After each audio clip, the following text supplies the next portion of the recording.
was a little game against Vitality, and now they're kind of in a bit of a rut. And that is the problem, man. Like, already losing against Vitality when you're in a three-way over here, it's gonna put them really on their back foot, man. Team Vitality, on the other hand, like jungle, perfect, fighting, perfect. What else do we have from Team Vitality that could actually put them in that second place? Well, we need to rewind. It's the Vitality VKS match that put them in this place, right? Yeah. So it was a 90 Dharma that kind of destroyed the backlines. Well, kind of the entire team, actually, because with the mantras he had. True enlightenment for the team on the side of VKS. He crushed them. Nadi was doing a great job. Yeah, doing a great job. And Vitality, this was the bounce-back game that they wanted. They got 5th through 8th place in the Season 2. They definitely wanted to do much better on this one. And, you know, basically it's a statement game going up against VKS. It's going to be VKS, it's going to be Team Secret, it's going to be Team Vitality that is going to snatch that second place. We still don't know. What we do know is that Team Vitality are one of the few HOK teams that are eligible for club championship points. They're aiming for glory as well as this sweet trophy. If you don't know how the trophy works, take a look.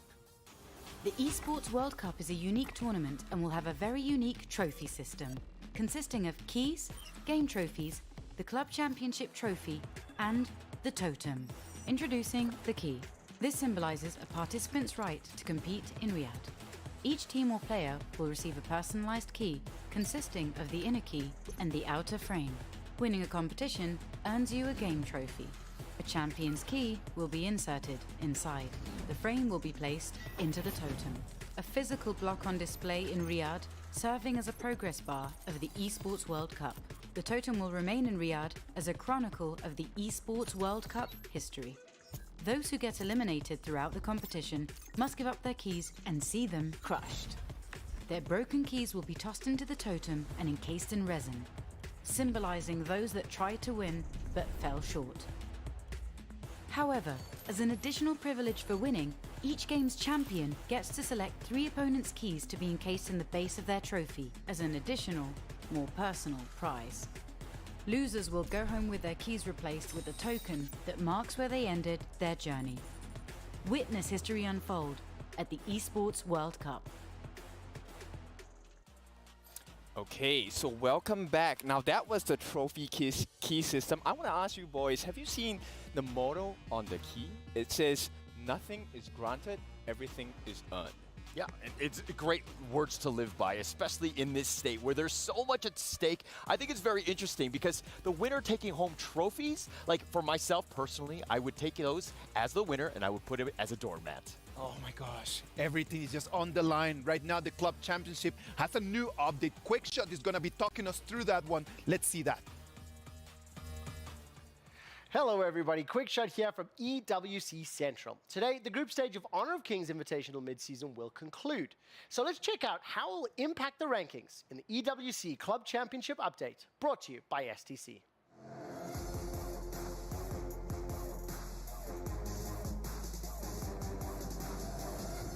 Now to start with for the HOK standings here in Group A, LGD Gaming has been undefeated throughout day 1, and a playoffs finish is a much necessary conclusion for this club. They only have one other team competing here in Riyadh, so both of these teams need to finish in the top 8 to be eligible for the club championship and a shot at the prize money.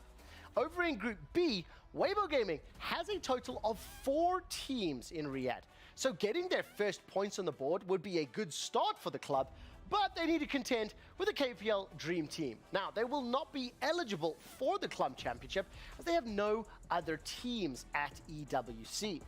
Crucially in Group B, Team Falcons are struggling. They may be in trouble, but when you look at the top of the table, they're currently in the lead with 3,500 points. This could see their team eliminated from HOK Invitational mid-season, but with the current lead and many more teams left in the EWC events, they are probably looking likely to take it. Will anybody be able to upset Team Falcons when the other squads catch up?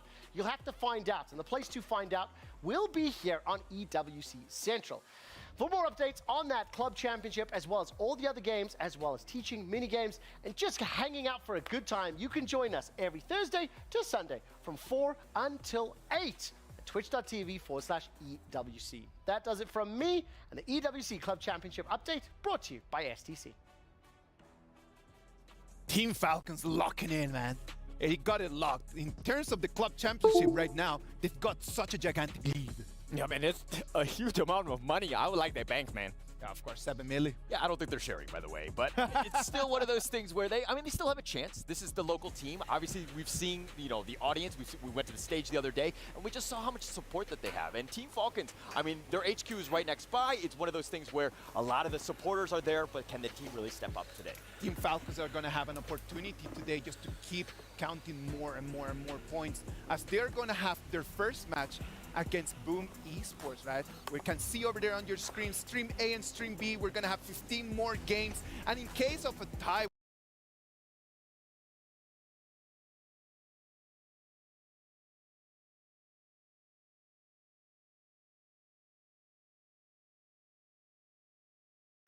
one, because both of them have pretty high stakes in this. They want to get some points on board. If I'm not wrong, Boom did not win a single game yesterday.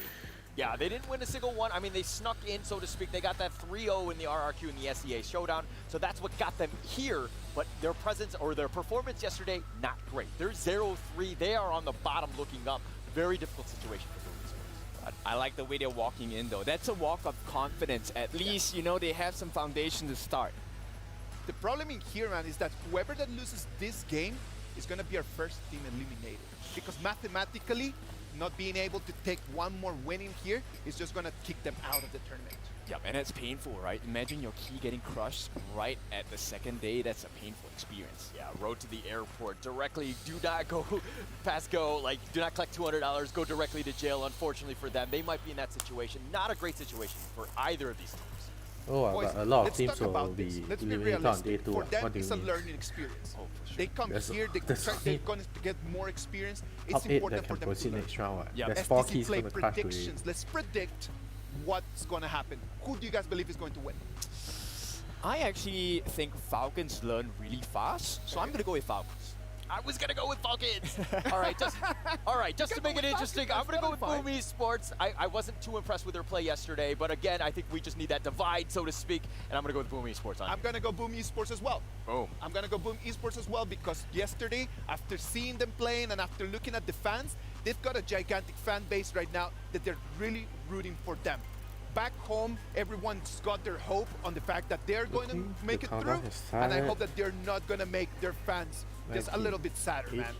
Well, 15 seconds for us to move to the Amazon Arena. We're going to start our 15 games of the day. The stage is set, the lights are on, the players are ready. What about if we go to the Amazon Arena?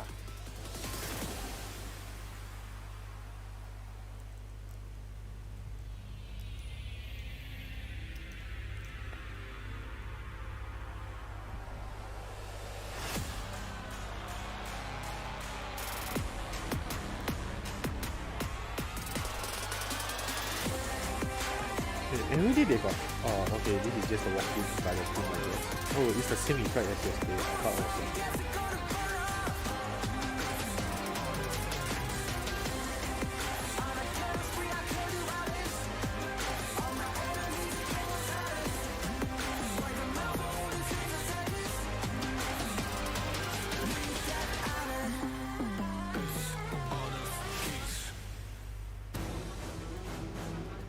And ladies and gentlemen, viewers around the world, أعزائي المشاهدين والحضور, welcome to the second day of Honor of Kings Invitational Mid-Season, happening right here at the Amazon Arena, Esports World Cup, Kingdom of Saudi Arabia, Riyadh. I'm Bara Abdallah, along with the very talented and beautiful Sky. How are you? Thank you, ladies and gentlemen from all over the world. It's my honor again for the second day of our group stages to standing right here. I'm feeling excited, but at the same time a little bit sad because today we have to say goodbye for 4 teams in total because we only have 8 seats left in the playoffs. You got that right, and I think we are definitely ready for the first match. We're gonna see some Kings rising and Empires clashing. You ready, Sky?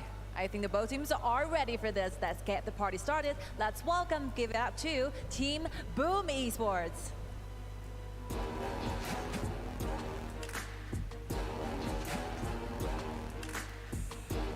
We're surprised that Boom wasn't doing as well as I expected. But because they actually had more time to adjust as they arrived to Riyadh earlier. I think one night is more than enough for Boom to get everything ready. They're ready to take down their enemies. Let's see what's gonna happen in this match against their challenger. Here comes Team Falcons.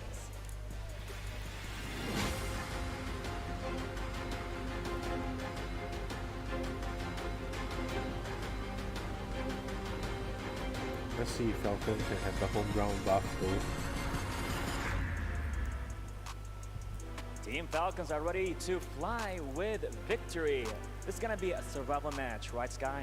It's super important because none of the teams have been experienced a taste of victory so far. So this is it, do or die. You have to earn this because nothing is granted. It has to be earned, right? You got that right. And more details with our amazing talents at the studio. Ready, Sky? On Okay. 3, 2, 1, Yalla. yalla. Welcome everyone, my name is Stuart. Joining me for the first six games of today is Blam, and as the analyst said, it is do or die for our teams here at the Honor of Kings Invitational mid-season. The first series of the day, as you saw, Boom Esports against Falcons. Both of these teams at the moment, Blam, currently sitting at the bottom of the standings. Boom 0-3, Team Falcons 0-2. This Wait, might actually be the most important game of today. 0-3 means Yes, definitely. Boom In has terms no of chance. stand-ins, and I think it's more important for Boom because, like you said, they are 0-3. Falcons still have a little bit of a wiggle room there. If they lose this one but pick up 2 victories a little bit later on, they could still potentially see themselves either into top 4 or tiebreaker. Yeah, that's the big thing is that, as you mentioned, Falcons still have to play AG Global later, which is also going to be a very, very big game, which is going to be happening on the B stream. Of course, we have loads of games on the A stream and also on the B stream as well at the same time. But Falcons yesterday was on the stage for game number 1 as well, was the opening game of day number 1.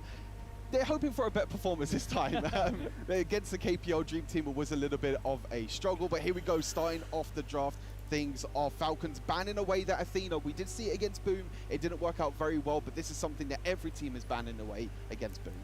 Yes, I mean, this is definitely the opposite side of the spectrum when it comes to first games of the day. They just got against the KPL Dream Team, and now they're against Boom, which is kind of still now sitting in that same kind of bracket as Team Falcons right now. But yes, the Ali being that insta-lock, we were speaking volumes of this yesterday, that even though Lung was a hero that is new and comes through, people still want that Ali as the priority pick. And we see the Mai and the Chow getting banned through there. But Zhang Fei for Clue is huge, and we've seen Nabil go on the Lady Shen yesterday. Yeah, for sure. I mean, Zhang Fei, we haven't seen too much of. A lot of players have been prioritizing the Lian Po over the Zhang Fei, trying to go for more crowd control with the Lian Po. But as you mentioned with Ali, one of only 3 heroes yesterday that had 100% pick and ban rate. The other 2 heroes, Dolia and Lady Shen. Dolia being banned away this time around, but we still have the Lady Shen, as you mentioned, on the bill, and also we have the Ali on the side of Boom. So no long again. So a lot of these teams prioritizing Ali again is probably for more comfort. But the first round of picks have been finished, which means we're going to the second ban phase, and a lot of Clash laners are being banned. The Main banned away, the Elaine banned away, so Wawa and Miggy are going to have to try and go lower down in their champion pool to try and find some other picks up their sleeve. Yeah, I mean, we've still got the likes of the Byron to come through. They could still go for the Lian Po in the top, and there goes Dharma as well. So, as you were saying, Stu, that pool in the Clash lane is looking mightily low, but Miji still has his Charlotte available. Whether Wawa takes that from him first is yet to be seen. But I can imagine Wawa going on something more like a Byron, just having a little bit more of a brutal engage hero alongside as the Zhang Fei, and it looks like we were right. Yeah.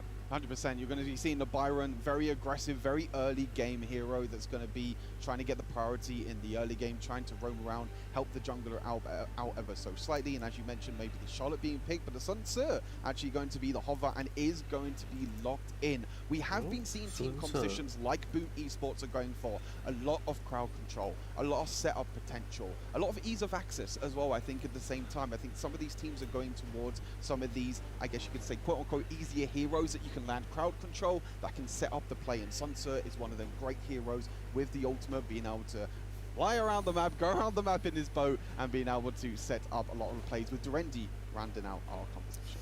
Yes, the RNG there, so no long ban, no long pick up, which is super duper interesting. I'm pretty sure if there's any other teams on that stage today, they'll be like, hey, that is my boy, I am taking that from you. But to have the RNG at the end, rounding out that team comp is probably a good thing for Falcons because, again, the RNG late game has some great damage potential.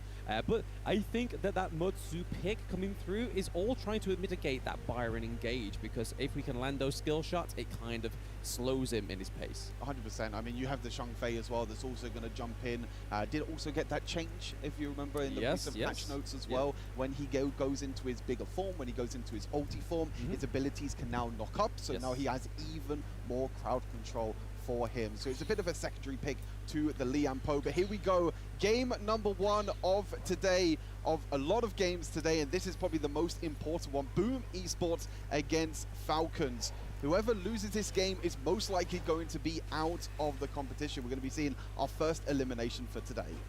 Finally, very strange enough, though, that the Orgrin actually wasn't banned by either of these teams either, but still we see counter picks like the Masashi come through, the Mutsu as well.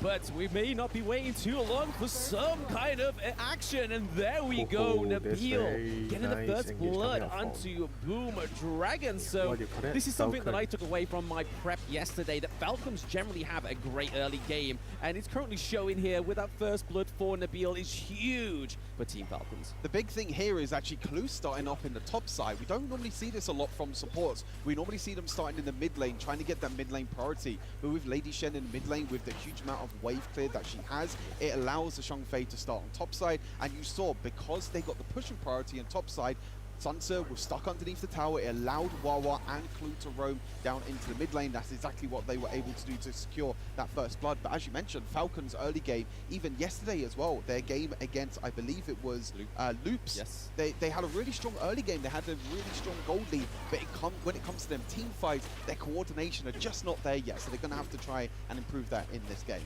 Yeah, I think with Ray on the Monkey, it's probably going to be a lot more easier for him to get to these team fights, because we saw him on the likes of the Masashi yesterday, where you kind of have to exhaust that dash over the wall, and it means that you don't have as much as a steadier engage after you use it just to clear some sort of terrain. But whereas Monkey, he can circle around, use that ultimate, and he's there. But speaking of Ray, taking a lot of damage there from Dragon in the mid lane.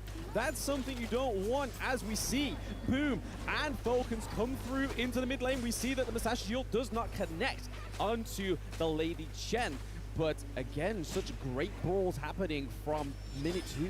Yeah, really nice flash there from the build to be able to get out the Masashi ultimate. Has to be careful in the bot side as well. Ali dashing in, trying to get a little bit of damage. But this is one thing the Falcons need to be careful of. They need to be careful of this Angela because of that crowd control. Because in the game like Honor of Kings, you don't really have too much in terms of vision. Your vision is just around your hero itself. There is no other ways of getting vision around the map unless you go for the support item. So you do have to be careful when you are playing aggressive, when you are trying to invade and trying to walk through the river. The Angela can be sitting in that bush, and she does do an incredible amount of burst damage. Yeah, if she lands that deadly combo on you, 1, you're slowed, 2, you're CC'd, and then 3, that blazing brilliance just does so much damage, like we saw just in that mid lane onto Ray.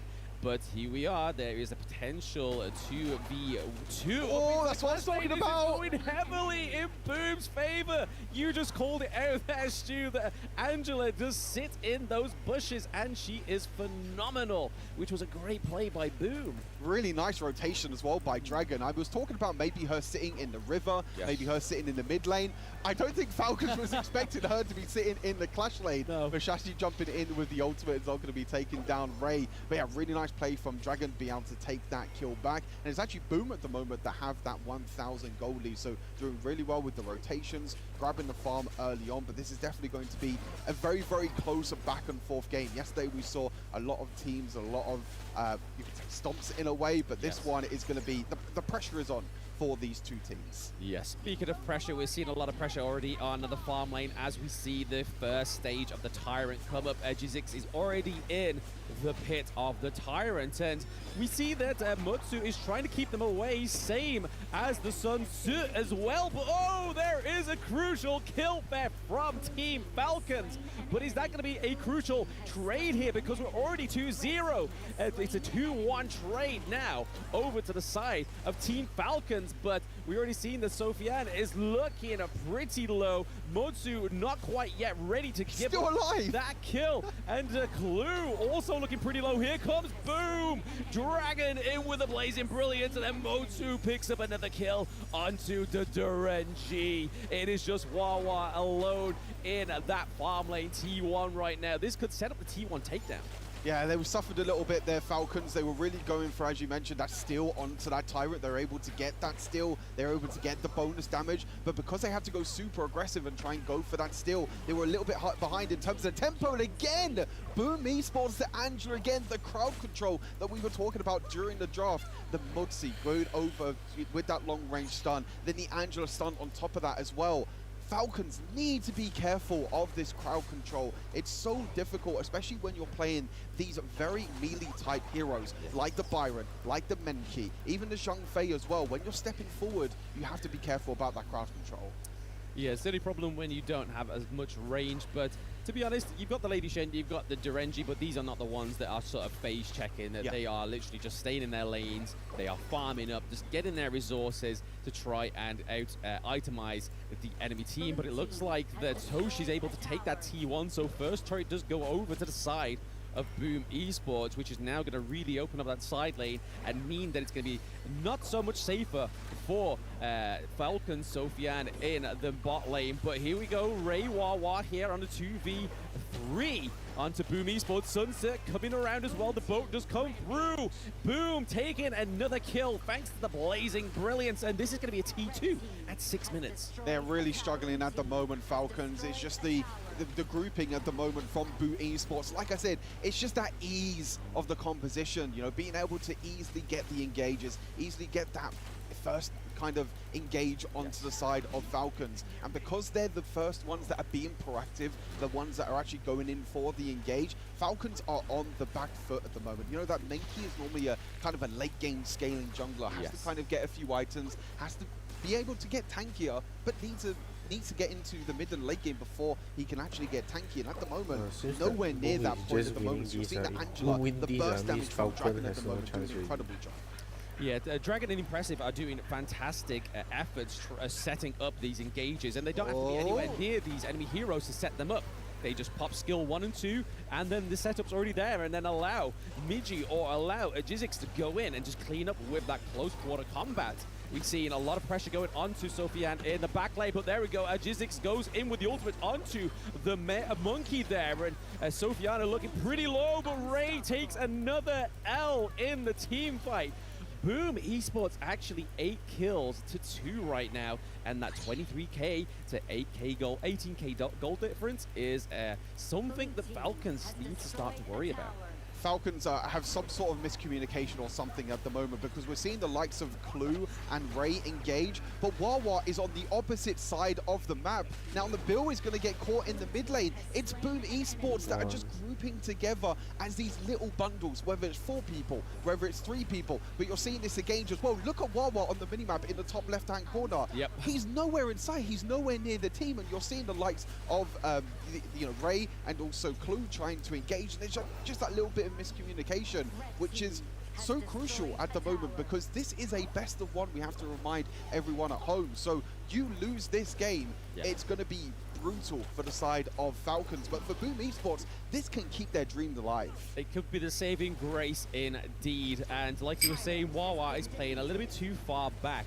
You can kind of see where he's coming from. He's trying to sort of hope that the backline gets damaged a little bit. But like we were saying in the earlier game, they don't really have the range into the backline, because it counts on the Zhang Fei to get in. It counts on the Monkey to get in. And if they can't get in, then Lady Shen or Durenji aren't going to be the ones to start that engage. So we already see him there just kind of trying to stalk, and it's just not working out for Falcons. But Boom already looking like they're going to pretty much solidify their place and get their first victory. But Wawa sitting in that brush there, not looking like he wants to clear the minion waves. Toshi's just being given a free T2 there. I'm not too sure what's happening here, Stu.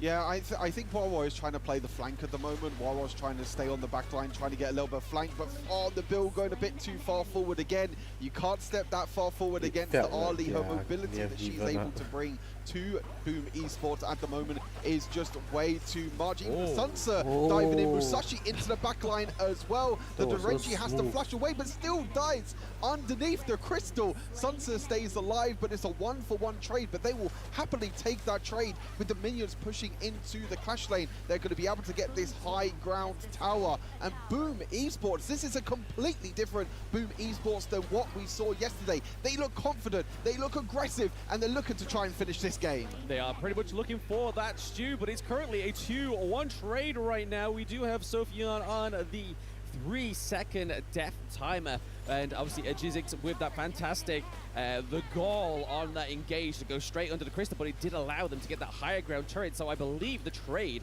for Boom's life for that high ground turret is going to play very well and definitely in the favor for Boom Esports. But Dragon just picking up kills from these bushes left, right, and center, Stu. They are using this Angela brutally, and we are going to get a no, they do deny the kill theft onto the Shadow Overlord this time around. So this could be what Falcons need to try and give some pressure into these side lanes, but we do see that Ray falls down once more, not quite escaping these jungle objectives, getting out of these neutral objectives alive.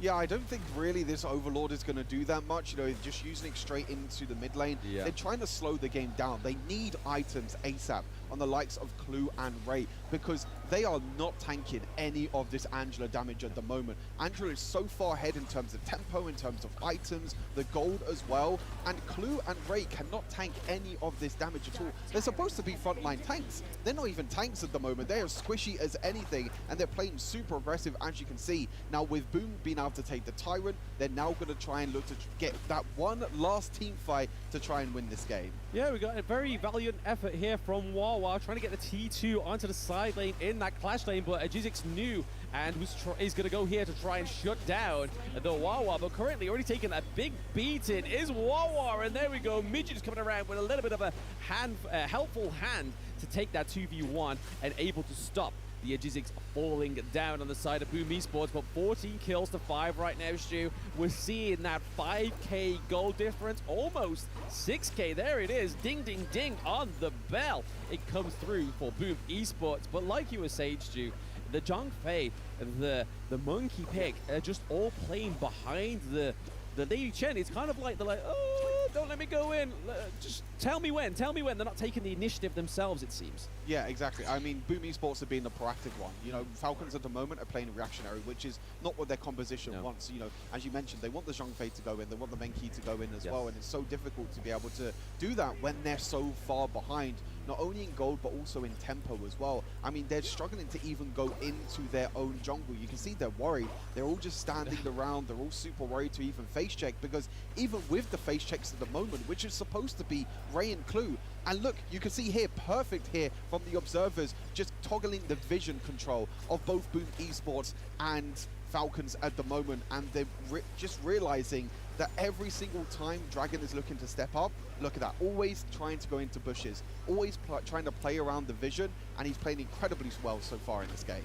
Yeah, I mean, it's also a bit into Boom's knowledge of these wards as well. So when we saw the River Sprite give out that ward onto the Azure Golem, we saw that Dragon was hiding behind a bush that wouldn't be detected. And then as soon as that timer went off, they were proactively moving forward. So this really shows that Boom Esports know more than we actually feel like they do, because they're currently at that 0-3, but this could be their potential first dub on the board, and it is everything to this club to get this first victory. And we're already seeing a little bit more of an assault here onto the higher ground turret, but Falcons are able to clear those minions, whilst we see that Sunset is able to push, get a split push potential, hopefully, into that clash lane, because that's where the most of the pressure is going to be, Stu, is because of those more enhanced minions into the clash lane. It's going to be harder for them to, it's going to be a priority for them to look out on the side of Team Falcons. The only thing I worry about at the moment for Boom Esports, they are taking quite a lot of time to try and finish this game. They were super proactive in the early game. They were able to take a few kills and get a huge advantage.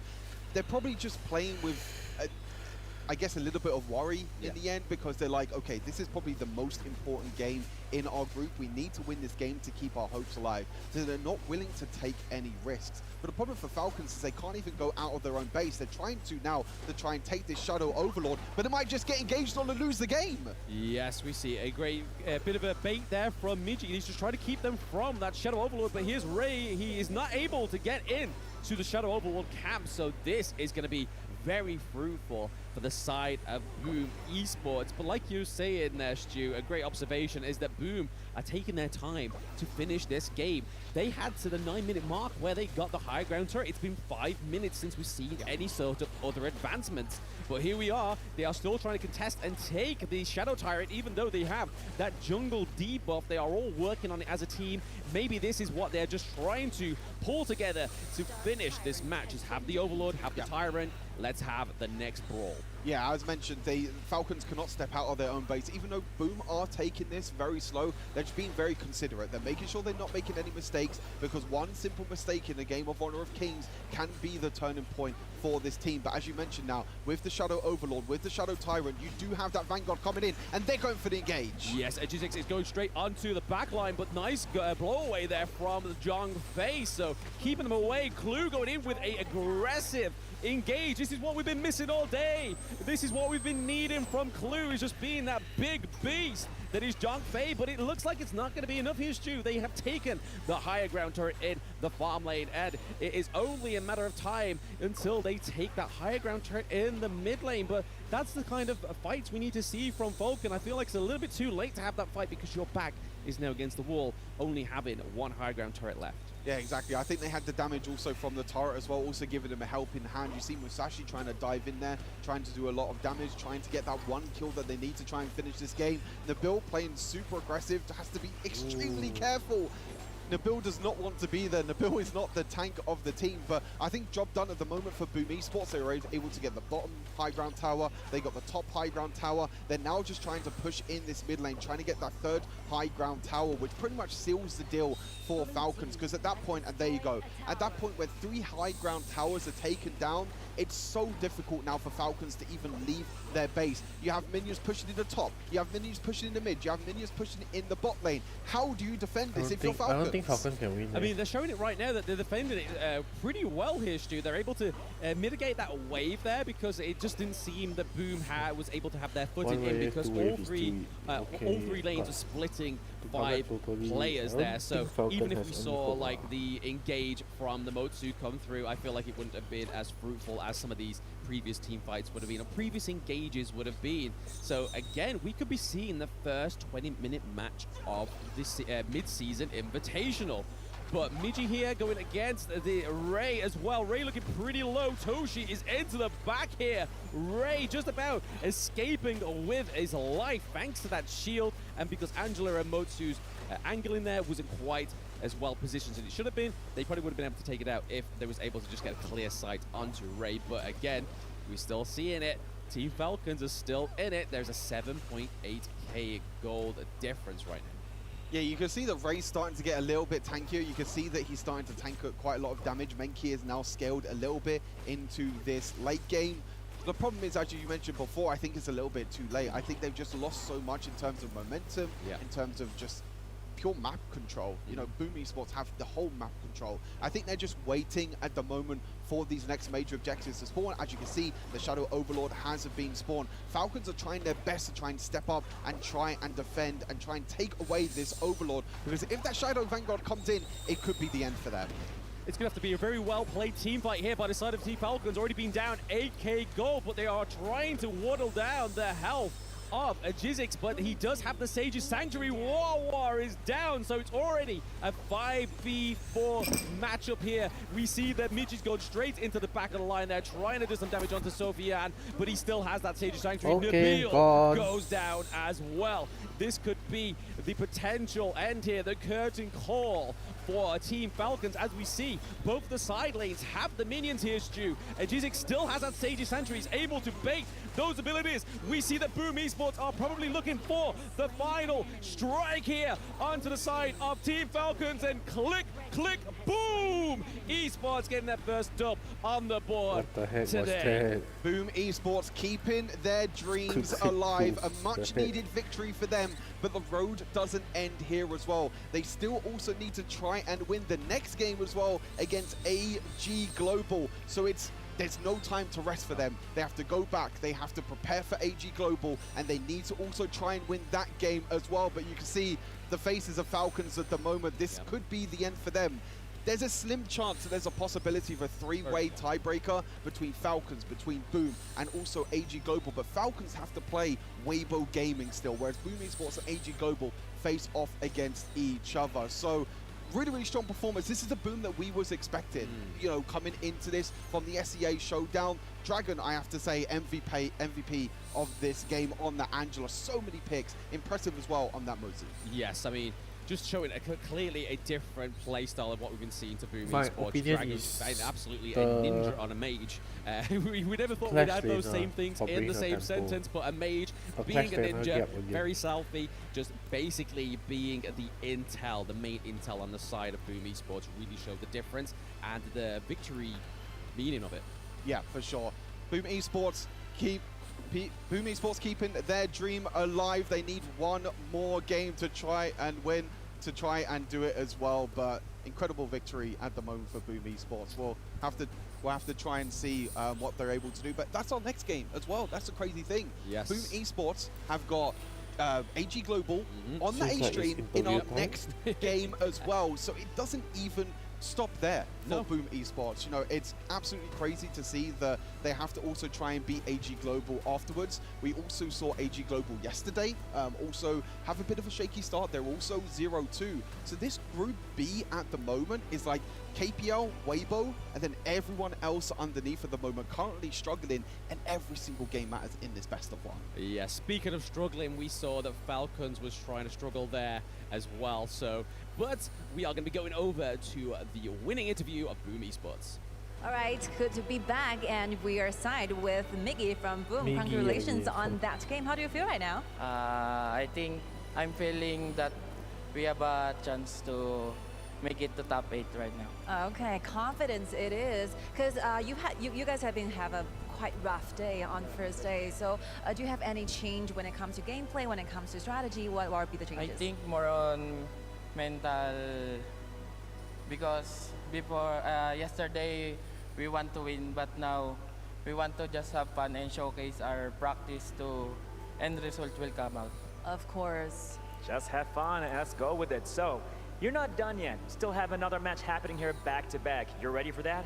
Yeah, we are ready and we are preparing for that right now.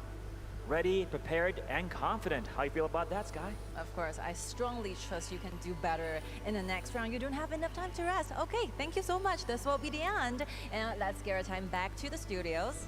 Let's go. Congratulations to Boom Esports taking their first win of the tournament. We called it. We called it. You did not call it. I have to defend myself here. I think later we'll have a short clip of what I was doing yesterday. So, you know, this game, really strong showing by Boom, and it could be back to winning ways, right? But first and foremost, I want to talk about how this state was achieved. I like the fact that they picked the Mortar. The Mortar was extremely good against the likes of Falcon because they had to face check bushes, and boy were they punished so many times by the Angela. And this is exactly what I was telling Falcon. Keep yourself in the box. Yeah, and I think that kind of showcased exactly why the Falcons played the way that they did. Kindofu, am I correct in this? So let's be realistic, man. Kim Dong-fu is just telling them, what are you doing? Follow me. They follow him, and this is the result. Not good, not good. I'm not impressed at all whatsoever as Kindofu the coach.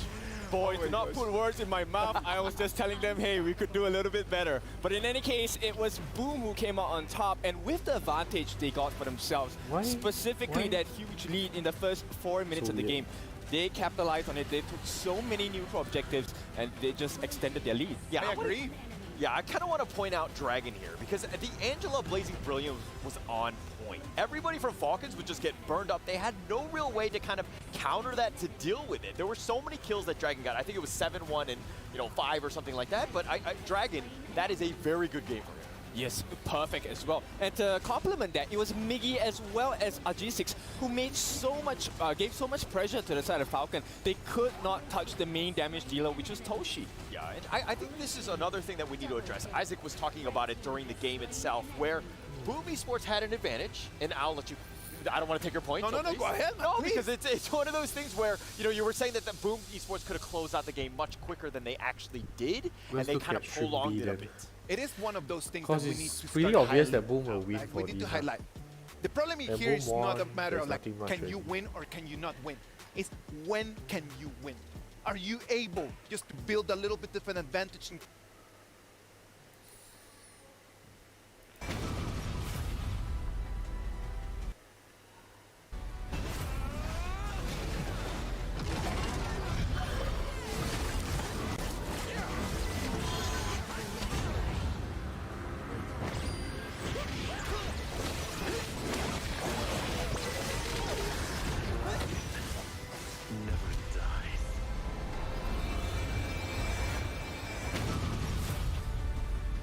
Oh, the top place from yesterday.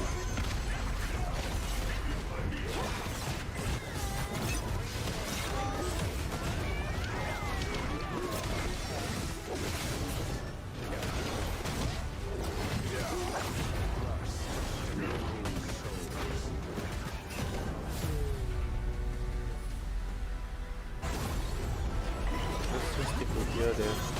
Yeah, let's see today's strategy.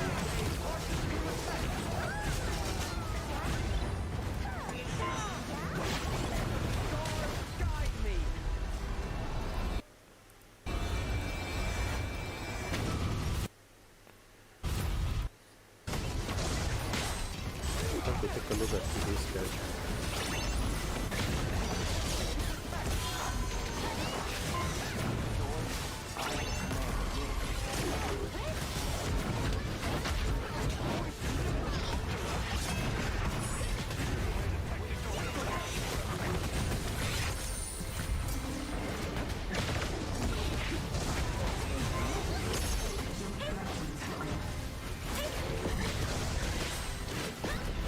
So Shrimp B after this would be Team Secret versus Key. Never mind, not nice. Really top 5 worthy plays of the day from day 1, and I'm pretty sure we'll be able to get more highlights from day 2 as we round off our group stages. But Never mind, yeah, maybe we're this about is a to short give one. you guys the full schedule for today, but we just finished the results from the matchup between Boom Esports and Team Falcons, which resulted to Boom Esports actually getting the 1-0 score against wow. Falcons. That's definitely going to impact things a lot. But let's take a look at the schedule of the matches that will be happening here in Stream B. That's with me and Kaisaya, and of course on Stream A as well. They have already started their matches, but on Stream B today we'll be going through the matches of Team Secret versus VKS. Yes, Team Secret versus VKS, and then we have LGD versus VKS followed that up as well, and then LGD with the last game against Impunity. They are almost locked in. They are basically qualified already for the playoffs, but you know right now they're playing for seeding. Team Secret against Vitality will be up next, and then you know All Gamers Global against Loops, and then All Gamers Global against Team Falcons, and then we are gonna end the day with Impunity versus Vitality, and that is going to be a very spicy match. Actually, all of these matches will be very spicy indeed. Definitely going to be a spicy one. We've got the match of the day, Impunity versus Team Vitality. Gonna be the last series for this evening. Therefore, well, cause for it's Impunity gonna see side, who's gonna survive. they have finished 3 games already with a 1-2 score, and they need to actually go for that 2 wins to actually secure the chances for the top 4. But Vitality, you know, they need to get the 2 or at least 2 to 3 matches for them to have a strong chance to get into the top 4. You mentioned about the seeding a while ago, but I guess we'll talk about that later. Would you like to run us through about this newest and upcoming Heavenly Blade lane skin, Zero? Yeah, this is already released right now. So guys, this is an absolutely beautiful skin that's available to be purchased at a very special price. So make sure you would want to get your hands on this instead of the full price of 888 tokens is now being sold at 710 tokens. That is the Elaine, Heaven Blade Elaine skin, and we've seen it in action yesterday. You know, the effects are absolutely beautiful. The Death by Sunset is you know that it's something that you want to get. Yeah, definitely. I actually don't have that one yet. Do you have that already? Not yet. Not I'll yet. be picking it up today. Yeah, we'll catch up on that one. But yeah, the upcoming match is going to be Team Secret versus Vivo Kidstar.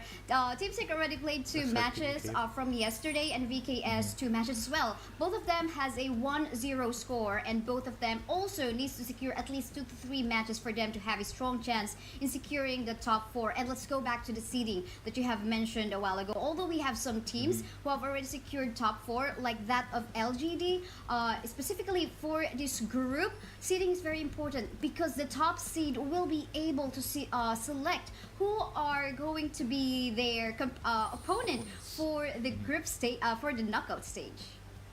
Absolutely. And you know, Team Secret, they are not in the best of spots at the moment. They are kind of in the middle of the pack. So you know, Shisan, Azar, Xuan, TNX, Sun, and Yuhan, they all want to try and find the win. They try and get themselves as high up as possible so that, you know, they can avoid the stronger opponents on the other side of the groups. I mean, they are in Group A, so they'll be facing up against an opponent from Group B, and you know that you don't want to face up against the likes of the KPL Dream Team in the first round. So, you know, these Malaysian boys, they have something to prove, they have something to fight for, and their opponents as well, Vivo Keystars, this is not the spot that they were thinking they would be at in this point of the groups.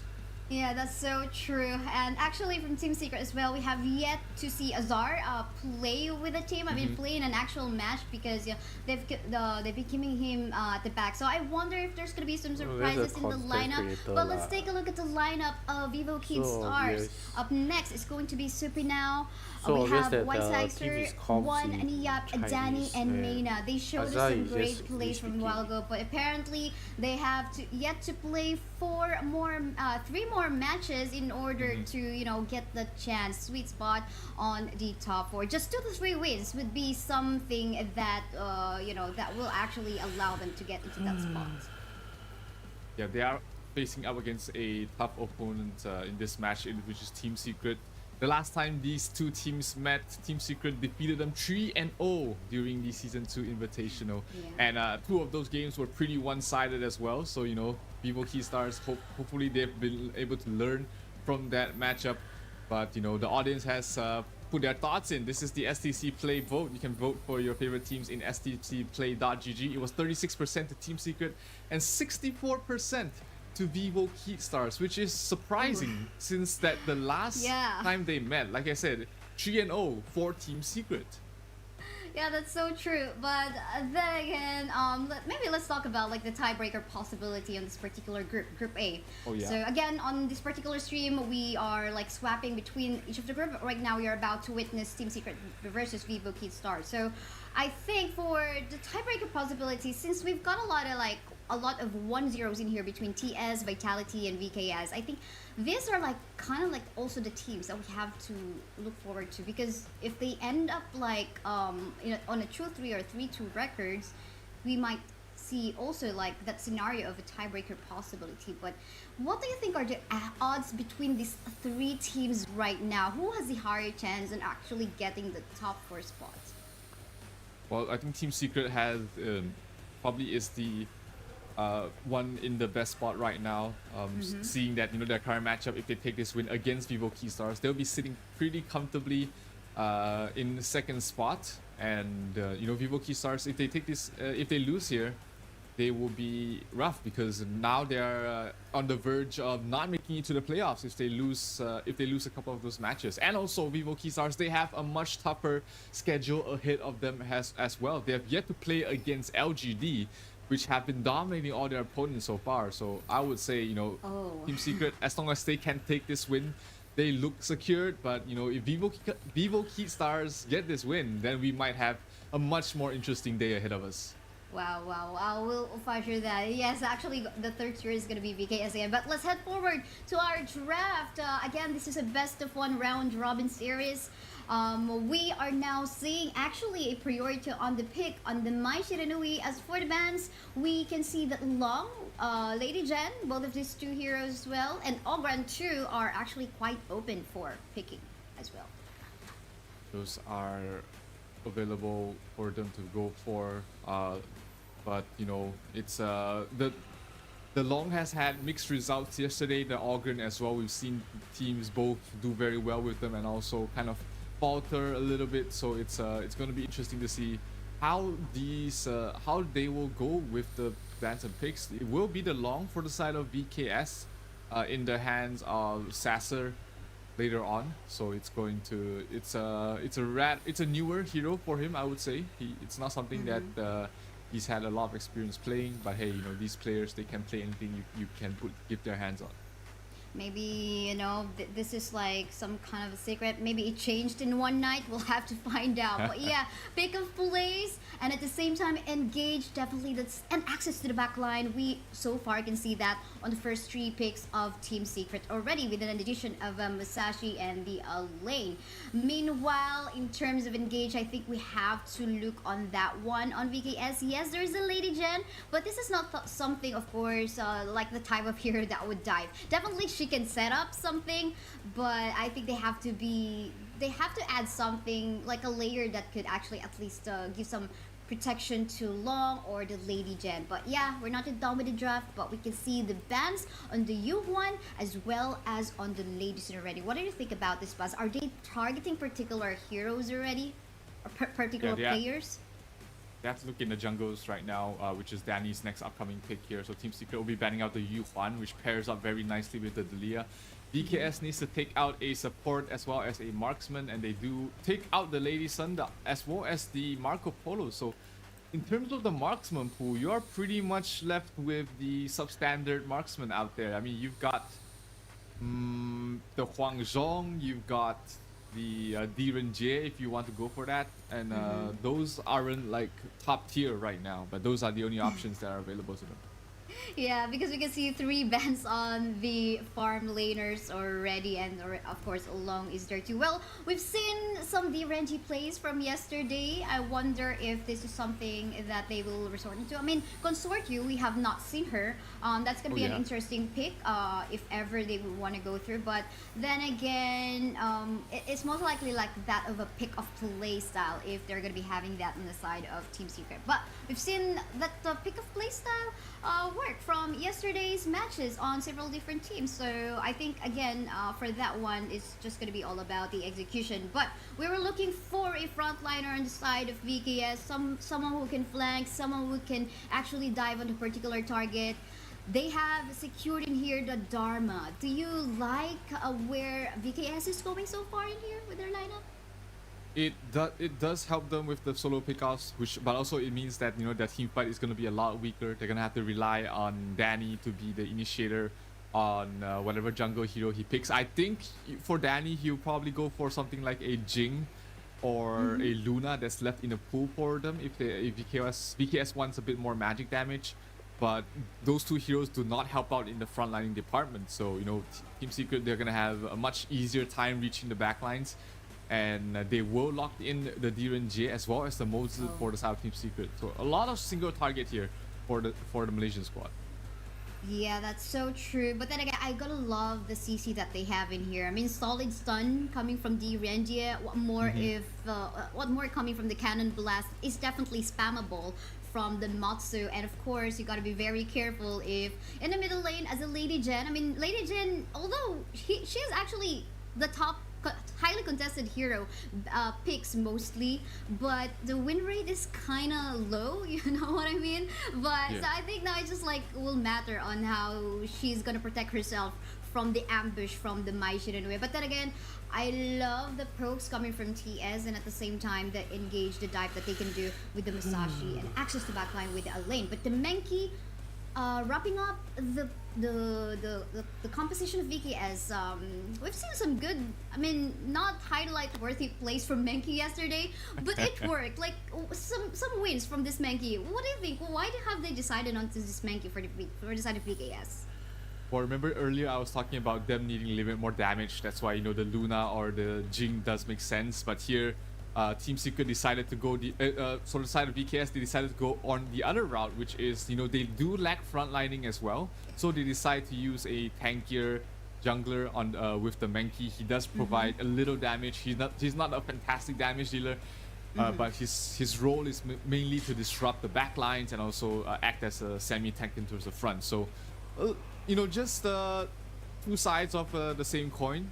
Team Secret will have to deal with that Menki early on, but the damage output coming from the side of VKS is not huge in the early game, not at all. And well, Menki is quite fast to rotate, so I wonder if there's gonna be a lot of visits on the side lanes. We'll just have to find out. I think the most especially if they like want to empower the lane right off the bat on the early stages. So, but yeah, again, this is our first series, but second series technically for our stream. This is TS versus Vivo Kidstars, and beside with me is Zero. So Zero, what do you think about the laning phases that we have, like between the mid lane as well as in the bottom lane? They're putting both marksmen in the bottom lane, which means that, you know, the rotations are gonna come from the Lady Zen as well as the Moses early on both sides, but it's gonna be pretty passive. There's not a lot of Q potential.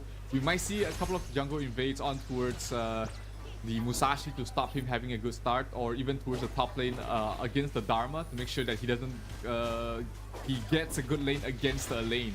But other than that, it's gonna be just mainly on these rotations to see which team can catch their opponents off guard. Yeah, and both of the junglers right now are actually rotating towards the same path. So we might expect in here a tussle.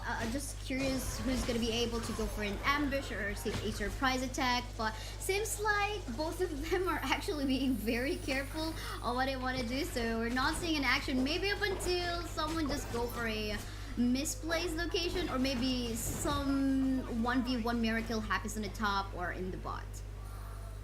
And this is the Elaine Heaven Blade skin. Absolutely beautiful. Make sure you get it. Oh, look at that. Look at those effects.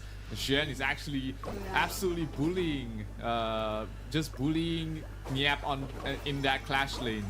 And that's the lane that they really need to help out for the side of VKS.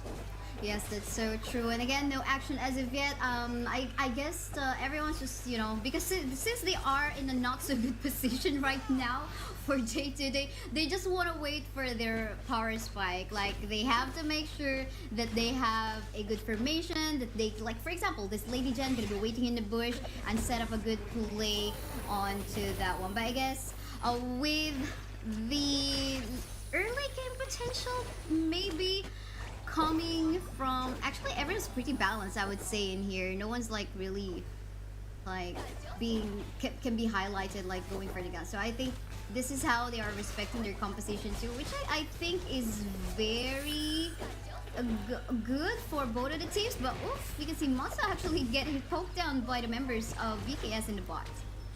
Wow, yeah, and that kind of trade is always going to benefit the side of VKS. They've got so much healing with the Dalia and the long there in the bottom lane. The even Jake can't really stand against all the constant poke and pressure from those two heroes. So he's keeping up in terms of farm, but he's not able to really harass out the long and the Dalia out of the lane. But in here, we actually have a 2v2 tussle ongoing onto the top side. Getting frozen in here is Niap able to flash away, but then again, he is going to be the first blood of that lane. Gonna go for that death at sunset. He's still under the tower, getting damage from that one, but will be safe thanks also to that passive of that Lady Jen. But onto the bot side, we see a 2v2 tussle ongoing as well, folks, here and there. White Sizer in here, gonna go for that infinite vastness just to disengage and be safe. 1-0 so far on both of the clashes that we've seen on top and bot. Yeah, they did manage to force out the dragon from Sasser, which means that he cannot play as aggressive as he liked. He had to pop it to avoid the thing in the box, but you know, he doesn't lose his life, which is that's exactly what he's looking for, but he might be in danger here, and he's not going to be able to help out in this Tyrant. Team Secret's going to be able to get that first. Yeah, that's so true, but we now can see the Overlord also still available. Although they've got in here the Chain Lightning buff, they're not gonna be going for any engage. I think they want to buy time, at least to respect the damage potential coming from their carries Long and TRNG in here. So I think just go for that play safe unless you are sure, 100% sure that you have the advantage. But for the meantime, oh, look at it, the invade coming from the side of TS. Actually, I wasn't sure. Oh, they were actually able to steal that Azure Golem from the side of Team VKS. That is a good play coming from the side of TS. Yeah, that's going to be annoying for Danny, who needs that cooldown reduction to continuously poke and harass in the lane. So not going to be feeling too good about that, but hey, maybe they get some sort of invade on the enemy side himself. But bottom lanes, there's a lot of pressure. This tier 1 tower is going to go down.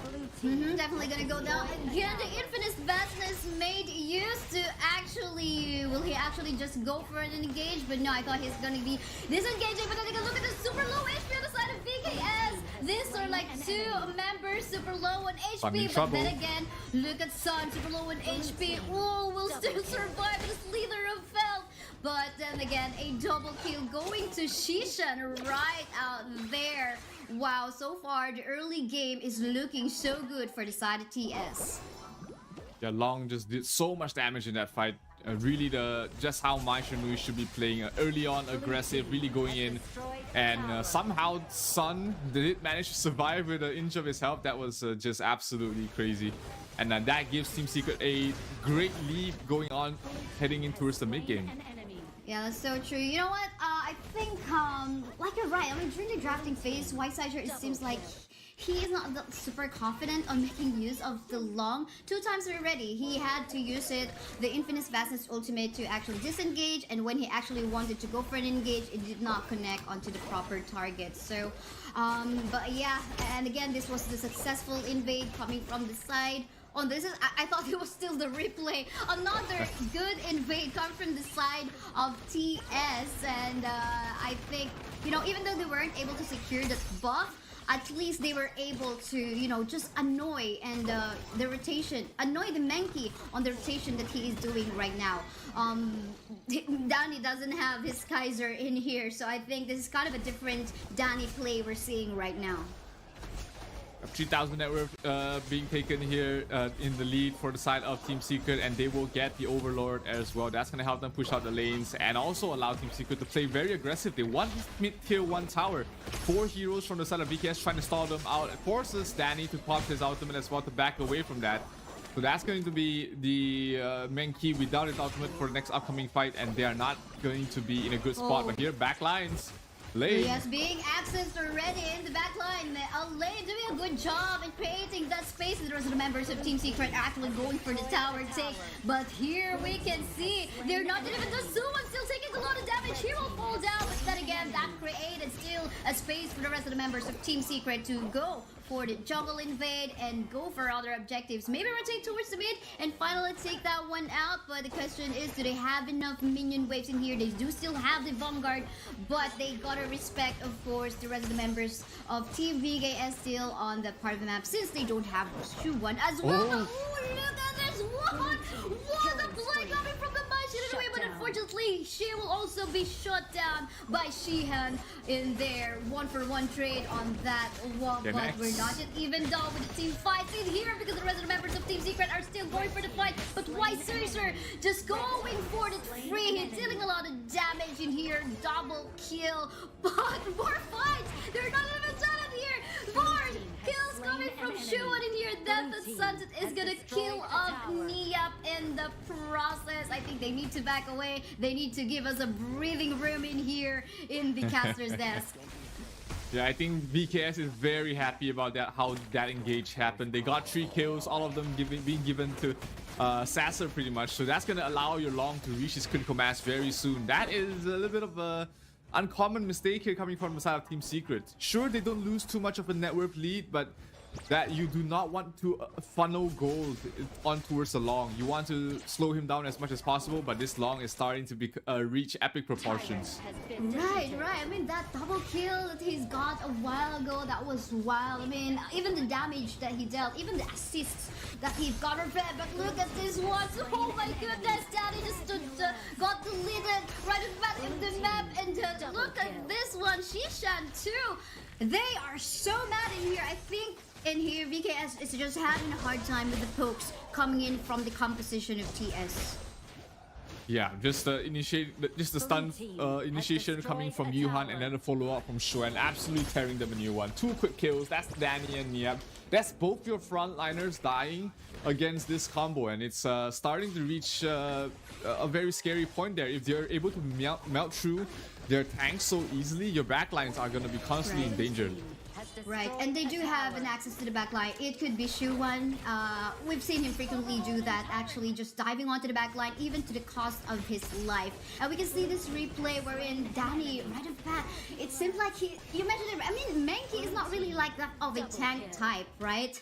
He is not really a tanky type. He needs to find a way to actually find that space, go for that pokes, setups, but an assistance is very much needed onto Danny's Mankey in here. But yeah, that was about it so far. We can now see a massive lead on the side of Team Secret. Yeah, it is 7,000 net worth lead right now for the Malaysian squad, and they will be getting this shadow Overlord for themselves. That's gonna allow them push up towards the high ground.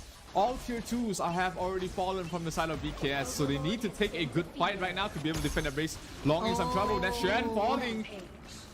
Look at the damage coming from Long, and this is one member down on the side of Team Secret. This gives a boost of confidence for the side of VKS to maybe go for a push in the middle lane, though they have to wait some minion waves into the mid. They don't have that one because for quite a while, Team Secret has been doing a good job on clearing off the minion waves. But now that Shuwan is actually down in here, I think it is their moment. But to take note, they do have the Vanguard on their side in here for the side of Team Secret.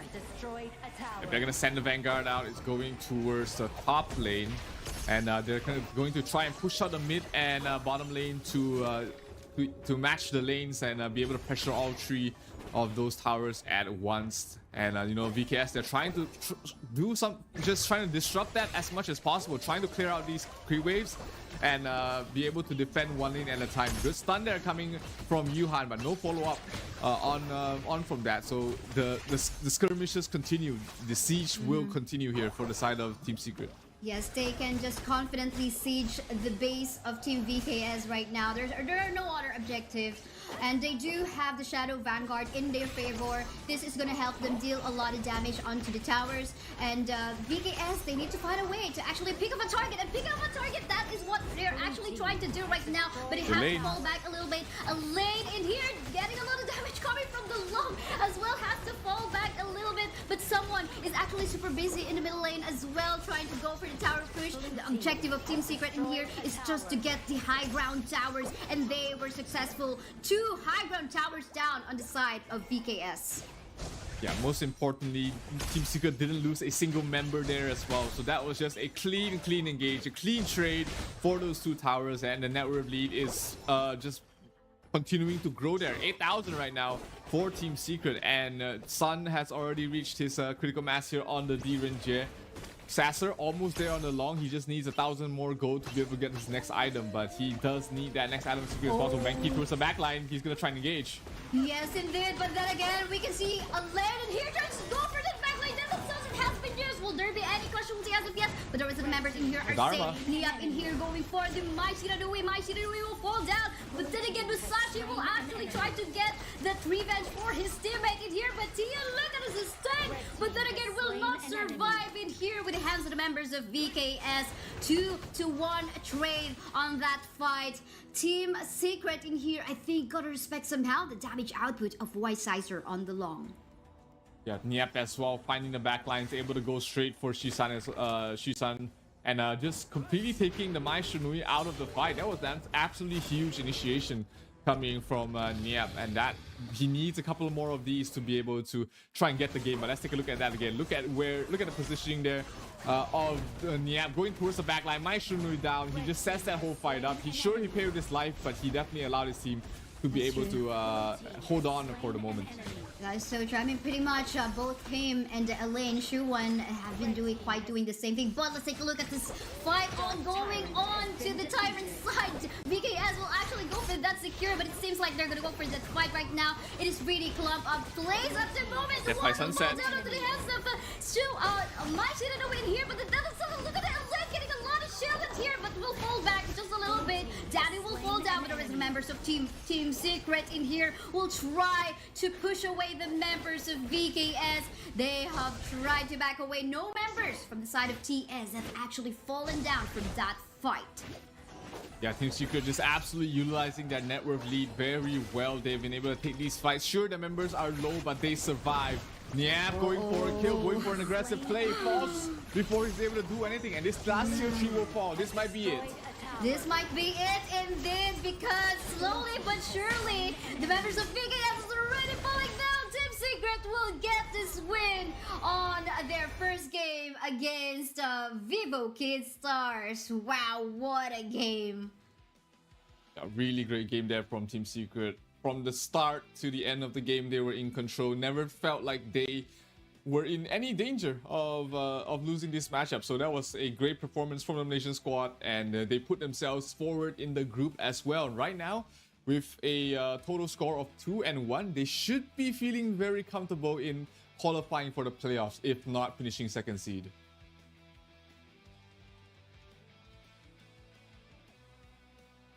You have Team Secret, great performance there. Vivo Key Stars 1 and 2 right now. They will be needing quite a bit of work if they're trying to make it to the playoffs. Yes, that's so true. And VKS having a 1-2 score already. 2 losses. They need to secure the last two remaining games that they have. They have yet to fight against LGD, and at the same time, they also have yet to fight against Kagendra. We'll fight about that, but let's take a look at the highlights from the match that we had. Shen did have a good start early on, and that allowed him to just progress really quickly. But with this bottom lane, this first fight absolutely huge there for the side of Team Secret. Set themselves up. That was the double kill here for Shisan, and Sun somehow surviving with an inch of his health. That really just created such a difficult situation for the side of VKS to fight on later on. That's so true. I mean, Shuwan, I think, really commendable plays in here. Sometimes the sacrificial lump, but also Shishan, really great plays that she showcased onto us. But we found some moments wherein, Team Secret in here will forget about the presence of Weissizer on the long, just them getting shredded by the damage of this long. But I think the moment they found out, okay, we cannot make this even late any further, because this long is gonna go ham and wild. Now let's just finish it off, just be aggressive, because we got the lead anyway, and that's what they have done. Yeah, really never letting their foot off the pedal. Team Secret's just constantly in the faces of VKS, never giving them a chance to breathe, and never giving them a chance to catch up in terms of items as well. Sure, VKS, they put up a good fight, but unfortunately the Malaysian squad is just way too strong for them. And they're able to just get into a good spot to finish second in their groups. Now, in here, though, we're getting more clarity onto where this might be coming from. Well, same as Team Secret, though, they do still also have, like, 2 remaining games for today. They're going to go up against Vitality, and at the same time, also up against, where is that? I can't see, but yeah, they do have, they have 2 more remaining games for today. Oh, actually, this is the other one. But yeah, let's take a look at the scoreboard. 13-7. I mean, since the early stage of the game, they already got a lot of lead from the kills, right? Starting from the top side, going to the bottom side. So what do you say about the results that we have? Yeah, I mean, VKS, there were moments where it seemed like they got a hold of the game, at least didn't let it slip through their fingers. But Team Secret just never let go. They just never stopped being aggressive, and VKS was just forced into bad fight after bad fight. And the MVP of this match, let's take a look at who will it be. I mean, Xuan definitely played a good game. TNX as well, I think, has a good reason to be the MVP, and he will be the Xuan on the lane. 3, 2, and 5 with 25% damage taken for his entire team. Definitely played the frontline role very well. Yes, that's so true. He's not scared about, okay, sometimes he has to, really sacrifice life so in such a way some teammates can actually go for the tower pushes and the other objectives. So I guess even though he became quite a bit of a sacrificial lamb in here, you know what I mean? Yeah, it paid off so well for the team. Their goal is to win, so I guess they have to play their role so well. And I guess apart from what I've seen, Mai Shiranui, a lane in here did a really good job. Oh, absolutely. Fantastic job there by the side of the whole Team Secret, in fact. So props to them. They are now 2-1 in the groups. And of course, just want to bring everybody's attention to the new skin for the Kongming that has been released at the moment. It is the Yin and Yang skin. So make sure you get your hands onto this. It is going to be a great... It's a good flex, right? to have skins like these, and it's on a good. It's gonna on a promotion as well. Yeah, it's just about like you'll be able to save about 300 plus tokens. So it's like snag it now before you actually say, okay, I should have done that before when Kaysaya and Zero actually announced it already. But yeah, up next will be the match between LGD versus Vivo Kid Star. So Vivo Kid Star coming from a loss, I think they need to come back. And LDG is an even tougher looking opponent. But we'll find about that. We'll just be heading on to a really short break. I'm Isai, with me is Zero. We'll be back after a few minutes.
The one who would control fate must be heartless.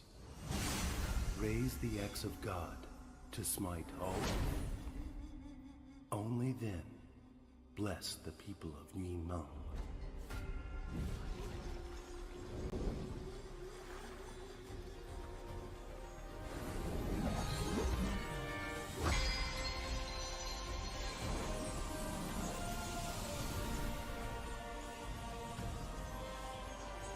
Guide your fate. The cycle of rebirth.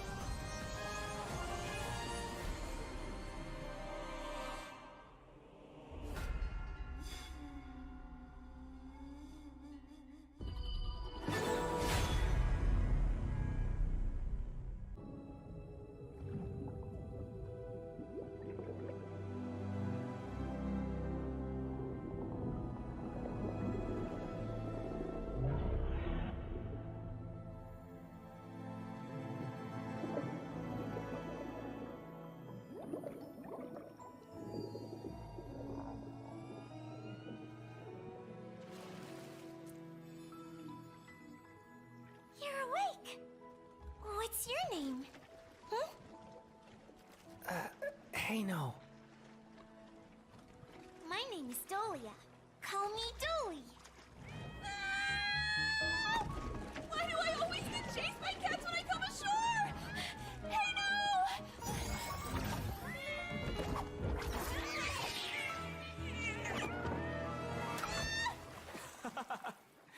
You're a high priestess of the Merfolk clan, and you're still afraid of cats?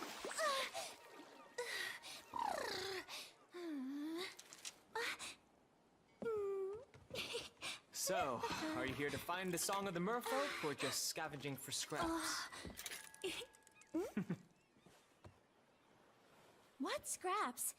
These are clues.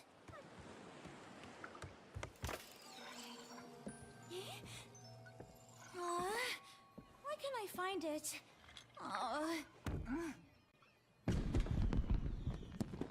Who set off the fireworks? Be careful. Tonight has to be perfect.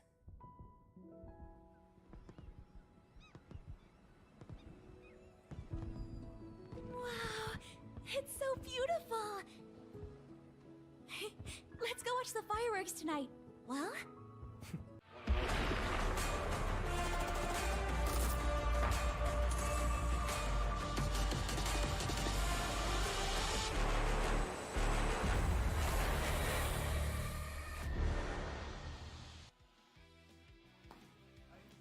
And we are back in here at the HOK Invitational Mid-Season 2024. I'm Kaysaya. With me is Zero, ready to bring you the action for the next upcoming match. How are you doing, Zero, from that intense Team Secret action against Vivo Kid Stars a while ago?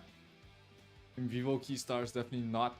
In international tournaments, they're not looking like they are the big dogs anymore, like they were in Chalk BR. So right now, they are trying to find a lifeline. They're trying to find a way back to ensure they make it to the playoffs. But their next upcoming opponent has been on a tear.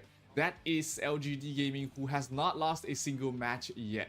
Yes, that's so true. But let's take a look at this promo that we currently have for Ogran. You've seen him play or being used by several teams from yesterday. He is now available, a warrior hero with a balance of offense and defense, able to condense spirits enemy heroes to assist in your side of battle. Having that seer state as well, he is able to instantly kill enemies with low HP. So, and we've seen him actually, you know, getting a lot of HP regen as well from yesterday. I wonder if he will be picked as well for day 2. I would love to see though, you know, the real good KDAs from an Ogran. We'll have to find out. But yeah, going back onto Vivo Kid Stars, we mentioned a while ago that they need just like, you know, they have to secure 2 to 3 wins in order to secure that top 4 spot. But they only have 2 remaining games right now, and they are in a 1-2 score at the moment. So this is kind of slimming their chances, especially they're going up against LGD, which is on a 3-0 streak right now. Yeah, LGD looking like they want to finish off the group stage on seed number 1. So they'll still definitely be giving it their all against VKS. And if, you know, Team Secret has been able to defeat Vivo Key Stars constantly, and LGD's been always defeating Team Secret, then it's simple math, right? LGD should be stronger than VKS, but it's hard to say. Anything can happen in these matchups, depending on the draft, depending on the decision making at that point. Team Secret definitely was able to defeat VKS in the previous match, but we might see Vivo Keystars learn something from that and bring it on in this game. That's true, but we bring you some news coming from Stream A. Apparently, Boom Esport already won't be able to secure the top 4, but they will still be playing their remaining matches. But yeah, then again, actually no more because they played their 2 remaining matches already. But yeah, let's take a look at the lineup of LGD Gaming. Musan King, JR, Je, Siyang, Jihong, and Jimmy really looking confident in their esports posts in there, and at the same time the plays that they have displayed from yesterday, of course, with the guidance coming from Coach Joker. Yeah, LGD has always been, in recent times, the king to beat from Southeast Asia, from Malaysia as well. They are the champions of the Honor of King Season 2 Invitational, and they came into the Esports World Cup with an axe to grind. They have something to prove that, it's not just the KPL teams, it's not just the Chinese teams you have to watch out there, it's us as well.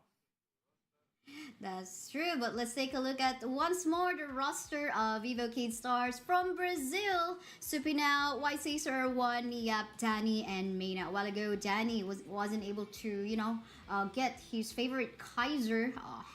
Was kind of like forced to make use of the Menki, which did not become effective a while ago. Yes, fast rotations and all that, but again, they were lacking on the execution on the play style. But let's see what magic they can bring here up against LGD. LGD is pretty much secured already on the top 4. I wonder if they're gonna give something for Vivo Keystars. Not saying they should, but I wonder if they will.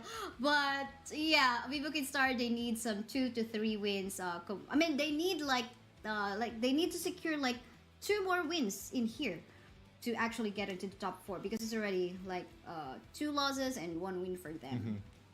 Yeah, VKS at the edge right now. If they lose this match, they might find themselves in one of the trickiest situations ever, because then their tournament life will not be in their hands. It will be in their opponents. Whoever is tied up with them, it's in their hands, and it could be Impunity. That's why we highlighted the match of the day being Impunity versus Vitality, because that might not just decide the fate of Impunity themselves, it might affect the fate of VKS in this tournament. And would you ever imagine the champions of HOK VR not making it to the playoffs of the Esports World Cup? That's insane. I know, right? Everyone has their own regional champions in here. They were champions from their own region, but like that of the Boom Esports experience from a while ago, which already has fallen off. But we'll see. Anyway, in here, for our audience prediction that you can see in here on your screens, we have more votes coming in for the side of LGD, but of course for my partner Zero, it is a 40-60 for him. Yes, it is. VKS, they were the favorites in the last round against Team Secret. They lost to them, and this round they are the underdogs. So if anything, it should give them a little bit more motivation, a little bit more to fight for, to prove that, hey, we can defeat the odds, we can beat the favorites to come out of Group A and make this group more interesting. But hey, LGD, they've been on the roll, they've been on a tear, they've not been showing any mercy to their opponents, and I don't think they'll be showing it today against VKS. That's so true. And just to add up on that one, we mentioned 2 to 3 wins. If ever VKS doesn't win this matchup against LGD, they do still have the chance. So, but of course, we want to see that magic that they could potentially bring in here. Odds are kind of low, even so the predictions showed us from on your screen. But again, we'll see, because LGD kind of sitting pretty already on being there in the top 4. But like what you have mentioned a while ago, Zero, you want to be on the top seed, right? So for you to get that opportunity to select who are going to be going up against on the knockoff stage. Yeah, that's always important. Being able to decide your fate is something that you always want to be able to have the choice of. So that's LGD definitely looking to take the win here. VKS hopes to disrupt everything a little bit the best they can, and it all starts here in the draft as LGD going up against VKS. This is going to decide the tournament life almost for the side of VKS, so they need to take the win here. That's so true. Now we see a prio ban in here on the Datsiao as we get started off with bans and picks. Arlie, which is of course one of the highly contested picks as well from yesterday, is gonna get removed. And wow, Lady Jen, correct me if I'm wrong, I think I always would see her in the picks but not much in the bans. But yeah, gotta be respected here by VKS.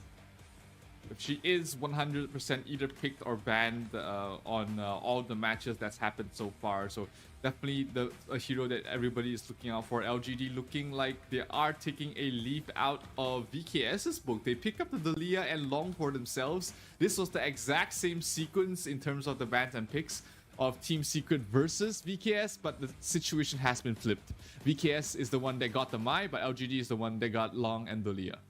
Yeah, that's so true. But imagine, you know, resets going on to the infinite vastness of Long in here. Definitely this Long is going to be able for high high survivability, because he can make use of that ultimate to actually either engage or disengage. But ooh, Yuhuan and Dolia combo. I feel like LGD here just doesn't want to stop their power. They just want to pick up like what really, what really works for them so well. There is a lot of healing from the side of LGD right now. You got Yuhuan, you got Dolia, you got even Long able to heal himself up constantly. So that is something that VKS has to deal with, either with burst or itemization with the Venomous Staff or the Mortal Punisher. They have to be taken into account when you're playing against a lineup like this. But VKS still lacking a jungler and a marksman. In terms of the marksman pool, there is still the Marco Polo, there is still the Diren Jade left in the pool. There is also the Lady Sun is there too. The Lady still Sun as open. well, yes. Consort you if they want to go for it. Yes, that's so true. But yeah, then again, they're gonna be leaving that open for now to decide. Looks like they're gonna go for that prio bans, Musashi and Menki up against the jungle. They're really removing all the jungles of Danny. They want to respect Danny on this draft. Yeah, but this sets up VKS to pick up a Jing or a Luna for Danny in the jungle, and that fits very well in his current team lineup. There's plenty of frontliner and stuns already, so he doesn't need to play that role. He can play a bit more damage, burst damage potential, play like an assassin if he likes to, and that's exactly how he likes to play as well. The Kaiser still left in the pool if VKS wants a little bit more frontline for Danny as well. But the Ogren is going to be even more healing for the side of LGD. They've got 4 heroes that can heal themselves up. That's true. I was also about to mention that this is looking scary in terms of the survivability they have. Yes, these are not tanks we're talking about, but they're going to be adding some sorts of flank and front line in here in the form of the Dharma. If given the proper itemization already, or once he has gotten onto that power spike, definitely this is going to be an easy pick off onto the Lady Sun, if so he is able to go for that setup. But of course, still, team fight wise, I'm liking the front line and access to the back line on the side of VKS. It's just going to be problematic onto how the lane will actually go for the pick of kill, because again, lots of healings on the side of Team LGD. Yeah, they need to really burst down their targets. They need to synchronize their targets and go for the same targets just to be able to go through all that healing. But VKS, they have done it before. They will try and do this again in this match. You got the Mai, you got the Lady Sun, you got the Luna, all very comfortable picks here for the side of VKS. But LGD, they have this very annoying lineup that is going to be terrible to deal with. You need that Venomous Staff, you need that Mortal Punisher as quickly as possible. Yeah, definitely. Maybe priority build, go for that prio build on this on healing items as the second one, maybe even first. We don't know for sure, because it depends also on how aggressive Team LGD will be playing on their lineup. because somehow in here Ogron, since we know that he can actually go for that early game potential, they can actually go for the aggressive play with him. Just play around, like we always say, play around the Ogron. Wherever he will actually rotate in the map, make sure you are there to also back up. But we'll see if that's going to be something that Vivo Kids stores will actually allow to happen. So it will now just boil down onto their hands. Absolutely, it's a lot at stake here for both sides. If LGD gets this win, they are already virtually secured, but getting this win will mathematically secure them the spot in the playoffs and put them in a good position to come out on top in their group. While VKS, they need this win. They need this win to at least secure their playoff spot. But if they don't get this win, then their lives are pretty much in the hands of someone else. Yes, that's so true. More games for, well, this is the second to the last game for VKS, and they need to get at least one more win between these two remaining games that they have. But yeah, let's head on to the Gorge again. This is the match between LGD versus Vivo Kids Stars. MKSI with me is Zero. Let's head into the battlefield. Yeah, they're gonna put a Mai in the mid, not gonna put the Lady Sun there. So this is going to be a classic laning, but Zihong will be taking the Yuhuan towards the mid. It's not a Yuhuan jungle, so they're letting the Ogren go towards the jungle and the Yuhuan playing towards the mid. And it's just a lot of wave clear. That Mai Shinui's rotations are not gonna be very smooth. Yes, that's so true. But I love how this Ogren and the Dharma is actually rotating towards the top side of the jungle camp. This is going to be hard for Nihyap to actually engage. Need some backup in here. We can see the Mai Shiranui going for the backup, but they do know they have to respect. They don't have they have to get the power spike somehow in that one. You don't want a lane going down in the early stages of the game. Yeah, they did manage to take away the Azure Golem buff away from Danny, which is not going to be feeling very good about himself. That's a Luna. Luna cannot function without the Azure Golem buff, so we're not going to see Danny off to a good start. He's probably just going to continue jungling, continue farming up, just because he doesn't have that Sage Golem buff. He's not going to be very effective early on in terms of ganks. That's so true. But yeah, we did not even see a counter jungle happen. I think the moment that the Alain as well as the Mai Shiranui, they were actually going, the members of LGD going for their jungle invasion already.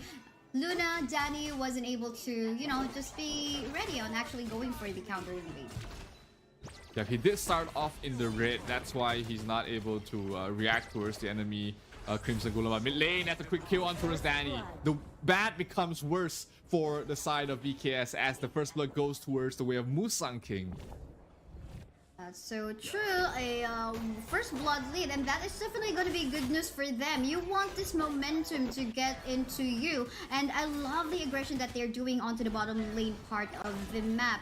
This is going to put the Lady Sun into a bad spot if in case there is some commitment onto the aggression. But hold the thought, we can see in here that Yuan going for the unending sword already. That it will fall down, but are they still going to go for the chase? Oh, the flash in. An attempt coming from the Lady Sun for that rolling raid to happen, but again, they will not secure the kill. Still a 2-for-0 in favor on the side of Team LGD, but then again, one going for the kill onto Jihong. What an aggressive mid lane play.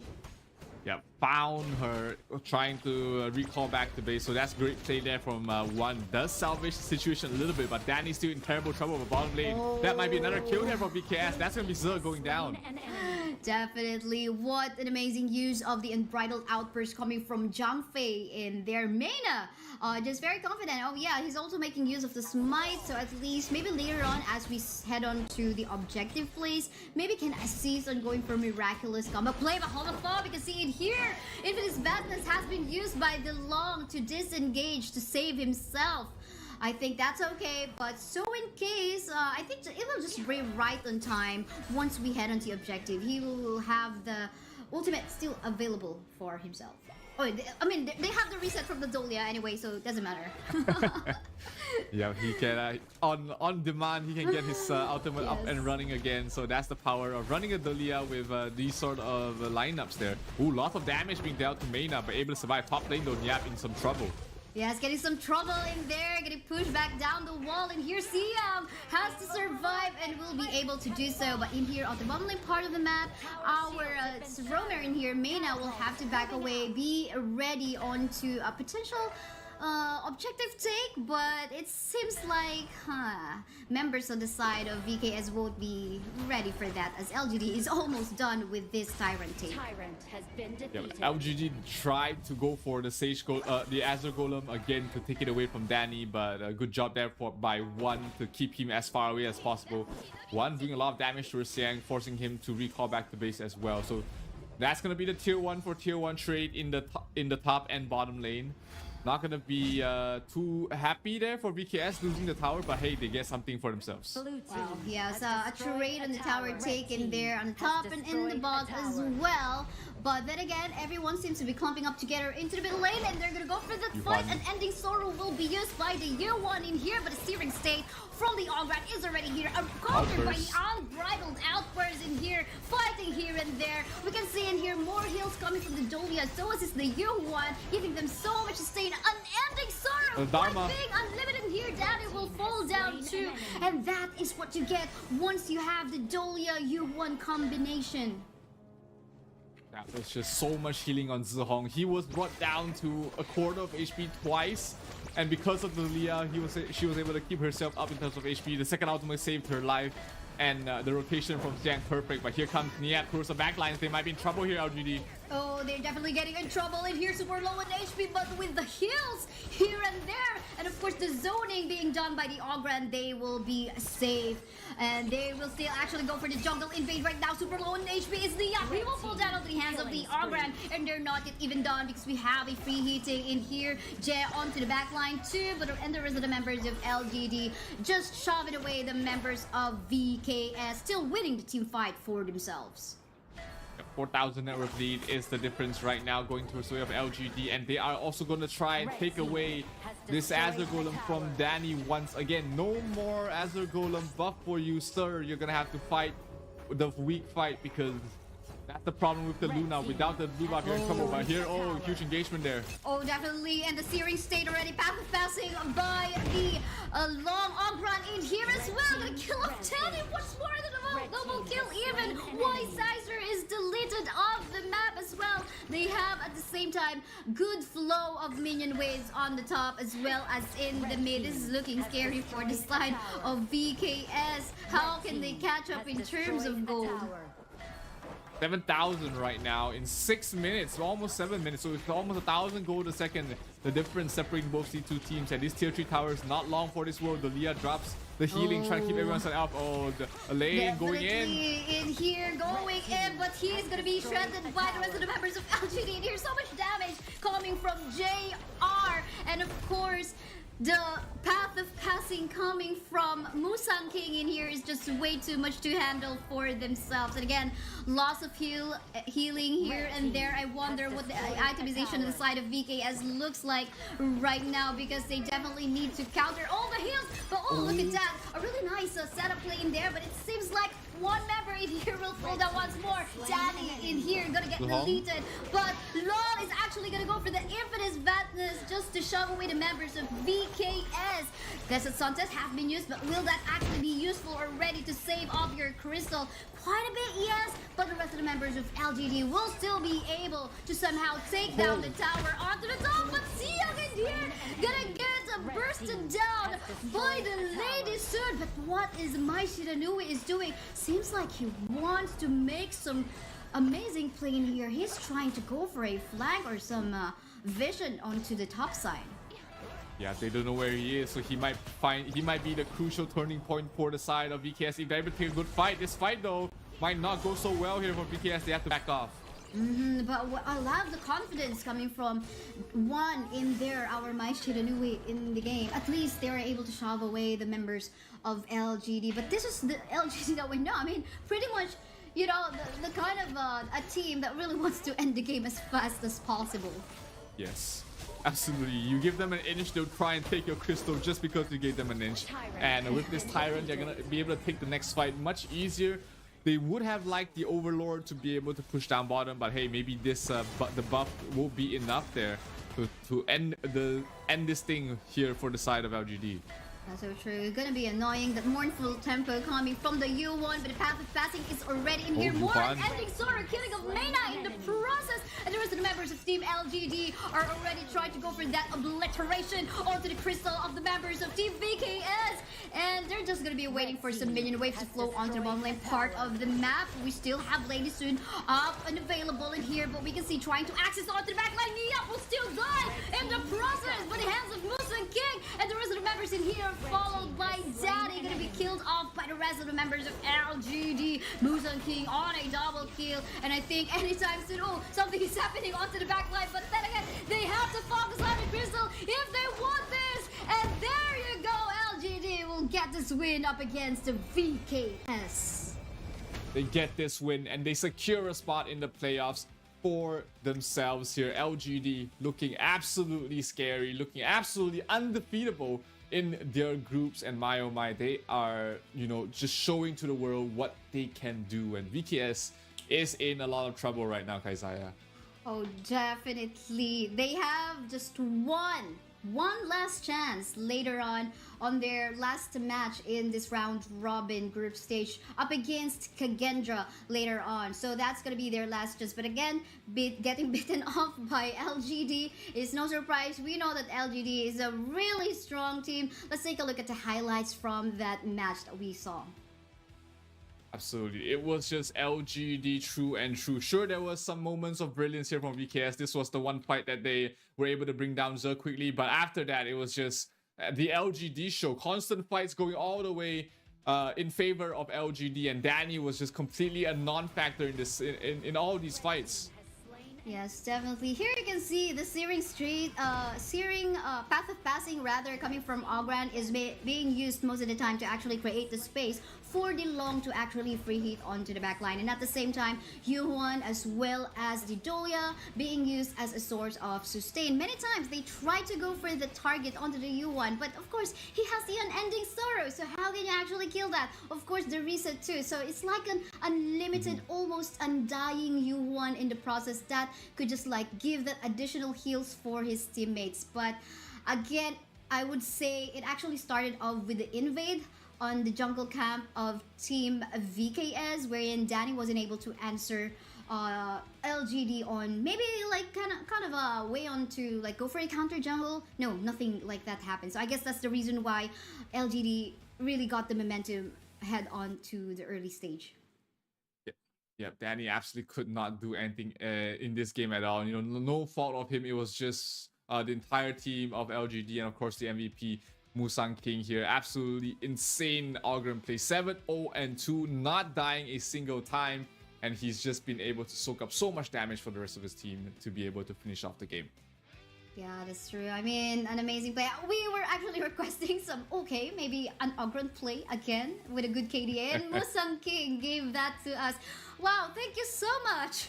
I'm gonna ask Coach Joker to send a message over to you. But yeah, then again, I think this is also just LGD playing onto their power. They want that power as well to actually have a say on who they are going to be matching up against with on the knockout stage. Again, they're almost secure in here. They are secured in here already on the top 4, but they want that top 1 seed. They want to be able to pick their opponents, which is going to be a massive advantage because you also make sure that you do not get picked by the first seed of the other group. And, you know, we've been seeing a lot of the Heaven Blade lanes popping up in these matches. Unfortunately, they've not been very successful in terms of getting wins. But hey, it's still a very aesthetically pleasing skin that you should have in your arsenal. That's right. I mean, the access to the backline, we saw a while ago on the match on Team Secret versus Vivoki Stars. An amazing sacrificial plays, mostly on the lane, but still okay. And both of us, Zero will still have to get the skin. We need to catch up. we are promoting, and I think it will be a more powerful promotion if we both have the skin as well. So yeah, Absolutely. up next will be LGD again versus Impunity this time. Impunity is quite in a bad spot, having 2 losses and 1 win, and in order for them to have a chance for top 4, they need to win both their 2 remaining matches for today. So the question is, what are their chances up against LGD? So that's gonna be looking scary, because once they lose this, you know, the chances are really low. But yeah, we'll just have to find out later on. Once again, I'm Kaisaya. With me, Izera will be back after a really short break.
Honor 200 series, the best portrait phone AI empowered.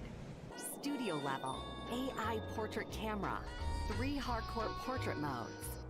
Color, vibrant and classic to capture portraits that truly stand out. AI empowered magic portal. Snapdragon 8S Gen 3 AI chipset. 5,200 milliampere per hours silicon carbon battery, 100 watt, Honor Supercharge. This is Honor 200 series.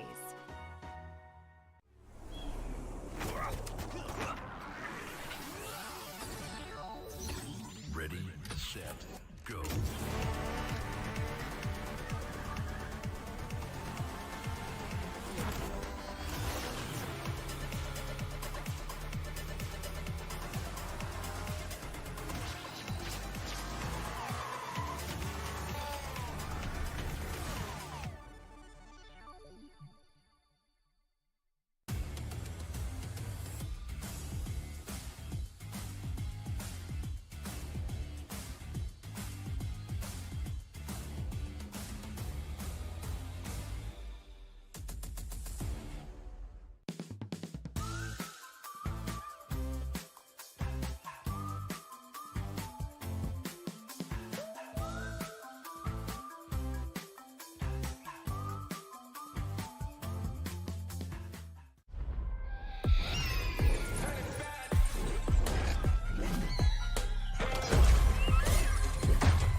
It's a honor showtime.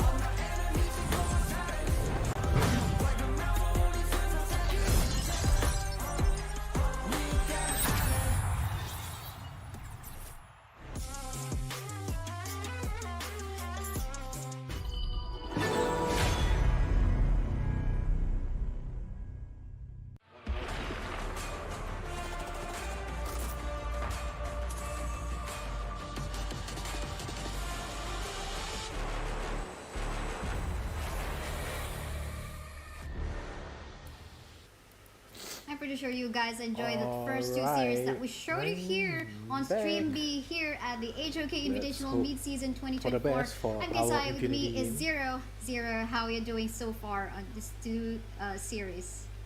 They're doing absolutely great. You know, we've seen VKS really struggle right now, and they are starting to feel like they might not make it to the playoffs. But hey, you know, if you have any thoughts about these games and the upcoming games, do leave us, let us know what you think in all our social media. You know, make sure you follow all our official Honor of Kings Global Esports social media on YouTube, Facebook, TikTok, Twitch, Twitter, as well as Instagram, and of course, you know, write down your thoughts and hashtag HOKXEWC 2024. And if you get your post noticed, you might have a chance to win permanent skins. And of course, you get all the latest information about the Honor of Kings Esports in these channels as well. That's what I personally love. That's why every post I have also has that hashtag. So yeah, our upcoming match is going to be LGD once more versus Impunity. We already talked about wherein LGD already secured the top spot. I mean the top 4 spot, but they want the seeding to be there. However, Impunity is kind of a risky situation right now. They have 1 win only and 2 losses so far, and they have to win. Potentially these 2 remaining matches. If they only win 1, their fate will definitely now depend on the results of the other teams. But yeah, let's see. This is going to be an exciting one. Is actually Impunity is also one of our featured teams for this stream up against Vitality, because that will definitely tell us what will happen for their group. But you, what are your thoughts, Zero? Well, I think, you know, it's going to be it's tough here for the side of Impunity. They haven't really been they've showcased, certain flashes of brilliance against the likes of teams. I think Weibo they played against. No, it was Team Secret that they played against yesterday. So they do have a fighting chance, but hey, they're playing against LGD. That's never an easy opponent to fight in any sort of situation. And as things are starting to look hard, LGD has always been able to step up. It's Musang King, we've seen him the MVP of the last match on the Ogren, JR fantastic on the long, Ze Xiang, Zihong, and Jimmy, who has not seen any playing time yet. But hey, these all 6 players are all beasts. Definitely a beast. I mean, it shows on the numbers of their wins so far. Already 4 wins, and they want that one last win, it seems, to get that ability to go for that decision, a power of decision, who they're gonna go up against within the knockout stage. So I think this is definitely something that they will have to look forward to. But then again, I also have some trust on Impunity. They're actually one of the strongest team as well. They have been in the Honor of Kings Kings scene for quite a while too. And let's take a look at them. They have Zero, ex-hero in here, Black, Shaolin, Megumi, and Ashin for sure. They've got the experience, and I think, with one night of rest, they probably have the momentum once more to fight back. If they had a long day yesterday, having to play 3 games, but hey, you come back fresh, you come back against LGD. If you're able to get a win here, suddenly, their outcome of the group doesn't look so bad. They stand a very good chance to move on to the playoffs. But if they lose here, then, their final game is against the likes of Vitality, and that might decide their fate in the tournament as well. Not just them, but also for the side of VKS. That's true, very much VKS. But we do have an interview to share with you guys with LGD. Come watch this one. The one who would control fate must be heartless. The Raise the axe of God to smite all. Only then bless the people of Ningmeng.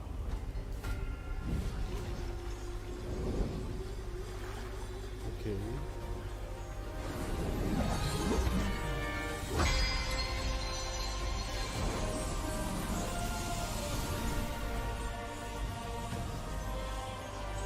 Guide your fate. The cycle of rebirth.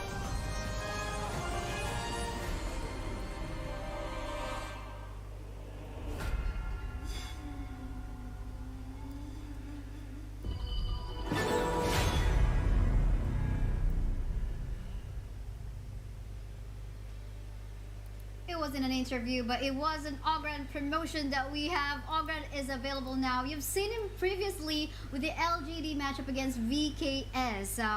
You've seen here having really good KDA. He's got this seer state where he can actually go for that state to kill all the targets with low HP. In addition to that, of course, his skill 1 can also activate that seer state. Really amazing new hero, actually the latest one that we have in the global server. So yeah, are you loving so far the Ogren skins or heroes that we've seen a while ago? But I think before you answer that, let's head on to the interview with LGD.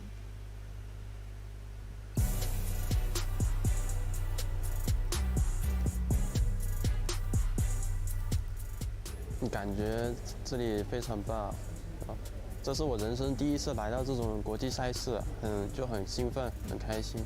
我家对抗路是香 ，He is the Clash Land, our mid land is Jihong, farm land is Jiao, support is 这。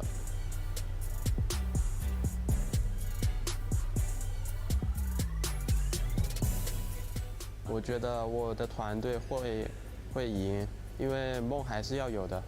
万一实现，我们就平常心打就好了，不要紧张。这赢得了这比赛，对我们所有人都是人生中很大的意义。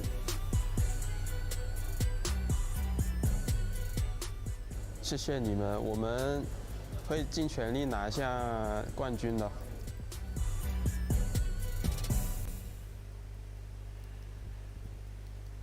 Gotta love the interview on that one. Now, since they have showcased us some good Ogren plays, I'm gonna go back. I did not forget my question to you. 0. So I'm gonna go back to you. Did you love all of the Ogren plays that we've seen so far in the first 2 days that we have?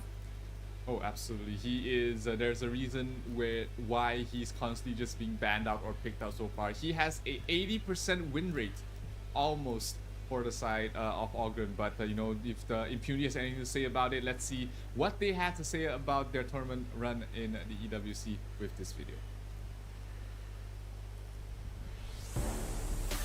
我是感觉很开心，毕竟又出国了，出国游玩去了。就是很开心能到别的国家，就是去玩的意思。我们的中路是擦黑的那个，发育路是小林，然后打野是 Black， 然后辅助是 Megumi， 然后我是对抗路，我是玩对抗路，搞笑的。我们打比赛不能搞笑，认真的，我们打比赛很认真的。 就我们团队如果压力很大的话，就会喊一句，大声的喊一句 “nice”。这次比赛哪个团队会赢？把我们该做的做好，自然就会赢，自然就会赢。我觉得就 KPL 梦之队赢的概率会很大，就能拿冠军的那种。如果发挥的好，那就是一路就是一路能连胜过来。对我们粉丝说，感谢你们一路以来的支持。 感谢你 ，Impunity 加油！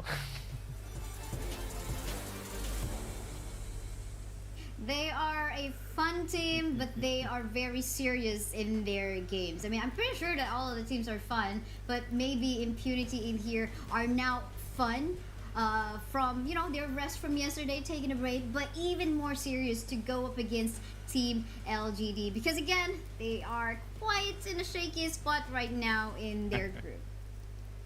Yeah, but Impunity looks like, you know, a team that you can definitely be a fan of. You know, just the energy they're giving out. You know, they're here to have fun. They're here to play as well. So, you know, I hope that, you know, they find themselves out of this situation. It's tough, but hey, they are going to be able to at least try once again against LGD in this group stage match. We have the picks and bans already underway. They're long taken out there by LGD, while Impunity bans out the Musashi and the Ogren. That's so true. Sadly, we won't be able to see any Ogren. I mean, we've seen how effectively LGDB have been using that Ogren, so I think that's a good respect on this draft, banning that up against LGD. But the Long will be out of the picture as well. Looking at the statistics that they had, Impunity had a Pariah on the Dune. I wonder if this is something that they're going to be picking up for themselves as well, but not going to be a priority as Arlie will be here to secure the late game. Yep, that is the top priority marksman at the moment in the current meta, but LGD, they prioritize something else. It's going to be the Dalia once again, but paired up with the Mai for them. So Dalia did give them so much healing in the previous match when they paired up with a Yuhuan, but let's see if LGD will do the same thing once again. This time though, they will not be able to play the Yuhuan in mid, so it will be a jungle Yuhuan if they decide to go for that, or they might just pick up the lane here to have that double death by sunset. Yes, that's true. Let's find out. They're not going to be prioritizing the Yuhuan. They want the stun and CC coming off from the Dirianja, and of course the natural cleanse that he has to go up against the Lady Jen and potentially to match up against Arlie. You know, he can just like go for that stun against the Arlie, the Imperial Order, to stop the Arlie from free hitting. But here, you know, Impunity spotting that LGD still needs their Clash laner, takes out the lane as well as the Mayin. So in terms of the Clash lanes as well, there's not many heroes left in the pool. Maybe a Byron. Looks like LGD has the same thought. They will go for the Byron. One to just really bully the Dharma in lane, and just get them off to a great start.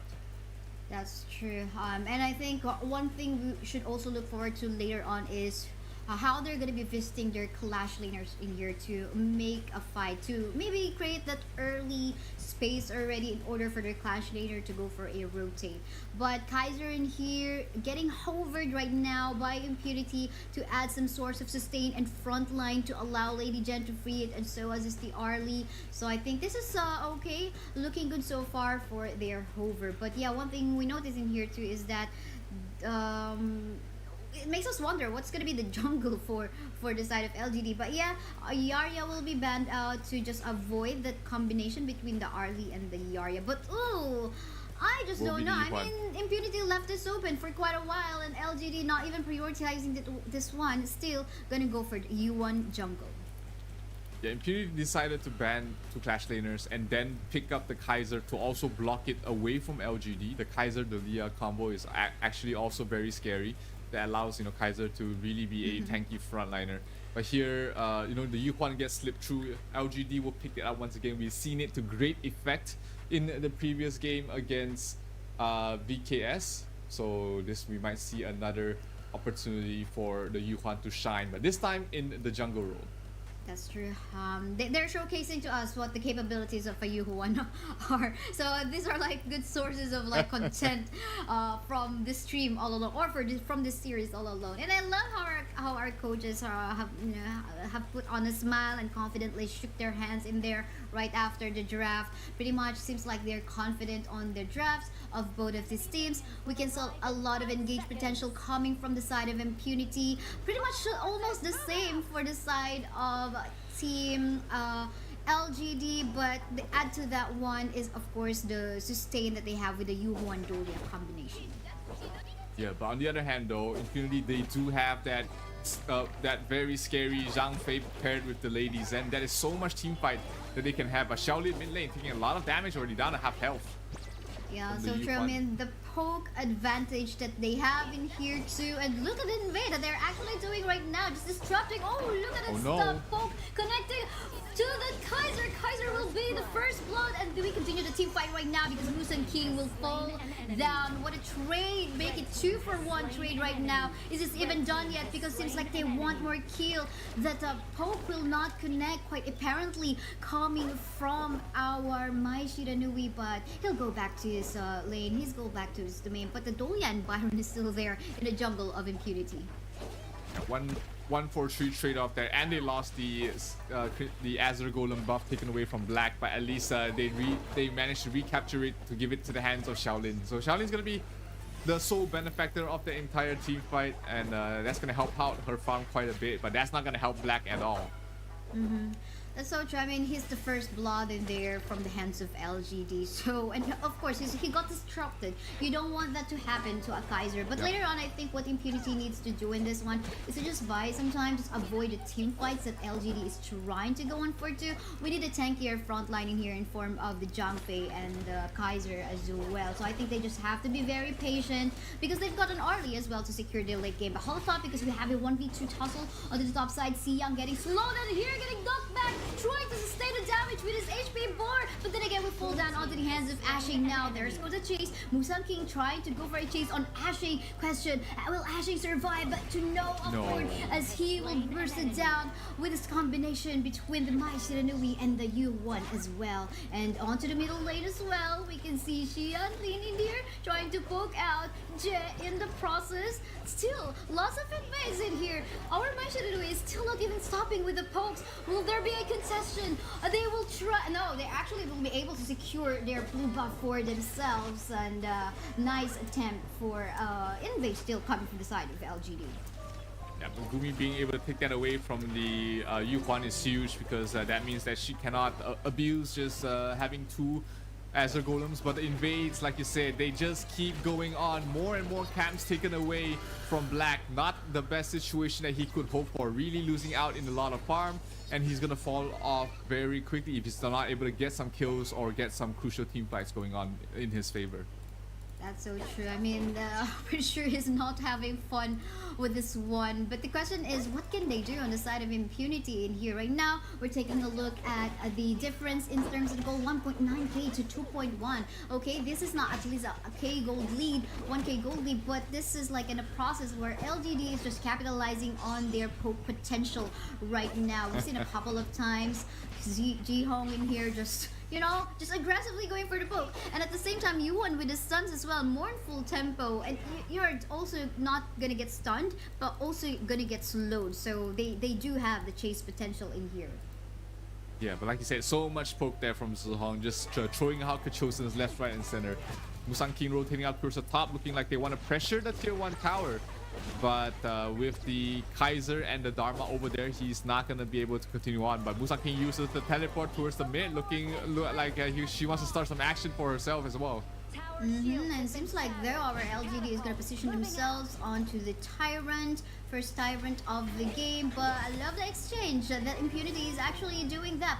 But Silang actually has a vision. I wonder if they will try to go for the steal. No, we did not. I mean, the camera did not really see that. But Impunity will still be able to secure that for themselves. But we can see onto the middle lane here. Look at the aggression, the siege being done right now by LGD. Unbridled Outburst has been used just to shove away the members of LGD. But look at that. They're not even backing away. They're just confident because they do know that there's no backup damage right now. Coming from the Arlie doesn't even have the damage as of yet. But again, the siege is just way too much from the side of LGD right now. Yeah, they know that Black is basically a non-factor at the moment, so the Kaiser not having the damage is a huge factor in why they're being so aggressive. I hear they're trying to go for a fight. Yuan dropping very low, forced to use the ultimate to back off.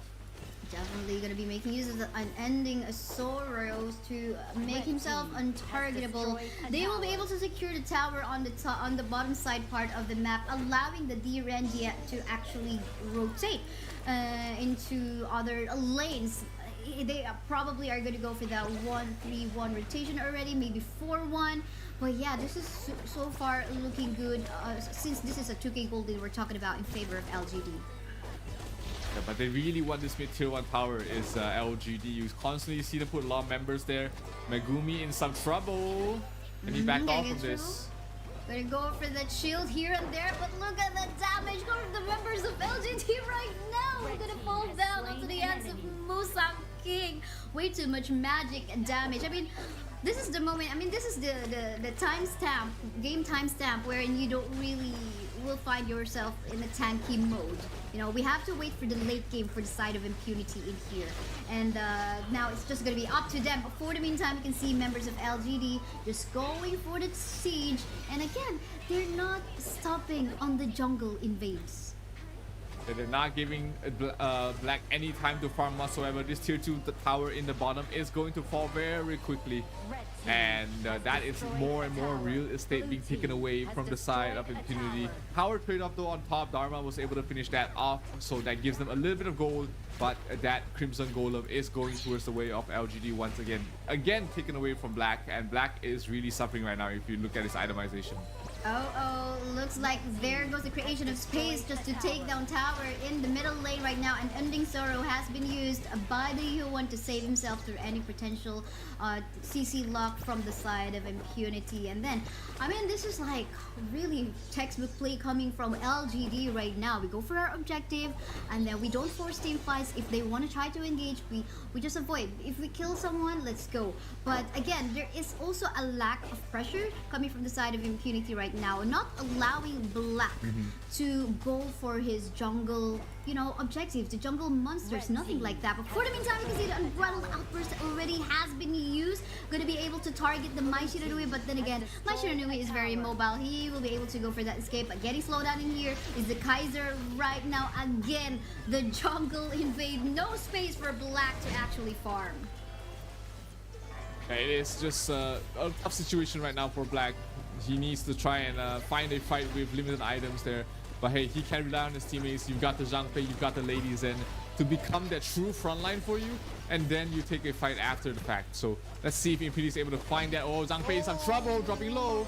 Gotta get that shield though, but for the meantime, there is members of LGD in here already going onto the back with super low in HP. Still see Young will be able to survive. But look at this one. Loss of sustain and ending sorrow has been used already. The members of Team LGD are already falling down. Musan King will be the first one to actually fall down, but the rest will still be safe thanks to the remaining heals coming from the Dolia as well. But it seems like this is somehow what Impunity is going to be looking forward to. So try to pick off one member of LGD one by one, and then maybe we can come back.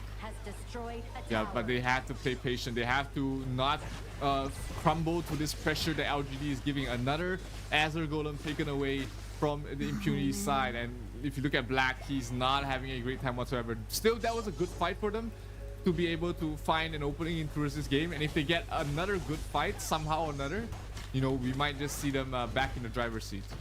Yeah, that's so true. Where the Blazing Cape is already being built in here, but for the meantime, let's take a look at the team fight happening right now. And Bridal Outburst has been used right now, but one member in here is going so low on the side of LGD, but a Chase trying to go for the target. They just want to create that space. They're not going to fully commit onto the fight because they still want to respect Impunity. Meanwhile, we can see Ashi doing some miracle onto the top side. Let's take a look at that fight again. Two members from the side of Impunity almost falling there. The Invincible Warrior kept the Kaiser alive for so long. Look at that. Black was still alive after all of that. They managed to shut down Musan King. They did lose the Dharma, but hey, 1-for-1 trade in a losing situation, you would take that any time of the day. That's true, that's true. You would love that still. It's like light of hope for them. And the moment that they are even prolonging the fight, more chances for Megumi and Black to get even tankier, and even Ashing, and for Shaolin to actually go for that free hit onto the back line. But of course, we gotta wait for Zero, X-Hero, or Megumi to go for that setup, or maybe even Ashing for the setup. They have a lot of sources for setup in here, but of course, they need to catch up in terms of itemization.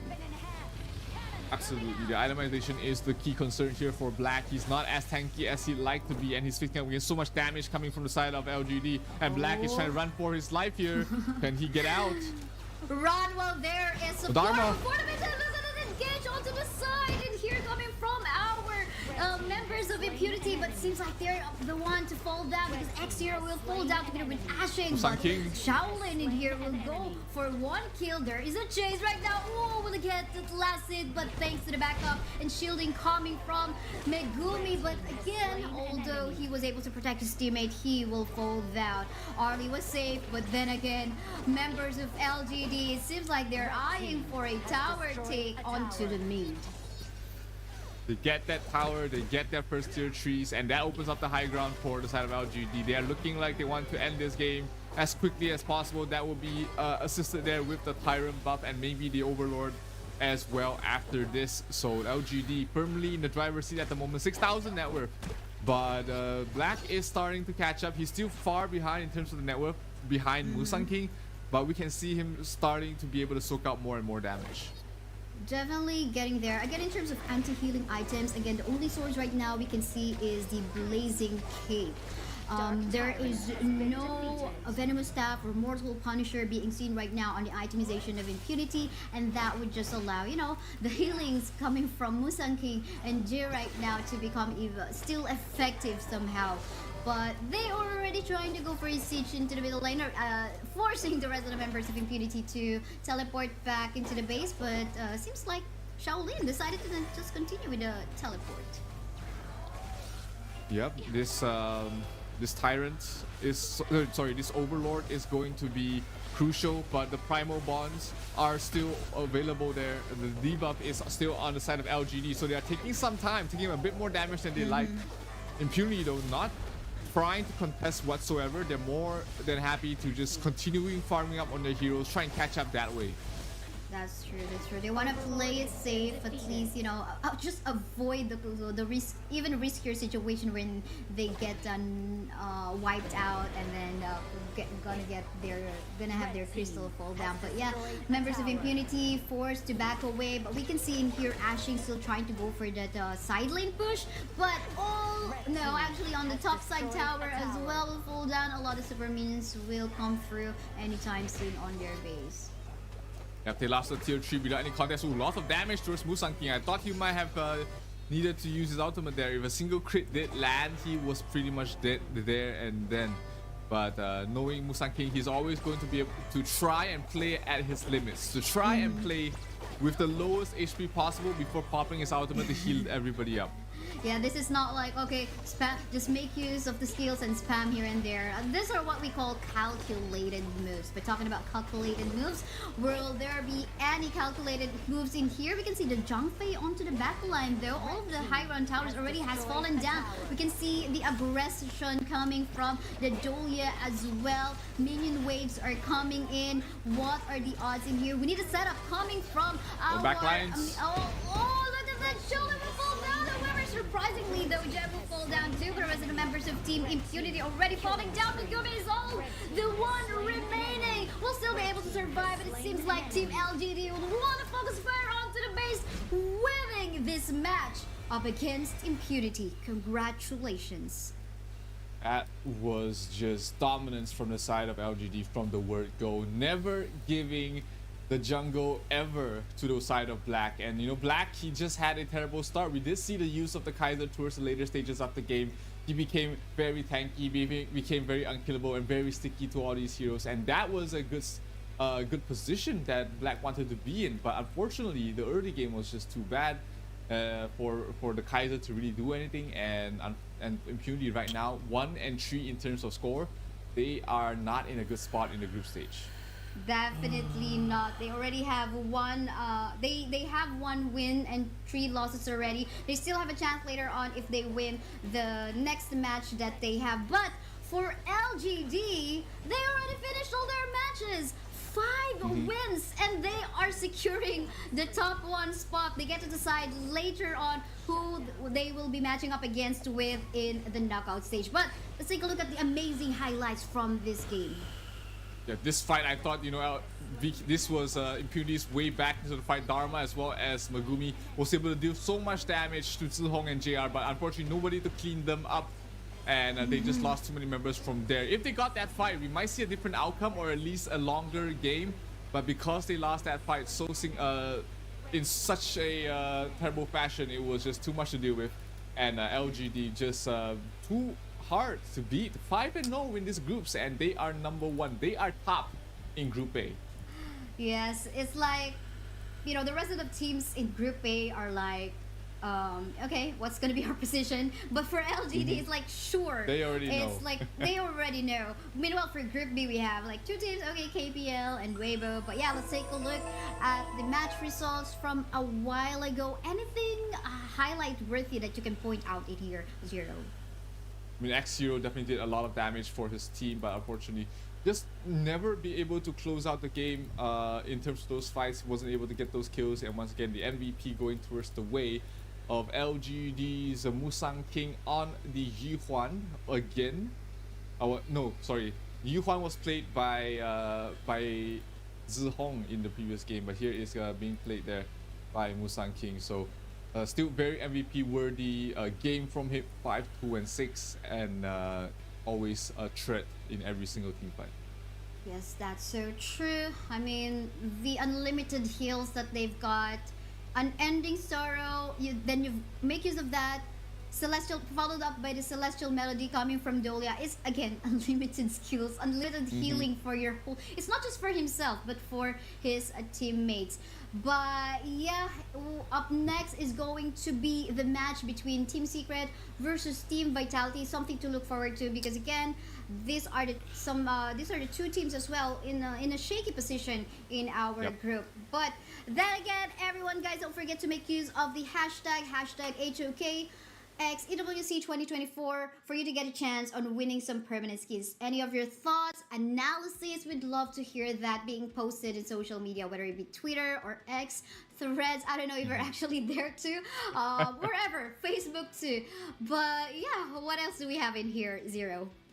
We also have the brand new hero. We've seen him shine. We've seen him go off with a bang. He is one of the highest win rate heroes currently in the Esports World Cup Honor of Kings mid-season invitational. I think he's currently at an 80% win rate.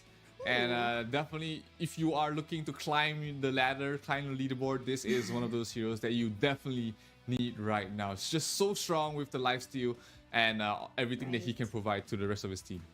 That's so true. That's so true. The space creation, even, I would say. But yeah, make sure to get the Ogran skin Ogren Hero already. So everyone, we are done with the first half of our stream of our day 2 of the group stages. I'm so excited for the second half because this is where we will almost find out like what is gonna be the final results. But yeah, let's head on to a short break for the meantime. Once again, I'm Isaiah. With me is Zero. We'll be back after a few minutes break.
We are halfway through the Esports World Cup Honor of Kings Mid-Season Invitational, but we still have so many yet to be decided in Group A. Welcome back, everybody. This is Zero and Kaisaya, and we will be witnessing a very important match between Team Secret and Vitality. Now, this match is not very important for Team Secret. They've already mathematically qualified for the top 4 for the playoffs, but Vitality, they're at the knife's edge. If they lose this game, the entire Group A bottom side will be shaken. Definitely gonna be shaken. I mean, we're talking about VKS, Impunity, and Kagendra also trying to find their spot, their way onto the top 4. And again, it's gonna be going to be pretty shaky as we head on to proceed onto this series. As we see, Team Secret looking good so far with their match up against Vivo Kid Stars from a while ago, showing off some power on what they can do on this day 2. Yeah, so let's take a look at the groups for both sides. Group B already pretty much almost set in stone. The KPL Dream Team, Weibo and Loops already mathematically qualified, while the final spot still between Falcons and All Gamers Global. Both these teams still have to fight it out to find out who will take the last slot. While for Group A, if you look at the bottom side, from the 3rd to 6th rank, it is just so tight across all these teams that every single win and every single loss from these bottom teams, it could decide the fate of the bracket. And yes, as you can see as well, just finished from a while ago, in our Stream A, KPL Dream Team just took down Weibo Gaming, giving Weibo Gaming their first loss in their group. So yeah, this is also like giving us like the proof of dominance on the side of KPL. That's well understandable why they also have a lot of fans and as to why they are actually, the top in the predictions right now. But yeah, let's take a look at the roster that we have. For the side of Team Secret, we have Shisan, Azar, Shuan, Tian X, Son, and Hugh Huan. Definitely, I think they are very eager. I saw the post of their coach from yesterday, and it seems like they are really wanting to get maybe no longer the top seed on this group, but maybe they would want to be in a better place for the seeding still as well. Absolutely. I mean, just avoiding being 3rd and 4th is also very important, because then you can't be picked by the opposite group's first seed, right? So that gives you an option. That puts you in a much better place to be. But hey, let's listen and take a look at what Team Secret has to say for their preparation in this tournament.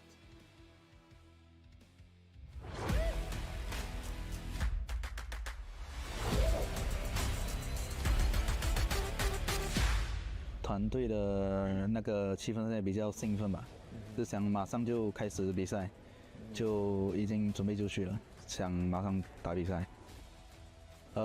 总决赛的时候吧，先拿2分，然后被对面追到3分，就挺伤害到自己的，不过已经调整好了，这次不会再输。就之前的那句话的话，我会原封不变的送给所有的对手吧，然后。如果你觉得不服，你想战胜我们，你可以试试看，我会让你知道什么叫绝望。对的。我觉得冠军的候选人的话，不是我们 Team Secret， 就是 KPL Dream Team 吧，毕竟他们是来自中国的很强的选手，可能会有点棘手。奖杯的意义的话，对于我来说，是我玩这个 HOK 那么多年来的一个，对我自己的一个责任吧，就是答案就是。这是在推进我支持前进的动力，就是拿到这个奖杯会让我感觉可能我做到了就是这件事情。我想对我的粉丝说，上次总决赛可能输了，让你们失望，不过这次不会再让你们失望一次了。Secret Fighting。Such a confident team is Team Secret. They are vying for the top spot. Sure, right now they lost to LGD, which means that they can't take seed number 1. But hey, they can still fight it out for the 2nd seed in the group. And this win with Vitality will be very important. But hey, Vitality, they've proven that they can fight with the best. They've been able to take away wins against Vivo Keystars, and you know, Vivo Keystars has been one of those teams out there who has a lot of experience. So Vitality still trying to put up a fight. Jazz, City Boy, 90, Benji, Shanks, and Highland, they all want a piece of the action. Definitely would want a piece of the action. I think they just came from a loss as well from a while ago, but I'm pretty sure that up against Gigendra, but I'm pretty sure that they will still stand a chance. Again, they still have a few games remaining in here. 2 games for today, day 2, and I think they're ready to take on the action. Absolutely, it is their fighting chance to stay in the playoffs here, Vitality. If they take a win, then they will be in a good spot, at least securing the playoff spot. But hey, let's take a look at what they have to say about the Esports World Cup.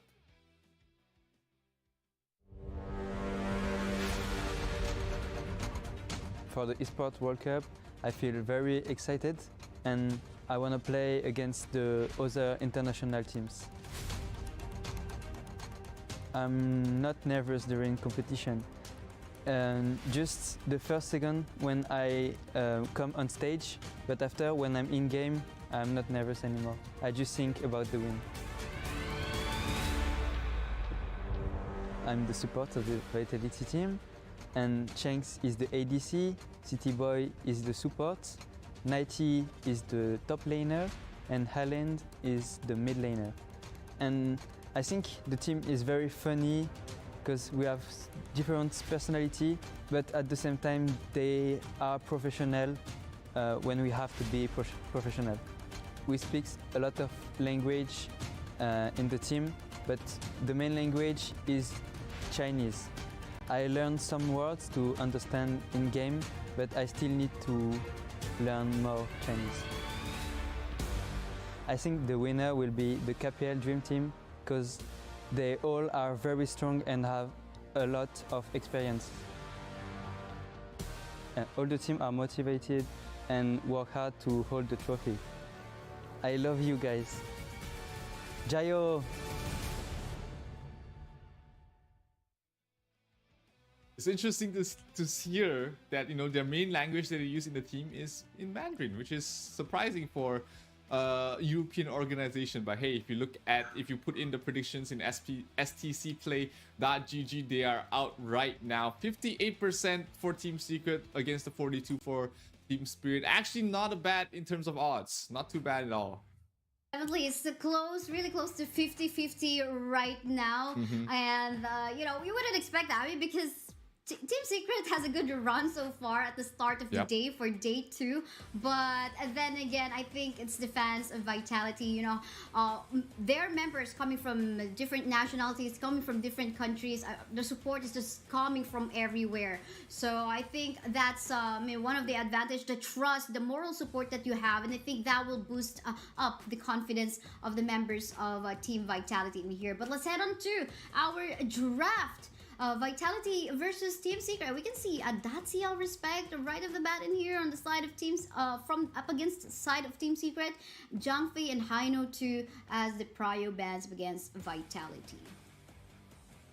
Absolutely, it's Haino definitely hasn't is one of those heroes that is just so strong. He hasn't really seen too much play out there, but with those matches that he has been led through, he has been winning almost every single one of them. Team Secret, again, really prioritizing the Mai Shunui for their side. I mean, Shisan is a beast on that hero, so it doesn't surprise me that they will put so much focus in first picking that.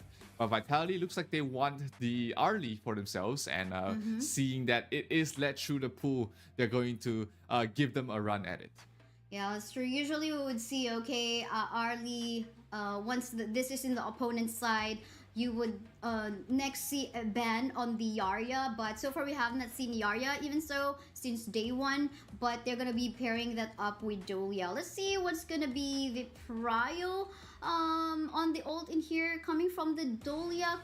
I don't think the Arlie it will be, because you know the ult of the Arlie is like Mei were to actually knock back the enemy just to save herself. But we're looking forward to what will be the next 2 picks of Vitality in here to get the Celestial Melody from the Dolia. But in terms of engage and the pickoffs, looking good so far for the side of Mai Shiranui. They also have the late game secure with the Lady Sun. Will take a while in comparison to the Arlie, But yeah, I mean, looking good so far for both of these teams. Yep, lots of single target damage and focus here from the side of Team Secret, hoping to lock down and burst down the Arlie before she's able to really wreak havoc in the fights. But Vitality already picked up the lane, so that's at least one of the pairings that you can reuse with the Dalia. And the secondary Death by Sunset is always very strong. But you like to have more options. You want something else that you can play along with Dalia. Let's see what Yao Yao, the coach for Vitality, has in plans for their jungler as well as their mid lane. Would this be a Yuhuan once again? That is still left in the pool. Also very strong in the jungle to pair up with the Dalia and the lane. That's true. Makes me wonder if they're going to be eyeing on that one. We'll see. We'll see.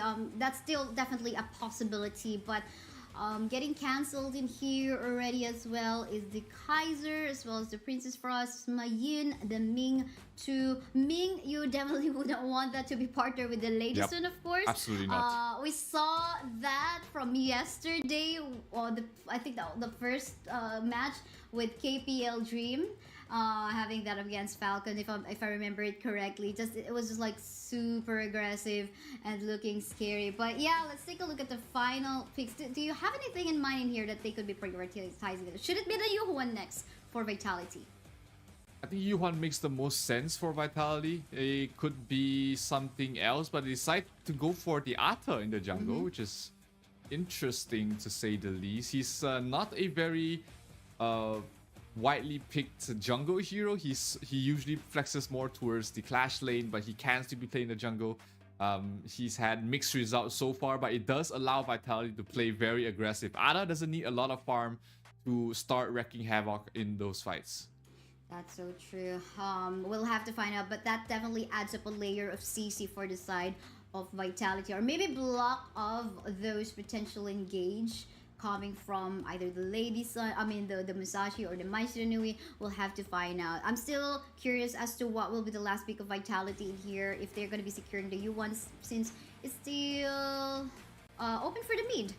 But yeah, Byron and Tyan in here will be locked by Team Secret, completing their lineup. So much healings, of course, from the Tyan. There will be some mini stuns. Pretty annoying in the laning stage, I would say. But yeah, let's see how they're gonna be working that one. But it's gonna be the Shangguan in here that is gonna be locked in by Vitality. And with that getting picked, we might be looking for some really good early games if they can secure that. Yep, the second ultimate for Shangguan is always just so scary. You thought it was over, you thought the barrage of damage coming from the final stroke was done. No, they have another round of it, and it's going to be something to look out for. Vitality has been playing with the Shangguan quite a bit, so they are absolutely no strangers to it. But hey, one final cry, one final hurrah for the Team Vitality. They know that they need to take this win to be able to secure their spot in the playoff. While for the side of Team Secret, they need this win to secure second seed. So a very important match for both squads. Let's see which team will be able to take this win in this matchup. Yeah, that's so true. Both of them have 2 remaining matches. This is both their second to the last match. A lot of things can happen. If Team Secret wins, of course, giving them more firm position in the top, second to fourth spot. But if Team Vitality lose in this one, they may still have a chance, but it will still depends on the results of the other remaining matches that we have. We head on to our Gorge. Into the Heroes Gorge again, where Castle of Gaisai with me is Zero. I'm going to bring you the action on this next match. Absolutely. Vitality is putting the Shangguan towards the mid, not playing it in the clash farm lane as we are more used to seeing, but top lane 90 taking a lot of damage from Xuan and 10x already. They absolutely do not want this lane to have a good game whatsoever, and a lot of damage taken by Highland. He has to watch out, but Shisan is the one dropping down very low, almost being brought down there by the Lilia. So a lot of damage being traded across both sides. Yeah, usually it's actually my Shinigami who would see bursting, dealing a lot of burst damage or doing those amazing early pokes in the mid. But yeah, he's the one actually being taken off into in a slither of health on that first minute game time. But we're looking at our roamers already doing some rotations to assist and give aid onto our farm laners. Most especially, I would say Sun, in comparison to the mobility of Arlie in here, needs more assistance. But it looks like our friend in here, Yuhuan, is just basically standing on the bush right now. I think we might have to run into some technical pause on that one. It looks like he might be facing some technical issues, but hey, it's thankfully for him. I mean, it seems like the side of Vitality, they were pretty respectful about that. They weren't, going all out. They weren't like, capitalizing on the fact that hey, he's not moving, but they were just poking and prodding, and when they realized he wasn't moving at all, they just stopped hitting, which is really props to Vitality. They're showing a lot of sportsmanship in this. Yes, that's true. I love it. I love it. I love the respect that they have given there. They immediately noticed that okay, he's not moving, so for sure something has happened in there. So we just gotta wait on that one to be fixed. In the meantime, while we are on the wait, we invite you guys to post on our social media whatever your thoughts is happening in here for our day 2, what your analysis are with the progress with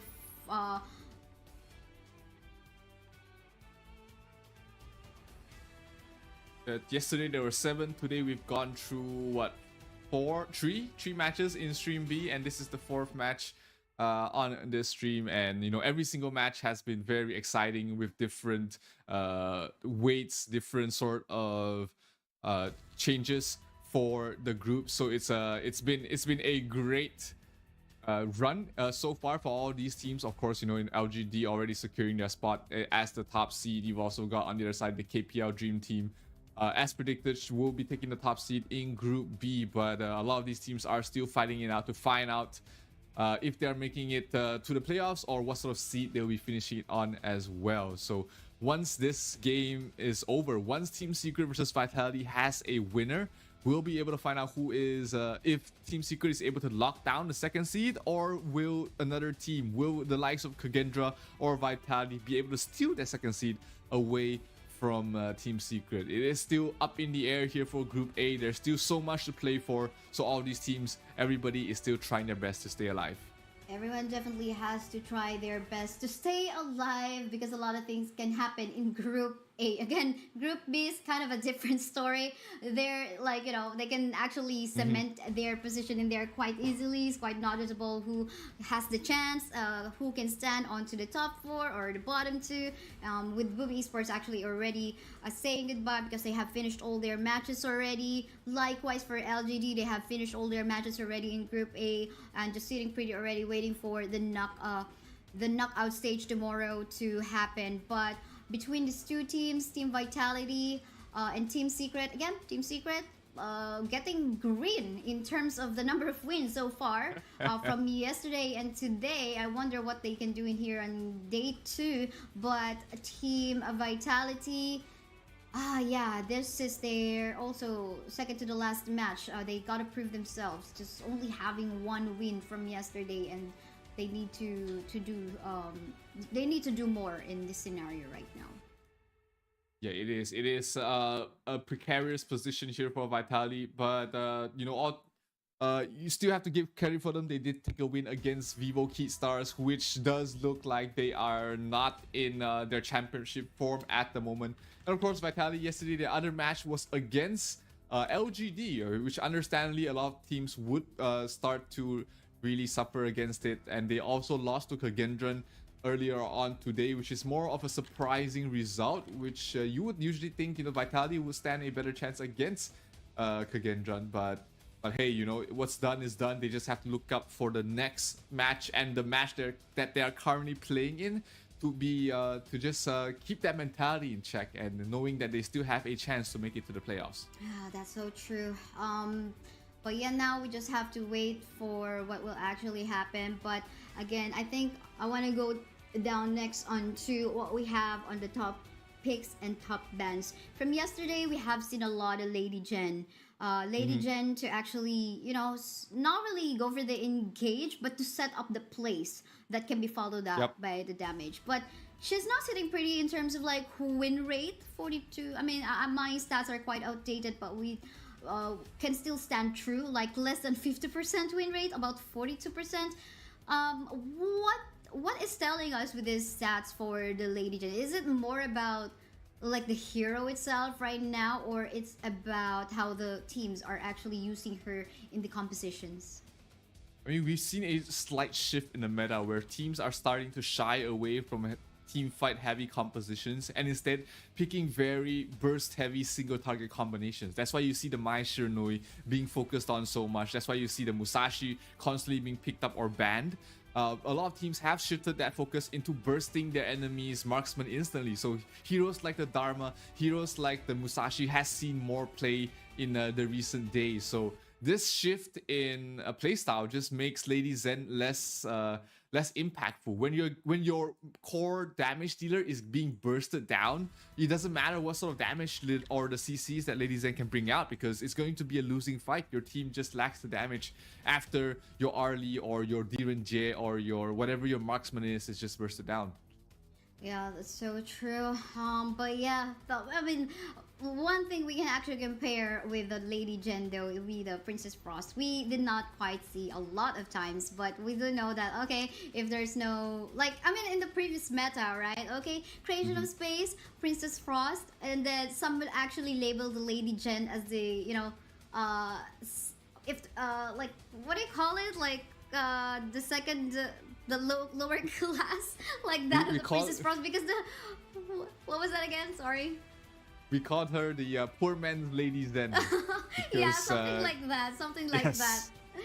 Yeah, because the princess you pick up the Princess Frost when Lady Zen is not available for you. And in season 1, instead it was the other way around. Princess Frost was the most meta pick ever in the mid lane. So Lady Zen would have Lady Zen was the poor man's Princess Frost. So it's interesting to see, you know, as more players come into the game, as the meta shifts, how these top heroes do shift out, and we're seeing it again here in the mid-season invitational. Lady Zen, sure, is still being picked up quite a lot, but the win rates are telling about how she's fallen away from the meta, and it's becoming a very single target focus composition that gets more success right now. Yeah, that's true, but yeah, that's not what we're seeing right now. We got a lot of new heroes, Yao, Long.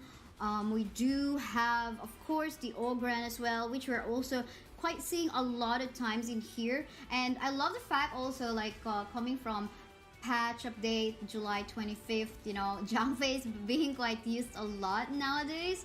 Shangguan got buffed too, but, you know, we've seen her only quite a few times. But yeah, I think Zhuangzi at the same time as well is not gonna get picked up. Even though Yao got picked, I mean got buffed as well too. We're not seeing him at the same time too since from yesterday. But can we talk about Yao? I mean, this is the brother, right, of Jing. Yes. Yeah, of Jing. And in comparison to Jing, well, for sure, Jing for me is even harder to play with. So highly mechanical. Yao manageable, but why is Yao not actually getting picked in here right now in the current meta? Well, Yao is one of those heroes where it looks like he does a lot of things, but actually he's just in there to be a nuisance. He doesn't provide a lot of damage. He does provide a little bit of crowd control. He's annoying to deal with. But, you know, these teams, they're experienced. They know how to play against it. They've been playing against it in ladder. So that's why, you know, when you have a hero that, despite how much farm you can get in terms of the farm, you know, you are not as impactful as a lot of these jungle heroes. The Yu Huan, the Musashi, even heroes like the Heino, the even Menki, or the ever so popular Ogren. These heroes can do so much with farm or without farm, but the Yao just kind of does nothing even with farm. Oh, that's so... I see, that's why. But I guess we gotta wait for more updates for this Yao to happen to actually see him in action. But yeah, for the meantime, I think all our teams is... Somehow you saw the progression coming from Ogren yesterday. Ogren get picked in the first series that we've casted, I believe so. And he loses?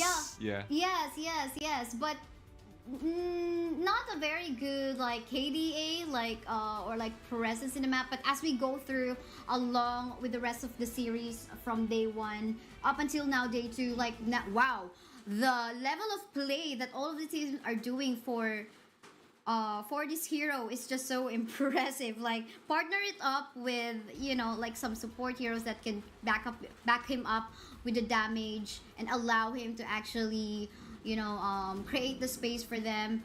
Then it now looks even more impressive.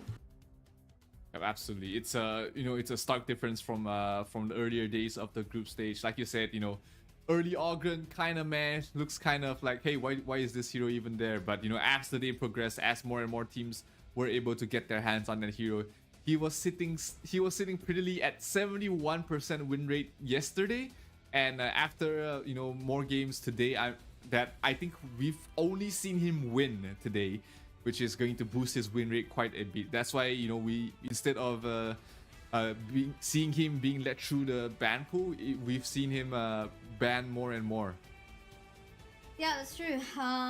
Getting banned more and more, respect more and more, and I think all of the audience currently watching and waiting right now as we fix or as we get ready again for TS versus Vitality. I'm pretty sure you guys learn a lot on how to actually play this Ogran hero and execute him so well, and what type of other heroes you can actually draft him with in a certain composition. So there's a lot to learn. Me too, I'm learning a lot, different strategies, and even when we saw that match versus LGD and was it Team Secret, we did see how they actually were able to manage the Daxiao and the Futsu composition from yesterday's match. So I think those are the kind of plays, like if you have the question, if you're a grinder in the ranked games, you would question, okay, like how do we really manage this Futsu and Daxiao combination? Now it was displayed to us from yesterday by Team LGD. And having those types of pick like that of the Lianpo, just canceling out the TP process of the U1. So those kind of plays, which is also like helpful not only for those who are after the esports, but also those who are grinders in the ranks. Yeah, you get to learn so much just watching these professional players play and hone their craft. You can also learn a lot about Honor of Kings in the HOK camp, where there's just so much information that will allow you to understand the game more, understand situations, or why certain players pick these heroes, or why certain players build their heroes this way. There's always things that you can improve to make yourself a better player in Honor of Kings. So make sure you head yourself over to the Honor of Kings, the HOK camp, where you can also earn more in-game rewards and while this entire event is going on. So plenty of reasons for you to be there. Who knows, we might see you playing in the Esports World Cup sometime in the future. Yeah, sure. I mean, never this know. is just the start.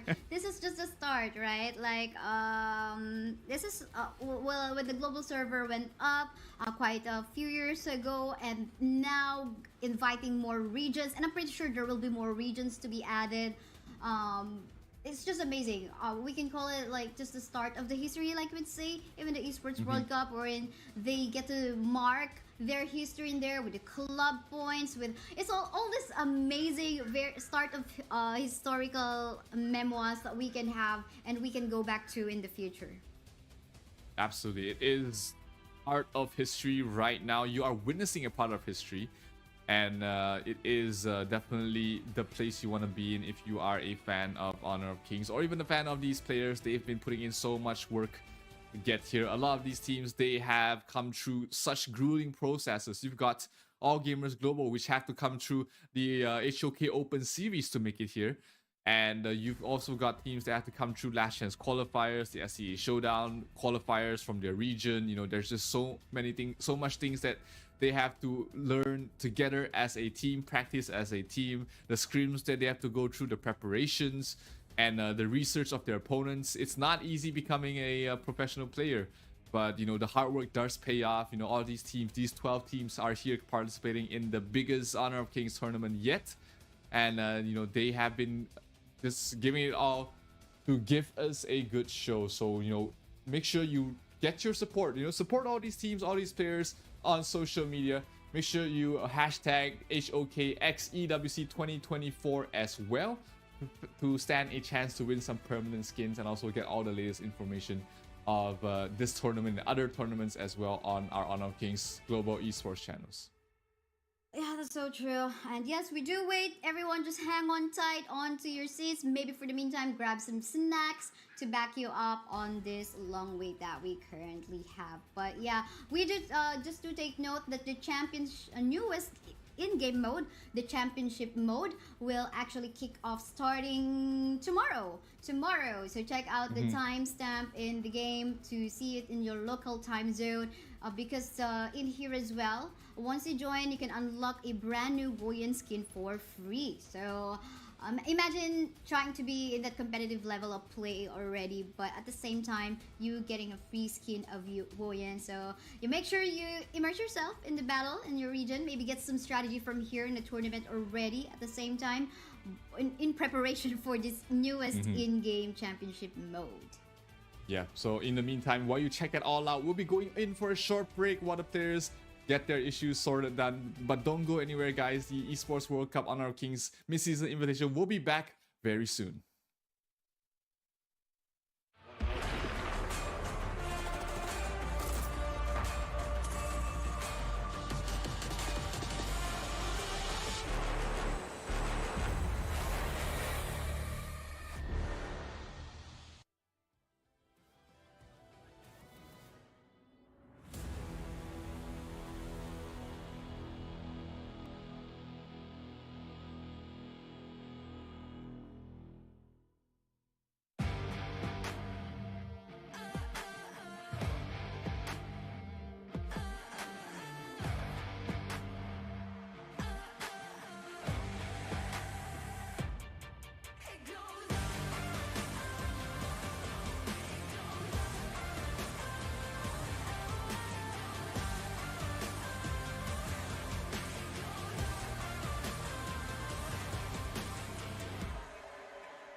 It's the EWC and you want to play like a pro. Well, we've got a lesson for you. Axe on. You're fresh, ready to fight and grind those long hours. It's how it should be. Axe off. You're slow, unfocused, and lagging. Do you get it? Let's go again. To unleash your best game, you must freshen up first. Get your axe on. Spray, play, repeat. Axe and Esports World Cup.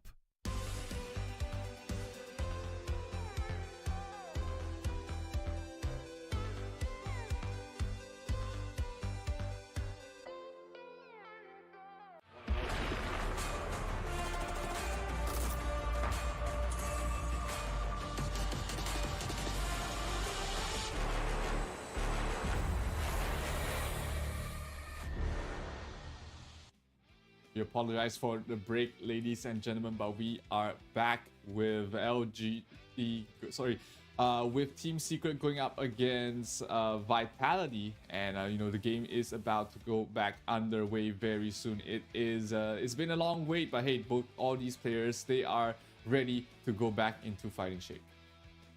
Yes, we have yet to find out as how we're going to be continuing the match between these two teams, but looking good so far. Let's just have a quick recap on the lineup that they have built in there. So for the side of Team Secret, we have the Byron, Musashi, Mai Shiranui, Lady Sun, and Cyan. And for the side of Vitality, we have Elaine, Ata, Shangwan, Arlie, and Jolia. Correct me if I'm wrong. Did I actually swap it? So No, I think you got them all right. Okay, correct. Yeah, correct. And nothing actually happened up until the point where we had to go into a pause. So you guys, even if you just tuned in, you didn't miss much. We're just gonna resume back into the game here. Yes. It's just that an almost kill onto Shi-san a while ago onto the Mai Shiranui, but still all safe, no casualties as of yet. As you can see, the scoreboard is pretty clean, but it seems like we're having a tussle onto the top side between the Byron as well as the Elaine. The Elaine is pretty much a late game hero, so that's the advantage of the Byron on the early stage. You want to get that ultimate up and running before you can actually, be of use for your teammate, mostly on accessing the backline. Yeah, Byron is the lane bully and also bullying the lane in top. That's why we see teams put so much focus on giving the lane good lane. Bottom side though. Highland with the rotation gets a double onto her Team Secret. That's Sun and Yuhuan dead. That is just so much damage coming in from the Shangguan. And we talked about the Shangguan yesterday, where we talked about him needing those 3-4 kills before the 4-minute mark. And that is an absolutely great start here for Highland. 2 kills already, a double on the bottom lane, and that also helps Shanks get into a good position. Yeah, and that's what we're looking for from a Shangguan. The early plays that you can do, take advantage of that. What more, the Lady Sun is actually a very late game hero. So that is a good idea coming from the side of Vitality. We just bully them on the bottom lane part of the map and create some plays, because you don't want this Lady Sun to go online, and that will definitely give, whether it be a kill or an assist for Shanks, that is going to be a good news for him if he gets those contribution. Look at this, another visit onto the bot lane. Yeah, I was just about to talk about that. She is already prepared for the next fight in the bottom lane. Basically, a replay once again. That was just so much damage there by the Shangguan, using the final stroke to get that 2 kills. And here, the bottom tier 1 tower, before the tower plating even goes down, before the shield even goes down, they're going to try and break it already. Almost finished off there. Around 20% HP left on that bottom tier 1 tower. And a Vitality off to a very hot start. Very hot start indeed. Those kills onto the lane that you would want to protect and get more farm, already taken down by Vitality. But up next is going to be the objective taken here. There's a good position for Vitality. Again and again, yes, getting bullied onto the bottom lane part of the map is the latest soon. But a backup incoming from the Mai Shiranui. I wonder if they're going to go for a play, but instead, Team Secret will actually go for a decision onto taking onto the jungle camp of Vitality. Meanwhile, Vitality will be securing the first Tyrant of the game. Yeah, Team Secret, you know, knowing that they can't make it in time to back that up, does the next best thing, which is steal away some jungle camps, away from CT Boy, away from this Ada who wants a good early game as well. Top lane, 90 might be in some trouble. He does have his death by Sunday to get away from that, and I don't think they'll be continuing chasing under the tower any longer. But hey, Vitality taking a leaf out of Team Secret's book will be the one invading their jungle. This Crimson Golem will be going down, and Musashi is rotating in, trying to get it in time. Who's gonna get the last hit? It looks like it will be CT Boy, the one to get it, but they do lose Benji. Oh, here comes the initiation towards the backline. They instantly burst down. Shanks, another hero down. Highland trying to do his best to survive, to fight back. Can he pop this out to a no? Looks like he does not have it in time, and Highland will fall as well. 3 quick kills going towards the way of Team Secret as they try and wrest control of the game back in their hands. Yes, that's so true. And now they are gonna go for that invade on the jungle camp of Vitality right now. Trying to go for that kill. Oh, gonna go for that Sanjin will be able to save his life. Lots of shielding here and there. But for CT Boy, it's not gonna be enough. TS will secure another kill for themselves. And they lose a tier 1 power in the bottom as well. Vitality's, when it looked like they had a good start, but somehow Team Secret just made it look terrible. 3 kills. 4 kills in fact, and as well as getting both buffs away from CT Boy, and they're going to pick another. It's going to be the Crimson Golem going towards the way of Team Secret, as Highland is forced to use the ultimate not to not be able to finish off anybody though, so that's going to be a long cooldown before he's able to get it again. Let's take a look at the fight that really turned things around here for the side of Team Secret. Quick kills onto her Shanks. Highland stuck between a rock and a hard place, couldn't really finish off anybody there. And it was just way too hard for Team Vitality to take the fight from that point on. And it even continued onto the jungle camp of Vitality in here, wherein they, even though there's a lot of shielding coming from CT Boy as well as 19, it's not really not enough. But we continue onto the top side, where the Shangwon is actually going to go for that finishing stroke up against Shuwan. Maybe just wanting to capitalize on the counter play that they can do, because they haven't bullied by TS onto the bot lane. Now is their time to come back from the top side. Yep, TNX already level 11, while on his counterpart there, CT Boy only level 9. It's a really tough position to be in as Diada, as we see TNX trying to go for another kill. Shanks in some trouble being chased there, but here comes the Highland ultimate. Gets the kill though, as CT Boy will fall in the end along with Shanks. 2 heroes down there for Vitality, as they only lose TNX for that. But hey, at least they shut down, and they might be able to get this Azure Golem away from CT Boy once again. Team Secret, despite losing TNX, will be happy to take that trade. Yeah, that's true. Trades after trades in here between these two teams, that's what they can do. But so far, the map is looking in favor right now, with the push of the minion waves from the bot side is in favor right now on the side of Team Secret. Even them just waiting for the potential bush gank from the side of TS. But no, actually, there are no members there coming from the TS.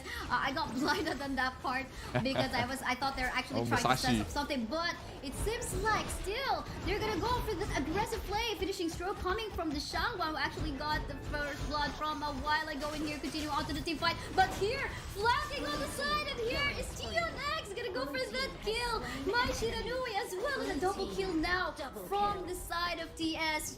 Oh my, this is looking like a disaster. It's just 2 members left for the side of Vitality. Blue team.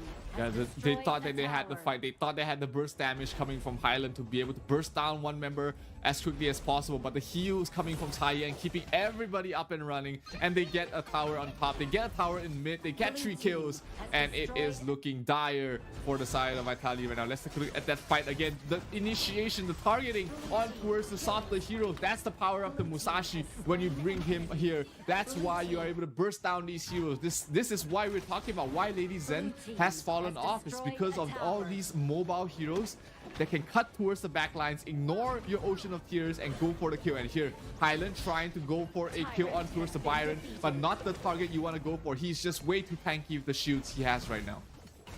Yeah, that's so true. But now I think the question would have to be, what can Team Vitality do in order to regain their control in the map? Because it's looking like, just way too much aggression right now on Team Secret, capitalizing on the lead. And the burst damage, critical damage coming from TS Sun as well. What can Vitality do? I mean, they're in a bad position right now, getting singed by TS. Lady Sun is definitely online at the moment, doing so much damage. Vitality needs to stop trying to take these fights. They need to start splitting up the map, get some farm, especially on the lane, as well as Shanks. You know, put these two heroes on the side lanes, get them some farm, get them some tower damage, as well as just wave clear on towards the side lanes, and also pressure Team Secret across the map. You can't play this 5 versus 5 because your opponent has already outfarmed you. They need to continue to buy some time for these heroes to catch up with farm. Catch up with farm, indeed. I mean, they've got Shanks in the early, which very late game in here is going to be their life-saving grace, but the access to the back line in here from the lane is still on their hands. They just have to wait a little bit, be patient, but I love the trade that is happening right now. We can see on the TNX will be able to secure this Shadow Tyrant for themselves, but it seems like a fight is about to happen onto the top side. A chase is happening right now. No, is the Tyrant gonna get cornered? Super low on HP right now. Is Shisan in here? But Highland will fall down onto this hands. A lot of exchanges skill. Two fights are actually happening, but they are already in the base of Vitality. This is a very confident move coming from the Musashi, killing off Shanks as well. Now it's just two members remaining, the two frontliners on the side of Vitality right now. Wow, I mean, it's like a 3-for-3 trade overall. Yeah, that was probably a bit too overconfident there from the side of Team Secret. Allowing 90 to get that triple kill is huge because 90 didn't have such a good lane. He was laning against a Byron, but you're giving the late game, the stronger late game hero 3 kills at this point, and maybe a couple of towers as well. 90 with those 3 kills might be seeing a huge spike in terms of his damage output and his survivability. So Team Secret, sure, you got 3 kills for yourself, but you did lose your Lady Sun. And that is all obviously not the best position to be in. So 90 now feeling more confident at the moment he got those 3 kills might be starting to cause Team Secret some issues. Issues indeed. You want to avoid all of those. But now we're seeing an attempt coming from Vitality right now to set up something, but it seems like TS is just gonna be taking this time because we can see the Shadow Vanguard is onto the bot lane part of the map, gonna get cleared first by the Lady Sun as well as the Cyan. The Sunset has been used, just a precautionary measure, but then again, everyone's just falling back right now. But it seems like Musashi is just gonna go onto an engage, not gonna be able to target anyone from Vitality thanks to the death at Sunset once more coming from 90. Yeah, that refresh Death at Sunset allowed him to get away out of that. So just a couple of ultimate cooldowns used on both sides. No real casualties up here. Will be interesting to see how the item progressions have taken place here for both sides, because, you know, it looked like Team Secret was about to run away with the game, but Vitality able to put up a good fight earlier on in the top side of the jungle. We might be seeing a different story here. That's why Team Secret is playing more, slightly more conservative. They're not going for these deep dives anymore. They're playing a bit more scared. Scary as it is, and now the siege is coming from the side of TS, gonna be taking down the high ground in the mid, maybe in the mod as well, opening more opportunity from them to actually go ham in the wild onto Vitality's place. And do take note, anytime soon they can actually go for a position, they could just like go for the clearing of the jungle and the minion wave across the map of Vitality and go for that. Maybe another objective take. Could be the Tyrant, could be to empower them into the Clash even more, and the Overlord as well to help them go for even more push in the lanes.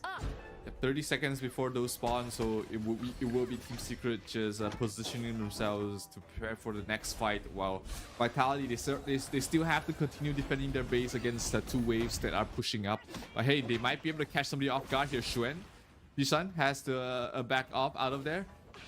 But they don't have the lockdown. They don't have the initiation from the side of Vitality to be able to close out the gap. But here comes the Shadow Overlord as well as the Shadow Tyrant spawning. TNX already prepared down towards the Tyrant. Let's see if they're going to contest this Overlord.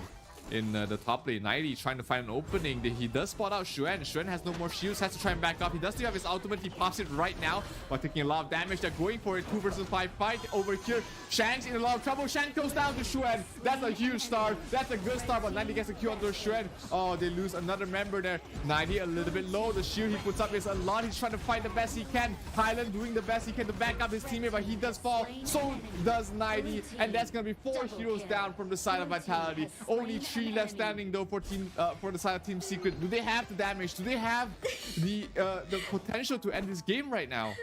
I would like to believe so, because this is just the only one member. It's just the Dolia on the side of Vitality right now. They do have the minion waves into the bottom lane, and the death timers, the earliest one is gonna be 16 seconds, and the rest of the members of Team Secret are actually trying to end the game, and this is it. Team Secret is gonna go for that win up against Vitality,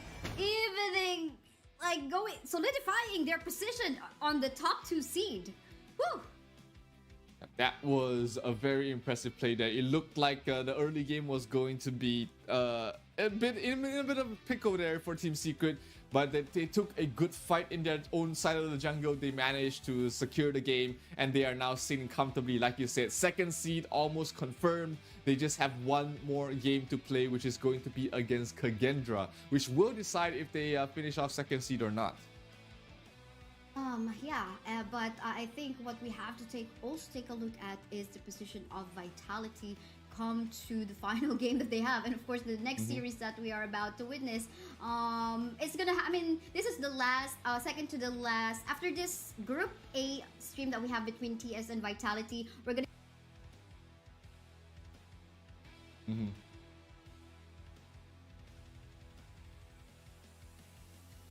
what is gonna happen even further on Group A on stream A. But yeah, let's take a look at the highlights. Yeah, this was the match. early fight that seemed so good there for the side of Vitality, getting them 2 quick kills, but just right after that, they took a terrible fight in the enemy side of the jungle. They lost Shanks, they lost Benji, they also lose Highland here as well. Couldn't get a kill on towards Shisan, and that just started the entire snowball for the side of Vitality. They just kept getting kills. Kills after kills. The moment I think we found that opening a while ago onto the bottom lane part of the map from the side of Team Secret. That's when they continuously went on to just playing aggressively up against Team Vitality, and we've seen this common now. There were moments wherein there could have been a potential comeback from Vitality, but I think the front line TianX and Shuwan in here is just like so effective for their lineup, again with the healing from Yuhan, Sayan as well, and of course the flanks coming from Shihan, and with that Sun is able to free hit. And even though they actually in this particular skirmish, even though they have actually died, man, the sustain coming from TianX, add up the heals coming from Yuhan, they just couldn't die. That was just a dismantling for Vitality there from Team Secret, but hey, Team Secret is going to be feeling very happy about themselves. Vitality is in a pickle right now for themselves, but hey, they still have one more chance, and that's against Impunity later on in the stream. But next up, we're going to have All Gamers Global going up against Loops. But before we go back in towards Group B, ladies and gentlemen, we'll be going for a short break, so don't go anywhere. We'll be right back with more Honor of Kings action.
لحظات البداية عاشت معنا. كنا نحسبها وقت للتسلية بس. نحسبها بس ذكريات. عبود أعطي أختك اليد يا ولد. ابتكرنا فيها ابتكارات، وإذا بغينا قلبناها خرافات. كنا نحسبها بس لمة وصحبة وسهرات. انتبه نوب ترى نوب. لكن كنا نشوف عالم ما أحد يشوفه. لا تشغل وقته بشيء يفيده. الله عليك على اليد سود. عالم كبر وعاش فينا. عالم الحماس فيه يوصلك كل مرة لحلم أصعب، بس ما يصعب عليك. بارد معك وين ما تروح.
The one who would control fate must be heartless. Raise the axe of God to smite all. Only then bless the people of Ningmeng.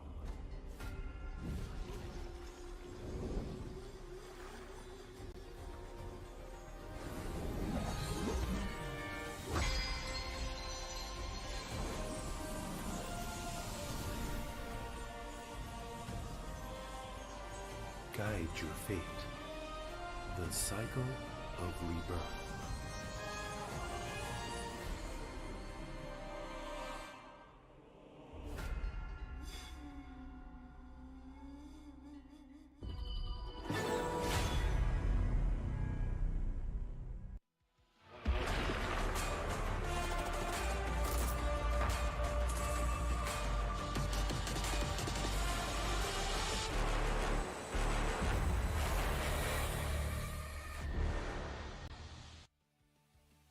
We're back with the Esports World Cup Honor Kings Invitational mid-season as we're going to jump back into Group B here, Isaiah, as we're going to find out if All Gamers Global will be able to secure a spot in the playoffs.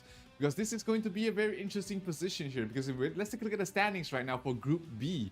All Gamers Global are currently 1 and 2. They're not secured a playoff spot yet, because there is a scenario where there is going to be a three-way tie for the bottom 4, 5, and 6 spots. Now, if All Gamers Global lose to Loops, and if they lose to Team Falcons, then it will be a three-way tie in the bottom. But if they get any of these wins, if All Gamers Global is able to get a win either against Loops or Team Falcons, then they will secure the playoff spot.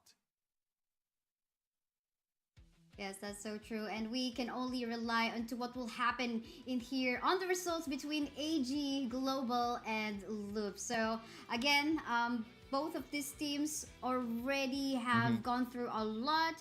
But let's take a look at the roster first. On the side of Team AG Global, we have Lived, Kinglin, Myosotis, Zeiss, and Snow, looking like ready to take some action. I mean, they have two losses from yesterday, but they're starting off their day 2 so well. With their one win was against Boom, which unfortunately will not actually. If it goes to a three-way tie, then it becomes very interesting, because in a head-to-head situation, all these teams have beaten each other, and like each team has beaten another team once, so it becomes a three-way tie, which is going to be interesting. But if All Gamers Global is able to get any single win from the next upcoming games, up to upcoming games, they will be able to secure a spot. So make sure you tweet about it. Make sure you make a post about it on social media. Hashtag HOKXEWC 2024, and you stand a chance to win some permanent skins if your post gets gets found out. And of course, the Elaine Heaven Blade skin is, we've seen it in action multiple times as well. Make sure you get your hands on it now that it's on a discount. Discount, you wouldn't want to miss that. You know, we've seen this in action many times because Elaine is most of the time getting picked by the teams, and we've seen, you know, like if you love Elaine, not only that you get access to the backline, but you get access to the promotion that we currently have so far. This is time limited, guys, so make sure as you and actually you have two ways. Like, you can actually get this from the event happening already in game, or you can actually purchase this via discounted tokens. But yeah, we head on to proceed onto our drafting phase. AG Global versus Loops. Okay, looking like we have a ban on the Ming, Mai Shiranui, and the Daxiao already. That is the Mai not going to be seeing the light of day in this game. Arlie is still left in the pool. Oh, never mind, spoke a bit too soon. That's going to be banned out there by Loops. And yes, I mean, Arlie, although it's not like a 100% win rate for this lady, you know, if she's given the power spike early on or the late game, she can just like go ham and wild. Very hard to lock, CC lock, and very hard to chase. So, and of course the damage potential. The Leah will be the first pick there for AG, while Loops will pick up the Long and the Elaine. So Long being left out in the pool here. That means AG might have an opportunity to pick up the Ogren here to pair it up with the Delia. So lots of healing with that if they decide to pick that up. For the side of AG, let's maybe give it to Maya Solis to play in the jungle, but they will do exactly that, and the Yuhuan as well, going in towards the mid for Devil.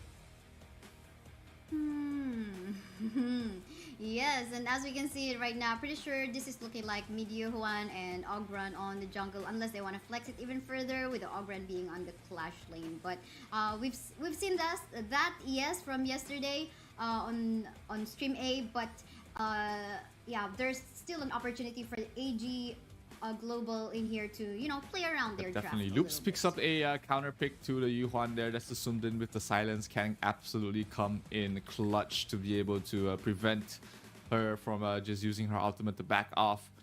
But lacking a little bit of the crowd control here for that Loops. Only a lane there really as their main crowd control dealer.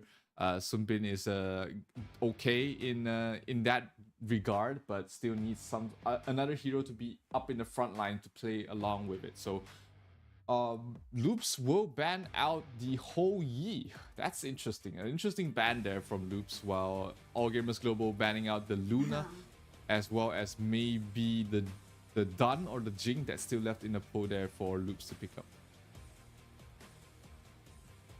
Yes, that's true. I mean, this Hoi got a little bit of update wherein his basic attacks has some longer interval, so will basically slowing down his attack speed a little bit, just a little bit. But yeah, they still want to respect this one with his power. Absolutely, not one of those heroes you want to allow through the late game. Loops doesn't have a lot of ways to cut towards the back lines as well. That is really able to deal with the Hoi. So better safe than sorry. Get that out of the way. While Musashi has been more up and coming that we've been seeing here, banned out there by All Gamers Global. So Loops will need to pick up a jungler as well as their mid laner here. So Dun is in the pool. So is the Heino, which is really great in the front line role to play with the lane as well. So they have these two heroes to play off with for the side of Loops. Yeah, I mean, you are not gonna see the Heino only just going for the front line, but the pokes, long range pokes as well, is quite annoying. So, I mean, oh wait, Guan Yu, been a while since we last saw this Guan Yu. I think we did not see this Guan Yu from yesterday, right? I think no, but just the Sunse. But yeah, Guan Yu, I mean, so much knockbacks, gonna be super annoying in here. What more, we have a Dolia that could, you know, if she wants to, she could just like quickly reset in here. But of course, the regeneration of this energy coming from Guan Yu will be much quicker as we go on to the later stages of the game. Might give the Heino or the Elaine or whoever it is, maybe even the Long, a hard time onto positioning themselves in whenever Yeah, team the fights. Guan would Yu happen. is the general himself is not the strongest of laners, but against the lane it's not going to be too bad. He does have so much global presence as well, being able to rotate very quickly across the map. Loops will finish off their draft with a Jing, so that's going to be additional burst damage from the side of Loop. So maybe try and pick off the Lady Sun to try and burst down the Dalia before the heals become too annoying for them to deal with. So overall, Kaisaya, which, if you look at both these teams' draft, which do you prefer? Just alone in the draft. I mean, there's a lot of healings and HP regeneration also. I mean, not super a lot, but they have all of these heroes on the side of Team Loops. They have their own innate capability to regenerate their HP. But I think onto the late game, I'm relying more onto the side of Team Secret's composition. They also have the power to actually become aggressive with the Ogren on the early stages. So I think I'm more relying onto the TS lineup for this series. Okay, let's see if they are able to live up to your expectations here, Kaisaya. As we head into the Hero's Gorge, we have the Heino played by Kang in towards the mid, as it will be a jungle Jing. So a little bit of a switch up of the roles. The Heino can play in both positions, so nothing too out of the way for that. But the Heaven Blade Elaine skin is in the Gorge right now. Jing already be able to pick up the Crimson Golem, making sure that the invade is in Bane here. And actually, if you're looking at how the rotations are coming in from the side of Loops, they're putting heavy emphasis on securing the jungle for Jing. Yes, for sure. I mean, Jing is also like fast and moving across the map, but we can see how Mesotis together with Snow tried to go for an invade a while ago because they want to capitalize on the early game potential of the Ogrand as well. So I realized I mentioned TS a while ago instead of AG Global. I still maybe haven't moved on from TS versus Vitality, but yeah, here we go with AG and Loops. But how about you? I think I gotta return the question back to you. Are you, in terms of just the draft alone, are you leaning towards more in the T? I mean, I can't hate the Jing pick. She's just such a flashy hero with the Mirror Domain and being able to do so much damage as well. Definitely the hero that they needed. But it's hard to vote against the Ogren as well. He's been doing very well in the recent days, and it's tough to decide between both these heroes. So you just leave it just to me. So we continue. Yeah, it seems like that happened. But yeah, let's see. It's all about the execution anyway. We'll see how Loops in here will make use of the power of the Jing, but we cannot deny the fact on the plays that we have seen on the Ogran hero. But I'm also excited to see how the Guan Yu will actually, showcase his abilities in here. Snow's been doing okay in the lane, neck and neck against the lane. That's what we're talking about in the laning stage. Oh, Sarah taking a lot of damage, has to back off. No amount. He doesn't have the healing that AG has in the lane with the Dalia, so he's gonna have to rely on his skills to be able to regenerate his health. Slowly but surely, he's gonna get it back. So no harm done as long as he's not bursted down in the next few seconds. But Kank already level 4. He's going to be annoying with the Fates Rewind. Always very difficult to kill. Level 5 already on Snow. He's starting to rotate across the map. Yes, that's true. And rotating toward, I mean, that's gonna be an easy rotate for me. He's got his scores, so it's an easy one for him. Likewise, of course, Lived on the U1 is gonna be an easy way for him to rotate across the map.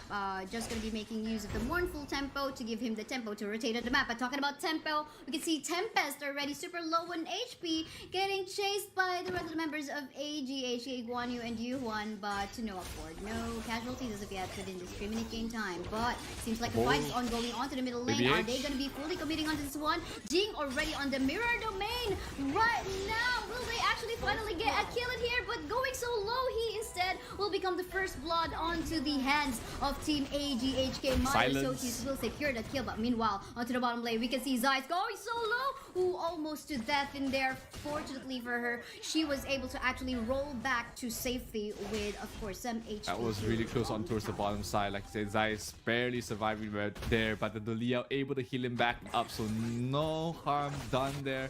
and we get to see Myosotis in action with the Ogren. And as well, Snow just did so much damage in the last fight on this Guan Yu, and it's interesting to see also that we rarely see a Clash lane matchup where both of the Clash laners do go sprint. So both the Elaine and the Guan Yu both have sprint to try and move across the map to try and amplify the damage a bit more. So it's a little bit interesting to see that. Bottom lane, Myosotis towards the front line. 4 heroes from the side of AG. The silence does come in, but Yuhuan pops the ultimate before it lands, so he's able to provide the healing to his team. And he will get his ultimate refresh there by the Dolia. So no harm, no foul here. Top lane, Jing going for a kill over Snow. Snow in some trouble. Snow will fall. Snow will melt as he will lose out on the Azure Golem buff as well, being given away to the side of Loops. Really nice cross map play coming from that Jing and there, and not allowing Guan Yu to actually catch up on any team fight happening onto the bot. But for the meantime, there goes the aggression coming from Loop's members in here onto the top side. But it seems like they will leave all alone. So we continue the rotation onto the bot though, seeing some members on the side of Loops rotating towards that. Their tower on the bot is a slither of HP, and this could be taken down anytime with a rolling raid coming from might be in some trouble, taking a lot of damage. The silence does come in, but he manages to drop the pool in time and able to heal up from that. So very close call there for Qinglin to be able to survive. But hey, AG wants a fight. They want the tower as well. They move Devil towards the bottom side. Guan Yu is just trying to cut off any sort of backup that can come in, but looks like Loops will give up the tower and they will give a 1,000 net worth lead going towards the way of All Gamers Global. But hey, top lane, Tempest able to push out and play that macro game for himself. Yeah, meanwhile, the siege continues in here, and again, cross map plays here and there. This is just, there is a slight lead on the hands of AG in here, but we can see the potential of Loops. But meantime in here, Jing actually onto the middle lane, creating some plays with the mirror domain. Easy gonna get secure onto a kill. Lots of healing coming from the Yuan stuns connecting as well with the mournful sorrow. But oh, look at that, everyone's just gonna be disengaging, and we'll try to go back to safety. Sides just really trying to find an opportunity to take a good fight to be able to take down their opponent's tier 1 tower. Both sides taking down very low there earlier on, but no casualties on either team. So the AG with the superior healing is going to continue to try and poke and prod to try and find opening there. No silence up here for Mitty at the moment, so that is one huge team fight component taken away from the side of Loops. But hey, bottom lane, tier 1 already fallen. That's going to be a win there in Loops' book. Definitely though. Meantime, we can see this chase coming off from Myosotis. He's gonna let them go. He needs, of course, some backup in there. But yeah, this is still kind of a stalemate in this 7-minute game time right now, because they are pretty much equal in gold, literally equal as well as in the kills as well. Even the towers, I would say. So a lot of things can happen. But I think in order for them to capitalize on a potential lead, they could actually try to go for a pick-off on their main carries. Could be Shere or could be Zeiss, and then like I said, very even game. Both teams still trying to find an opening to break open this this stalemate here. Guan Yu rotating down towards the bottom side. Snow is going to try and stop ABH from pushing out the lane as aggressive as he is. Devil taking a lot of damage there from Zeri, but Zeri not able to finish him off. Not want to use his infinite vastness for that. Oh, a lane towards the top lane, trying to go for a kill. Tempest might be turned around. Qinglin in some trouble. Here comes Mitty. The silence does come in. Dolia in some trouble, but we'll be able to back off. No follow-up, no stuns. Definitely not as of yet. They are actually not in a good position, but again, if looking solely on the rotation, it seems like both of them wants to make sure that their other end of the map is actually pushed. But meantime, a stage is ongoing already coming from the side of AGHK, but seems like one of the members here from Loops would want to create a play on the sides. I love how Long actually pushed the top, but that's the same thing that the sides actually have done in the bot. So again, still on a stalemate, nothing is happening as of yet. But we could anytime soon be able to see a potential, you know, a power spike on one particular team. But I love the invade onto the jungle once more, coming from the side of AGHK. Will they continue to commit onto the team fight? Nope, they will not. But they will create some space for Zeiss to free hit on the both teams bottom are just so tower. close. Like you said, oh, the silence misses, but the backline, we see 90. Tempest is already there trying to take a fight. He still has his death on Sunset. He can back up, but oh, they do lose Mitty on towards the backline. But here comes the Guan Yu. Huge damage. Tempest gets burst down. Two heroes already down here for the side of Loops, and it looks like they might lose this tier 1 mid tower, as the Leah will be able to heal everybody up, and everybody from Loops right now is just so low they can't take a fight right now. Blue team has destroyed a tower. Yeah, so true. I mean, now we're starting to see some spike on the going on to the side on AG Global, and that happened right after they gave the space for Zeiss to take the tower down the bot. So a lot of space created.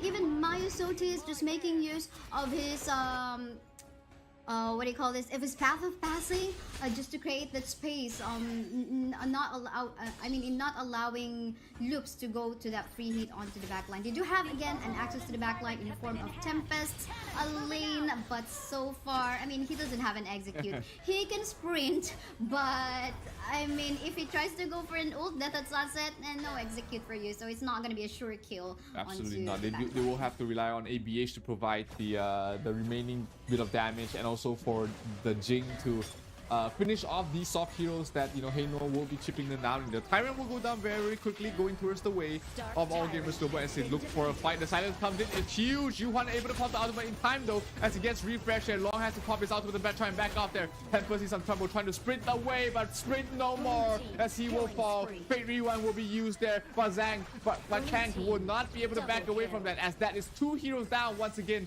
for the side of Loops. All gamers global, they want to secure a spot in the playoffs, and it looks like they are in the driver's seat at the moment. 3,000 network going their way. Again, this is what we're looking for. Stalemate no more, said AG Global HK, as they get that control over the map. Even having a good flow of minion waves in the mid and in the bot as well. Anytime soon they can actually take down the tower again. Lady Sun really fast in taking down towers. Just gonna go for the rolling raid. Even though they don't have any minion waves in there, it's gonna be an easy takedown of the tower if the S1 of the Lady Sun is present. So yeah, now they fall back and just be chill, because you know their skills are quite on cooldown. Although they all have the thanks to the Dolia for the reasons. Yeah, it's been really effective on towards the Yuhuan, just being able to stand in towards the front lines and heal up his entire team. That's allowed AG to take a 5,000 net worth lead, and all the tier 2 towers are down already for the side of Loops. It looks like All Gamers Global, they want to go for more. They want to try and find another opening to end this game right here and now, because they know they're strong. They know they have a lead. They just need a way to break open the high ground, to break open the remaining 2 tier 3 towers in the side of Loops. So true, but now this is definitely gonna help AG Global to even further push the lanes, because they're gonna get the buff from the Overlord Vanguards that will give them some true damage, and in which particular lane they're gonna drop this off. They're not dropping it off as of the moment. Potentially they will be waiting to make use of that as a saving grace later on. If so, in case some potential comeback could happen on the side of Luz, because I think they're still respecting the damage of the Long, and of course what the Jing can do. It's not over yet here for the side of Loops. With the Jing, you always have an opportunity, but here they're trying to break open the high ground. Tier 3 down to half health already. It's gonna go down very quickly with the damage coming from the Lady Sun. She is doing so much damage. The Shadow Vanguard goes out towards the top lane, while the mid lane will be pushed out there by ABH, trying to buy some space, trying to buy some time for Zere to be able to continue on and get his next tier of items. We haven't seen what sort of itemization he's gone for yet, but I can feel it. He's almost there to his peak. So let's see if he's able to get it before they lose this game here. Tier 3 in the top lane does fall, and there is one more tier 3 tower left standing here for Loops to try and defend. But it seems like this is going to be an easy takedown by AG Global as well. Access to the backline as well. What is happening? Is this the comeback we're waiting for? Ali trying to do his best to actually reach out the backline, but to no afford. He will fall down onto the hands of the members of AG Global. But then again, a free hitting Shera in here. on the side of Loops, forcing the members of AG Global to back away. But they're still pretty have a good numbers in here. I think just gotta be respecting the HP bars of Myosotis, and they're super low. So I think they wanna make sure that they are all complete again before they actually. Yeah, but good hold there by Loops. Didn't lose that game right there and then, but losing all the tier 3s is not a good spot. Let's take a look at the replay again. The Guan Yu knockback on towards the backlines just allowed them to burst down. Nitty and Tempest as well wasn't able to finish things off, so that was just 2 of your crucial heroes down for the count. That was all your team fight for the side of Loops, and without them, you're not able to take those fights later on. So 7,000 narrative lead for the side of All Gamers Global right now. They're looking in a good spot to secure their playoff spot. And Loops losing here doesn't affect their qualification, but will affect their seeding. Yeah, for sure. Again, this is the second to the last game for both of these two teams. So whatever will be the result in here will also affect the fate of the other teams in their group. So let's see how they're gonna go about this, because we can see the members of Team AG Global already trying to go focus fire onto the crystal, access to the back lane already. And here forcing the members of Lux to back away. Shields here and there, healings here and there. Myosotis will fall down. Is this still the comeback potential? No minion waves already from the side of AG, but something's coming up onto the top as well. They still have Zeiss, who was just trying to poke down the crystal, and there goes the minion. Silence. I think this is gonna be it anytime soon, but the members of the Loops in here still try to go for the comeback. A double kill, however, and almost a wipeout, leaving Mirthi all alone, and that's gonna be it. AG Global will take that win away. And with that win, they Loops. also secured a spot in the playoffs. You could hear them shout from here that they know that they secured a spot. They know that they are in through the playoffs, and you know, seeing their results from day number 1, you know, they were definitely not feeling themselves. They're not feeling very happy about it. But with this win, All Gamers Global, they will secure their playoff spot, and it will be Group B pretty much locked in right now. Falcons, no shot to make it to the playoffs, as we have the top 4 already pretty much locked in here for the side of Group B. Only seeding matters right now, and that is going to be the fight of Loops and All Gamers Global. They both have one more game left to play, and that will decide their seeding in Group B.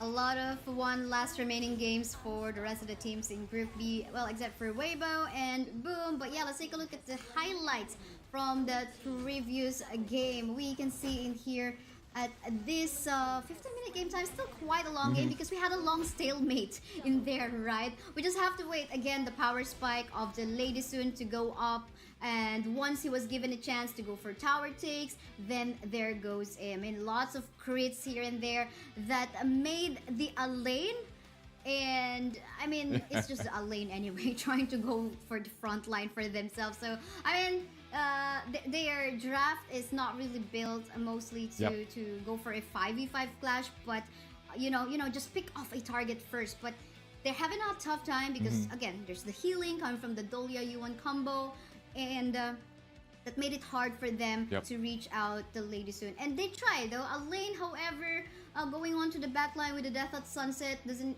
Even though he doesn't have the execute, still tried his best on going for the kill or reach onto the backline. But yeah, here's the result.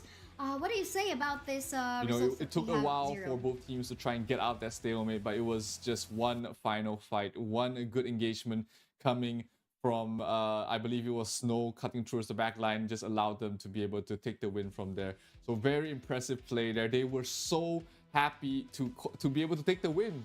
And you can see in their post-game, the reactions are, they were just so happy to be here. Myosotis, well-deserved MVP here in this game. 6-1-2, and dealing a lot of damage and soaking up a lot of damage for his team as well on the Ogre.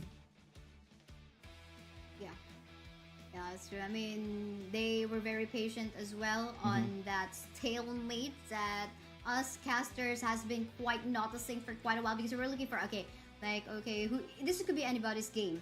But again, the moment that they gave that space for the Lady Soon, Ogran was definitely contributing on that part as well, because we didn't even see, like, in the early stage of the game, they tried to go for the invade on the jungle camp of Jing. They weren't super successful, but I mean, they were able to, you know, take a few small jungle camps in there that allow them to, you know, somehow get the momentum. And again, it's all about teamwork, allowing the Lady Sun to go for the tower objectives. And everyone, let us know what you think about that match. You can, you know, on Twitter. Actually, the social media are all listed in here, but I guess you can post on Facebook, Twitter, and maybe Instagram as well. I don't know, true story. But yeah, or maybe Threads, an equivalent of that. Hashtag HOKX EWC2024. Let us know your thoughts. Maybe you can also get a chance to win some permanent skins in Absolutely. game. So, It's been a long day for all these teams. You know, we're almost done with the group stages of the Honor of Kings Esports World Cup Invitational, and it's been a long ride for these teams. You know, we've got some dreams already crushed, we've got some dreams realized for a couple of these teams. All Gamers Global, they came from the Open Series, they went into the they went to the Season 2 Invitational, they got a pretty decent result, and right now they are top 8 in the mid-season invitational mid-season, which is a very fantastic result for such a young team. So very well deserved win there. They are in towards the playoffs, and they have one final game against Team Falcons happening right after this, which will decide whether they will be in the third seed or the 4th seed. Wow. Yes, let's see if they're going to be cementing their position already in here. Again, it's just either AG Global getting that win to give them a higher position in the rankings, or Falcons already saying, you know, okay, we're not going to give you that position for yourselves. But yeah, we'll just have to find out. For the meantime, I think we have to head into a really short break. Once again, I'm Kaisaya. With me is Zero. We'll be back after a few minutes.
Honor 200 series, the best portrait phone AI empowered.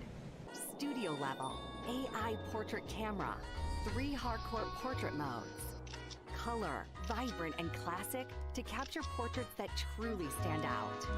AI empowered magic portal. Snapdragon 8S Gen 3 AI chipset. 5,200 milliampere per hour silicon carbon battery, 100 watt, Honor Supercharge. This is Honor 200 series. You ever wondered how a Hollywood movie is shot? On a Sony. You review it on a Sony. And how do you make that sound epic? You record it on a Sony. Lunch break on a Sony.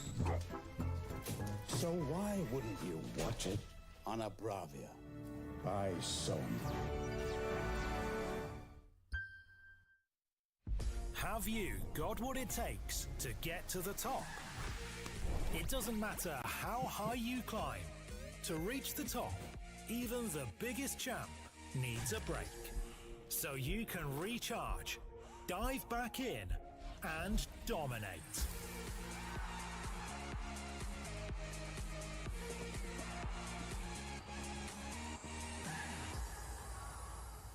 Have a break. Have a Kit Kat.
This is the penultimate game in this stream, ladies and gentlemen. Welcome back to the Honor of Kings Invitational Midseason 2024, where we will be having All Gamers Global going up against Team Falcons from Group B. Now, All Gamers Global, we just recently saw them secure their spot in the playoffs. Now, this match against Team Falcon will decide whether they will be taking the 3rd or 4th seed.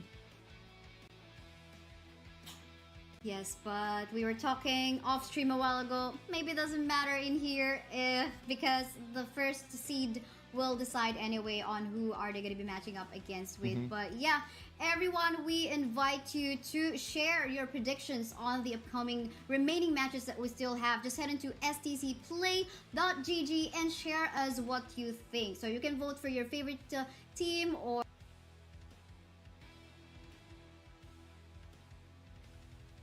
Yeah, and let's take a look at one of the competing teams right here. It is going to be All Gamers Global, who just secured a spot in the playoffs. They're feeling very happy. They're feeling very happy with themselves, securing that spot. Devil, Ching Lin, Myosotis, Zeiss, they are in the playoffs. They are happy, and now they just need to bring it home with the final win against Team Falcons.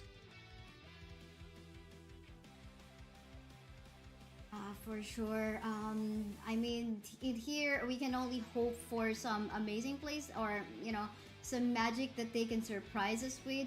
But yeah, now for meantime, let's take a look at Team Falcons in here. We have Wawa, Nabil, Sofian, Clue, and Ray.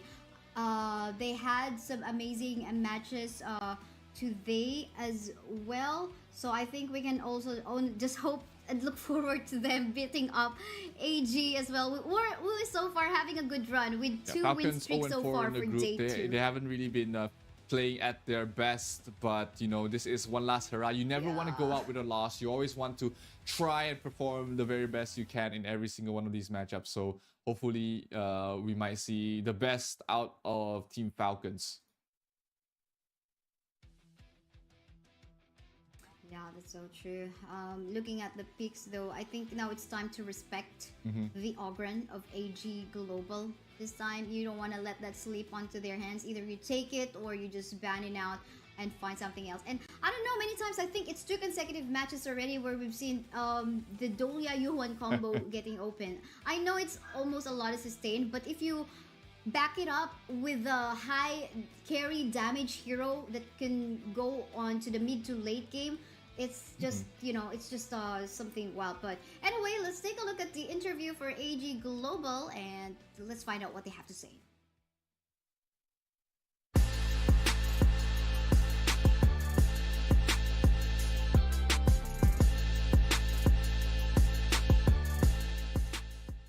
This is the biggest stage and competition that I've ever been to. And this is grand in scale and has lots of strong opponents.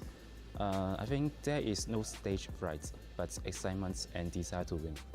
Snow is our clash lane, and he is very strong and like to follow us to get the fights. And Lift is the mid lane, and Zai is the farm lane, and Qinglin is the support.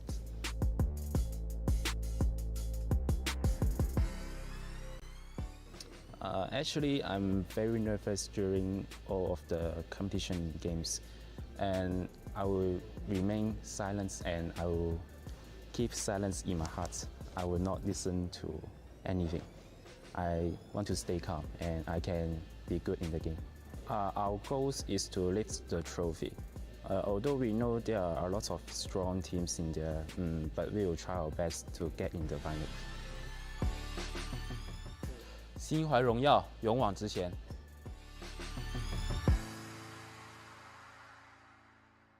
They are almost there. They are actually already there in the playoffs, but they still have a long road ahead of them in the Esports World Cup Honor of Kings Invitational mid-season. Their opponents, Falcons, is pretty much out there already. They have no more chance, but hey, they still have one last hurrah to go. Let's see what they have to say about this tournament run so far.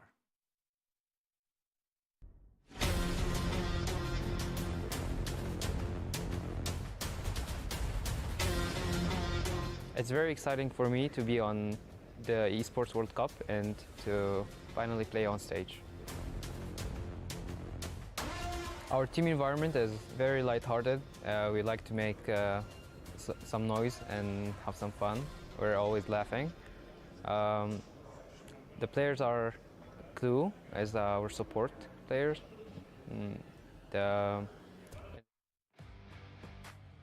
Yep, Team Falcons, unfortunately, they will not be netting themselves any EWC club points for the Honor of Kings division, but hey, they are still on top in terms of the overall club points. But we are going to head into the draft for this game. All Gamers Global against Team Falcons. AG needs this win to secure the 3rd seed, but hey, it's really for bragging rights at this point. Yes, definitely. But yeah, let's take a look at the draft already. Okay, we were talking about, okay, will still there be a U1 Dolia combination? Batting out the Dolia, alright, of the bat will definitely cancel that possibility out. So, gotta be respected in here as well.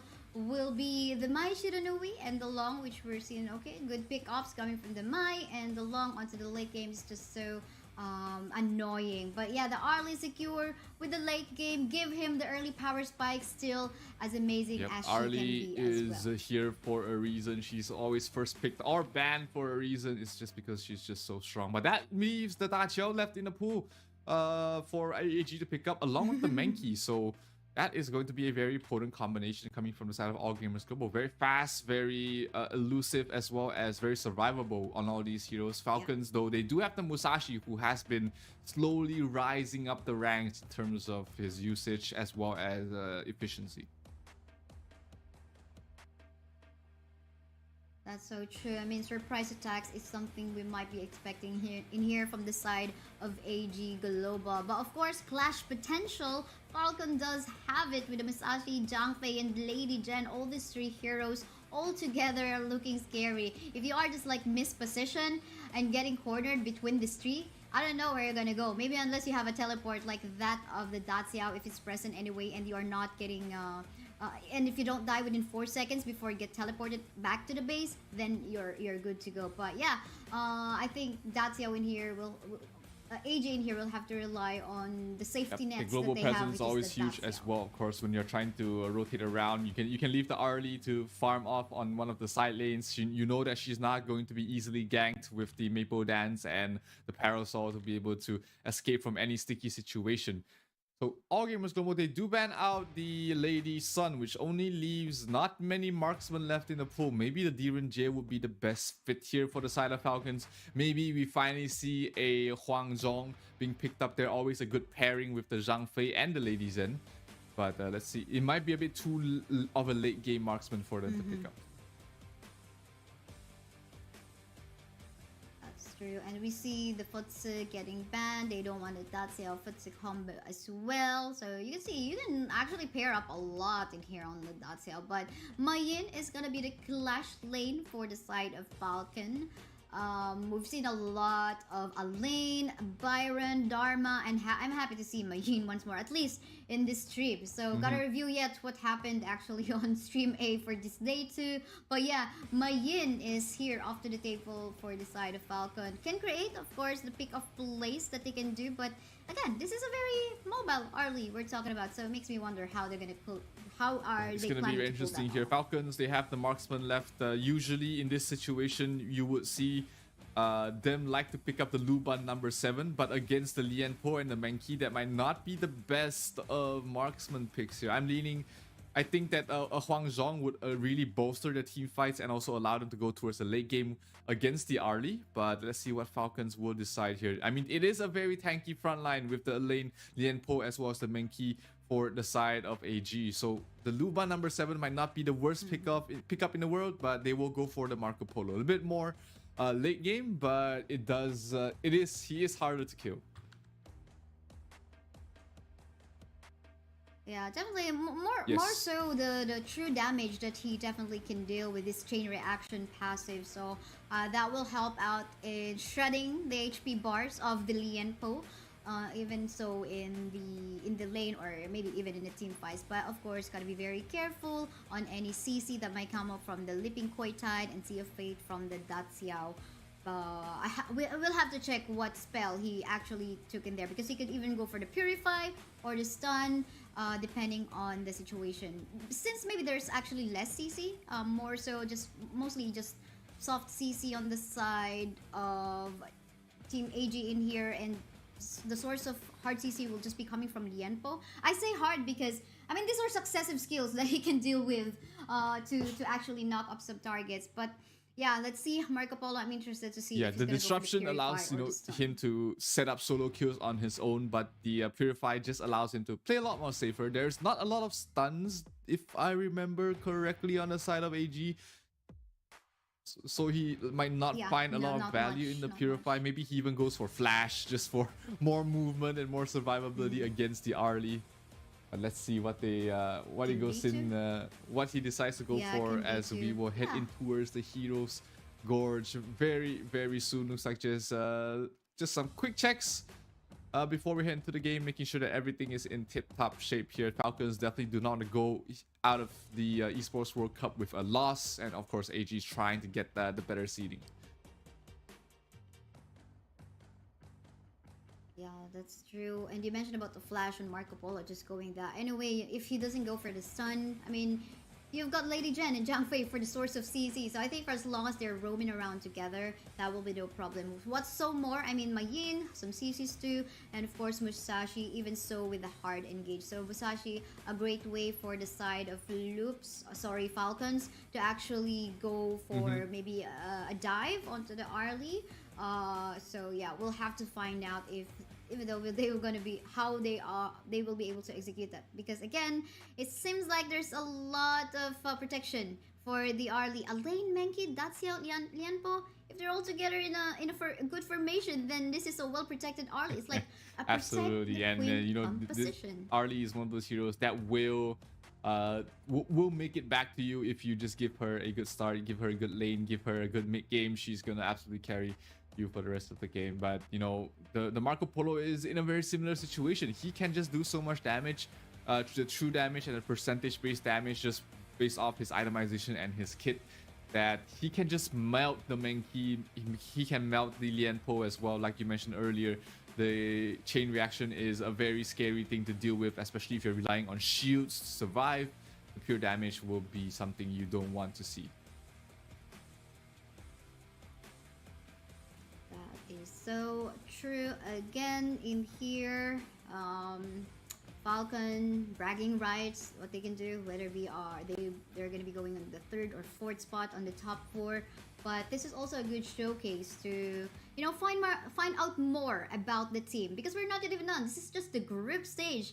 We are still heading on to the knockout stage, so you still would want to see what play AG Global in here would want to bring into the table find out, understand their team even better, what they can do, what their potential mistakes are, their strategies. So I think for everyone who is really crazy about Honor of Kings esports, this is something you should still watch. Absolutely, so many things to learn, so many information, so much information you can get from just watching these players play, their itemizations, their positioning, their movement, even the compositions themselves. You would realize that everything has been thought out. It's not just a spur of the moment picks. These are very premeditated, very organized hero picks that allows them to play to their fullest potential. So this matchup is going to again start very soon. Looks like the players are already getting ready. So we're gonna head into the Heroes Gorge right now. All Gamers Global, the last game in Group B. So is Team Falcons. The win will decide if if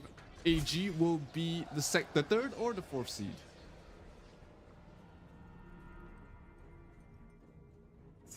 It will definitely now just be on their hands.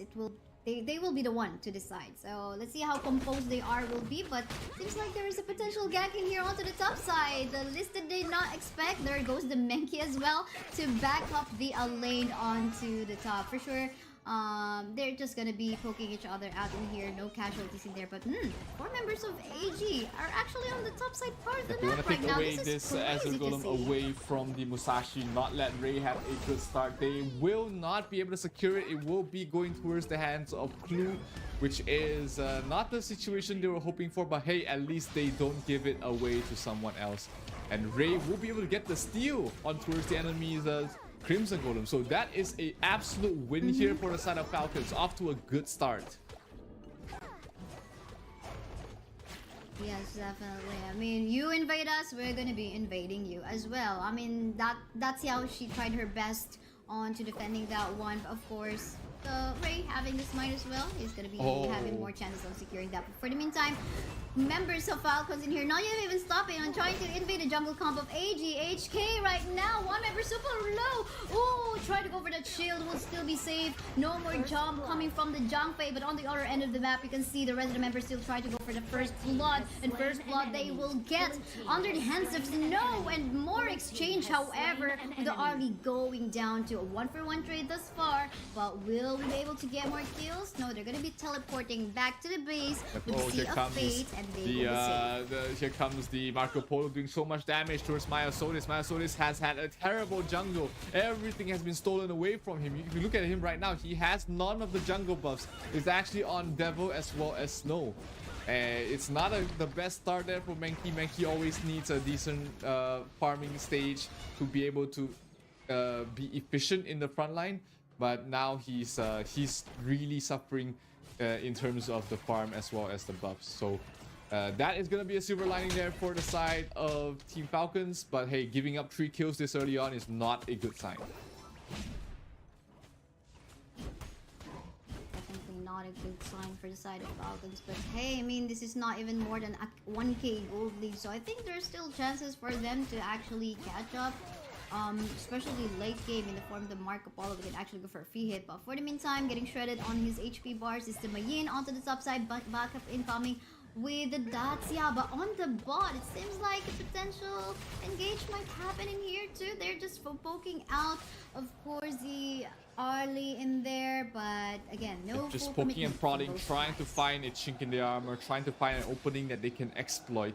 Team Falcons as well as All Gamers Global. This is a very close matchup between both these teams at the moment. So any mistake, any sort of misplay here from both sides might be fatal here, as we see Menki going on towards Musashi. Ray has to back off, and she does have the Lady Zen to protect him for the moment, but the Menki is not done yet. The Menki is just being so annoying. They're trying to go for the Musashi. Musashi has to use the ultimate to back off, and back off they will. AG is done there. They have a lot of movement speed in here on the side of AGHK, so it's no surprise that suddenly they are on the top side, then one time you see them in the bot, just like what they're doing right now. That's onto the bot side part of the map. This time, gonna give some protection for the early and maybe even in setup or maybe an objective take for themselves. And a 1-for-1 trade in here, unless maybe Snow is gonna be able to go for some magic. But yes, they confirm it. 1-for-1 trade. Tyrant for the Overlord is the classic trade there. The Tyrant obviously the better of the two at this stage of the game, so it allows AG to take next upcoming fight with an additional bonus damage here. Oh, here comes the Marco Polo going in deep, basically so much damage. He gets brought down there by Devil, and they're not done yet. They're going for more here. The Enpo uses the Tremors, trying to lock down the Lady Zen, but Lady Zen is not in the range, and they're going to be able to recall back to base there with the help of the Da Xiao. So one quick kill, no tower though, but it looks like AG is going to be very happy about that. Who wouldn't be happy with an extra kill on their hands? Even furthering up the increase in their gold with 1k gold lead now this time. Again, it's not that much. I still do think that there is hope for the side of Falcons to try to make a play on this one. But with 3 members onto the bot side already, trying to go for the tower dive on this Lianpo, but they lose the minion waves in the process and no opportunity for them to actually... Oh, look at that! Get his slowdown, but thanks to the teleport Sea of Fate from Lived. That's Xiao saving the life of King Lin able in there. to thank his lucky stars and of course thank his mid laner to be able to send him back to base. So able to survive with his life and be able to continue being a menace in towards the mid lane, trying to create an opening, trying to find some space there. The bottom tier 1 tower, you know, we see AG putting a lot of heavy emphasis here, but has not been able to really break it at the moment. The Zhang Fei is just proving way too much, way too defensive for them to break through. So we might see AG try and go for another target. Top lane might be the one they're looking for. One thing that they don't know is Devil is here popping the ultimate. Here comes the cavalry. Here comes the backup. Mei trying to back off them on Sunset. Finishes off Wawa, and that's going to be a kill on towards the Clash lane. That's going to be the Clash lane tower going down for the side of Falcons. Wow. This is the surprise attack that we are talking about. Eye of the Whirlpool. Suddenly you're surprised. Okay, why the heck? There are like 3 or 5 members in here coming from the side of AGHK. And there's no exchange so far coming from the side of Falcons. No towers going down onto the bot, although we can see Marco Polo being there. But it's now well guarded by a Snow in there. And a tower push onto the middle lane as well. Look at the Lienpo. Ooh, look at that save from the item of... was that again? Nabil onto the mid. Gonna be safe in there for a potential threat, but the fight continues in here. Kringlin will fall down. Oh, but there is more exchange in here. Wawa will take off the life of Lived. Lived will not leave anymore, but they're still chasing. Look at the damage coming from the Marco Polo. The barrage has been used so well, but I think in terms of map control, they can do even further because we can see that the top lane still needs some good push. But for them, they say, okay, we're gonna go for the mid first because in here we have the chance. But maybe Mario Sotis, though, going for the kill, and so is Zeiss going for the lives of Sophia and Clue. Got deleted in the map in the process. I think that was a very they might get more here as well. As the lead then dropping down very low. Chilin will be the one to get the last hit, and they will lose this mid tier 1 tower as well. That looked very bad for All Gamers Global, but somehow those 2 heroes, somehow just Menki and Arlie was able to get 2 kills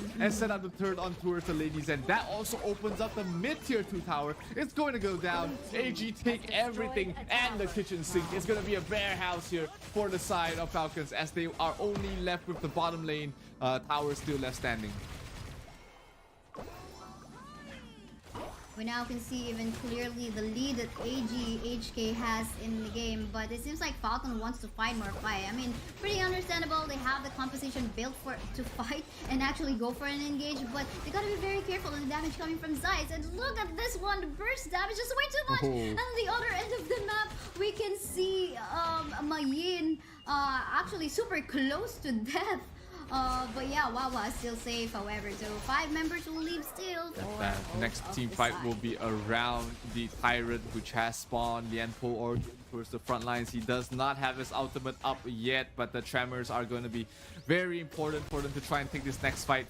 Ray has been caught out of position in the previous ones, and dying there did not give him such a good position, but this Tyrant going down already, half health. Lianpo in towards the front lines. He has the tremors, he has the stuns. Can he provide it? Here comes the ultimate as well, bringing in the Mankey Falcon. Falcon will be the one to get the crucial kill there, but they will lose Ray in the process. They'll bring down one. Here comes the Marco Polo doing so much damage on the Mankey round his face. They bring him down. Triple kill going towards the way of Zeiss, and they're not done yet. They want more. They want the fourth. That's gonna be the quadra for Zeiss as they clean up absolutely everything. The first quarter kill we've been seeing in this stream. They're gonna get the fifth, the Penta, the Wawa. Wawa in trouble. Wawa being chased. No, they're not going for more. They're not going for the Penta. That's enough, says Zeiss. I'm going for something bigger, and that is the win. And that is C3 in Group B. Wow, wow, wow. I mean, Wawa, I was like so worried about it. Okay, don't show yourself. There's the quadra kill already, and this Arlie is already going so wild. And this is what we call the protective win composition. We can see it in this fight. Although again, Team Falcon securing that objective, but Zeiss is just basically free hitting. You can see him transferring over one parasol to another position of the parasol. Is just so crazy. And again, the backup coming from his teammate in here was just so impressive as well. But we continue with the fight. In here, members of Team Falcon still being shredded on their HP bars as well. We have yet to see a really good barrage coming from the Marco Polo, but then again, super low with HP already is Ray. He will fall down to the grass. It's Marco Polo, dangerous position. Gonna get chased down, gonna get slow, trying to save his life. On the other end of the map, look at the chase in here. The Zhang Fei will fall down. So as is Sophian, and in here, Wawa is again once more left all alone. Team fight was just set up there by that Overlord. The Overlord knocked two of them up and allowed them to be able to close out the distance and potentially end the game. All Gamers Global, they might have it. They're going for the crystal. There's no defense. They do it. They are third seed, almost secured third seed here in their group. What an amazing performance from this Hong Kong squad. What a run here for them as well. Absolutely amazing game. Definitely, and they're done for the day. AG Global HK.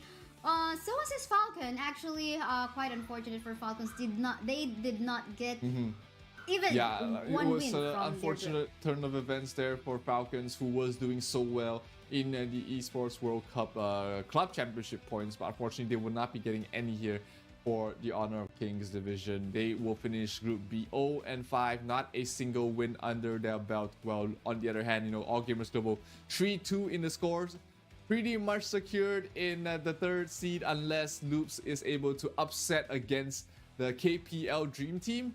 I mean, it is a long shot, but hey, crazier things has happened. But again, congratulations to All Gamers Global for making it this far, for getting the third seed. I'm pretty sure they are very happy about this result. Yes, I mean, they just have to be very, they just have to pray that they don't get picked up by the first seed. So I think that's the only thing that they have to pray for. But yeah, we take a look at the highlights from that match. We saw a lot of exchange of kills, but I think this is what I love the most. The ult, the whirlpool coming from lived in there, just really surprised the hell out of the members of Team Falcons in there. And again, also I think what I love the most is the fight that they did on the Tyrant one, wherein Zeiss was just basically free hitting all out. Look at this one. I mean, okay, folks here and there, even though he doesn't get the final hit onto the kill. Yeah, this fight, Zeiss completely left unattended towards the back lines. He says, hey, hello, thank you. One kill on towards Nabil. He goes for the second, he goes for the third, he gets the quadra on towards Zhang Fei, and it was just the lights out at this point in time. No way you can do anything against this Zeiss. And look at that, the overall knocking out Ray as well as Sophian, setting up the kill on towards both of them, and Zeiss on a tear. He's feeling confident, he's feeling himself. He goes for the kill on towards Nabil, he goes towards the kill on towards Clue, and he goes for the kill on towards Falcons as he looks to end the game here. Very, very well, a good performance here from the side of All Gamers Global. Really good game. That's true.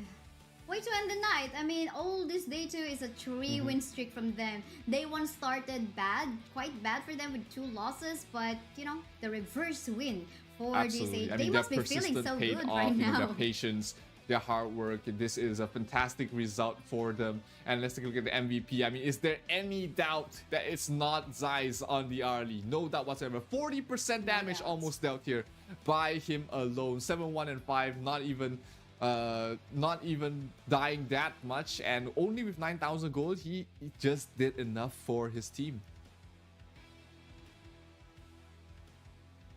That's true, but yeah, gotta love that. Only one death. She's definitely well protected. Of course, kudos still to his teammates. I don't think even if not without the backup, the protection card from the Lienpo, the setups, I mean, he wouldn't be able to go for the damage output. But yeah, we have potentially one last series for tonight. It's gonna be Impunity versus Vitality. For the meantime, we're just gonna be heading on to a short break. I'm Kisai, with me is Zero. We'll be back after a few minutes.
All I need is a target.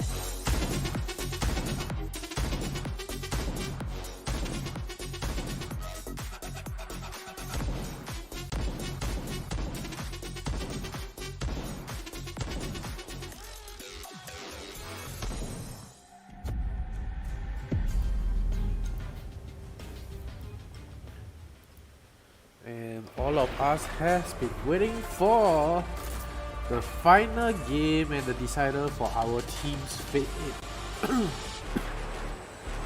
Let's see if our boys have what it takes. I do believe they have. It has been a long journey here in the Honor of Kings. Many factors will Esports World Cup result in Invitational. the result. And it many has many come down factors to will. this. For Group A, we're back at Group A, ladies and gentlemen. For Group Many A, factors will one be, match will decide the fate of two included, teams. whether they It's will going to be be winning this game. going up against Team Vitality in a best of one match, and the winner of this match will secure their spot in the playoffs. My name is Zero, of course joining me is Kaisaya, and we will be your casters for this epic showdown. Yes, pretty interesting. All the rest of the teams in here has already finished. It's now just Vitality and Impunity waiting for their fate in here. Whether they'll be going on a third or third place, we'll find out. But yeah, pretty much secured already on the top two, LGD and Team Secret. As Team Secret just defeated Kagendra on the other stream or stream broadcast that we have.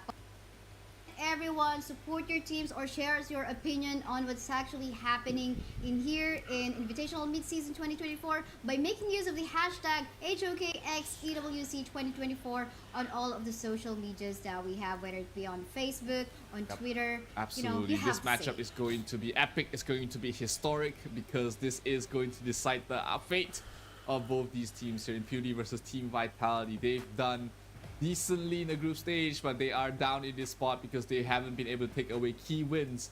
But hey, the fates, their tournament run, their fate is still in their hands. They just need to defeat their opponent in front of them, which is going to be this next matchup. Impunity, organization with a lot of history in the Honor of Kings scene, needs to take this win to really cement their spot. They've been in the Season 2 Invitational as well. But this win, this moving on to the playoffs will be the next stage for their team to be able to progress to further heights. But Vitality, a newer team in the scene, has been able to shock the world as well, getting wins away from Vivo Keystars, getting wins, getting very close matches against other good teams as well.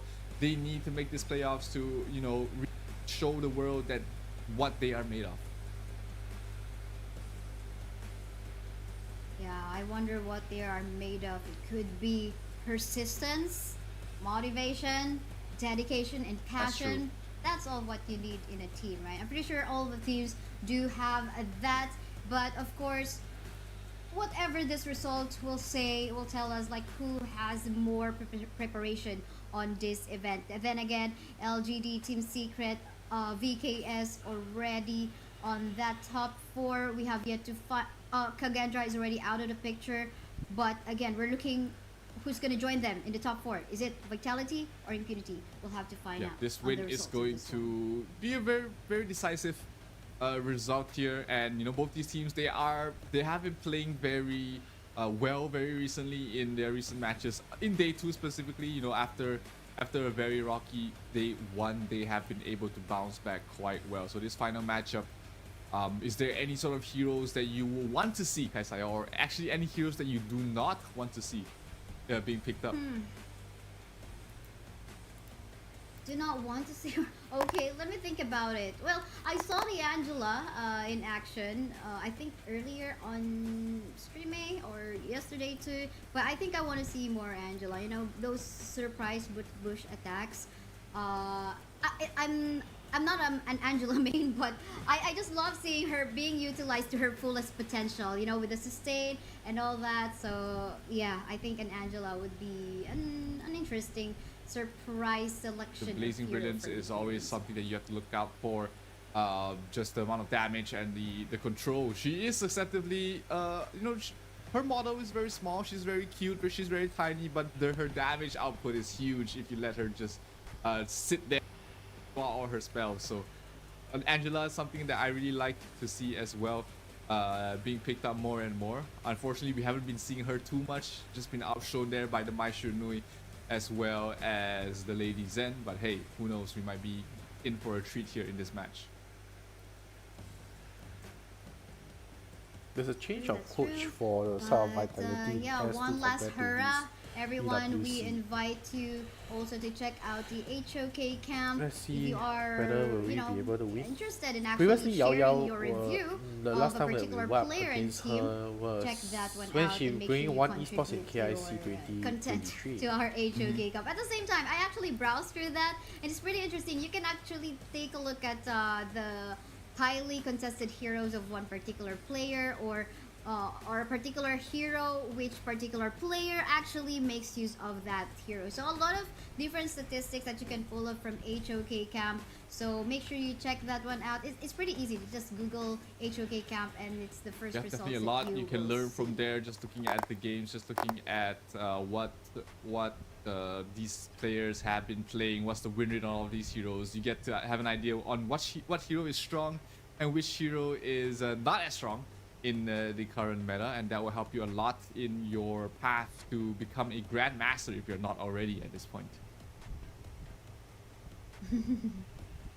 It's funny thing in here is like, okay, when you thought something like, okay, I'm already grandmaster, but apparently yes. there are even more rankings in there. We've got the epic and even further, so it's almost endless. What more, a recent addition to the latest patch, July 25th patch that we have, they have implemented the elite player feature, wherein you have to be a top 10 within your chosen region and a top 100 within a particular division as well. I forgot the details, but it's out there on Honor of Kings website too. So, you know, lots of amazing stuff coming in, not just outside of the game, but you also definitely want to check that in-game. out there, and everything else that you can learn about the Honor of Kings esports scene on our social media. It's we are on Facebook, we are on Twitter, we are on YouTube, we're on TikTok. But hey, enough about that. We're about to head into the draft of this epic game, the conclusion of Group A. Who will be the ones moving on to the playoffs? It's going to be Impunity against Vitality. Ooh. And we do see goodbye Arlie.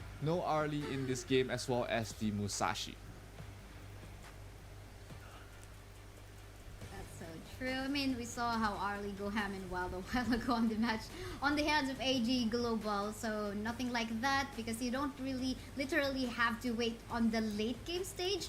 But for as long as the power spike is in there, the itemization in the Arlie, he can just like deal so much amount of magic and physical attack damage. But the Dolia will be cancelled out on the hands of Vitality. They don't want maybe that combination on the Yuhuan Dolia combo.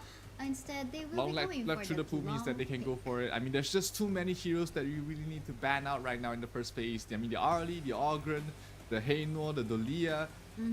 There's just so many that you don't want to let through the pool, but because of how flexible the meta is right now, you just can't ban everyone. So you just have to pick your poison and prepare around it. Definitely.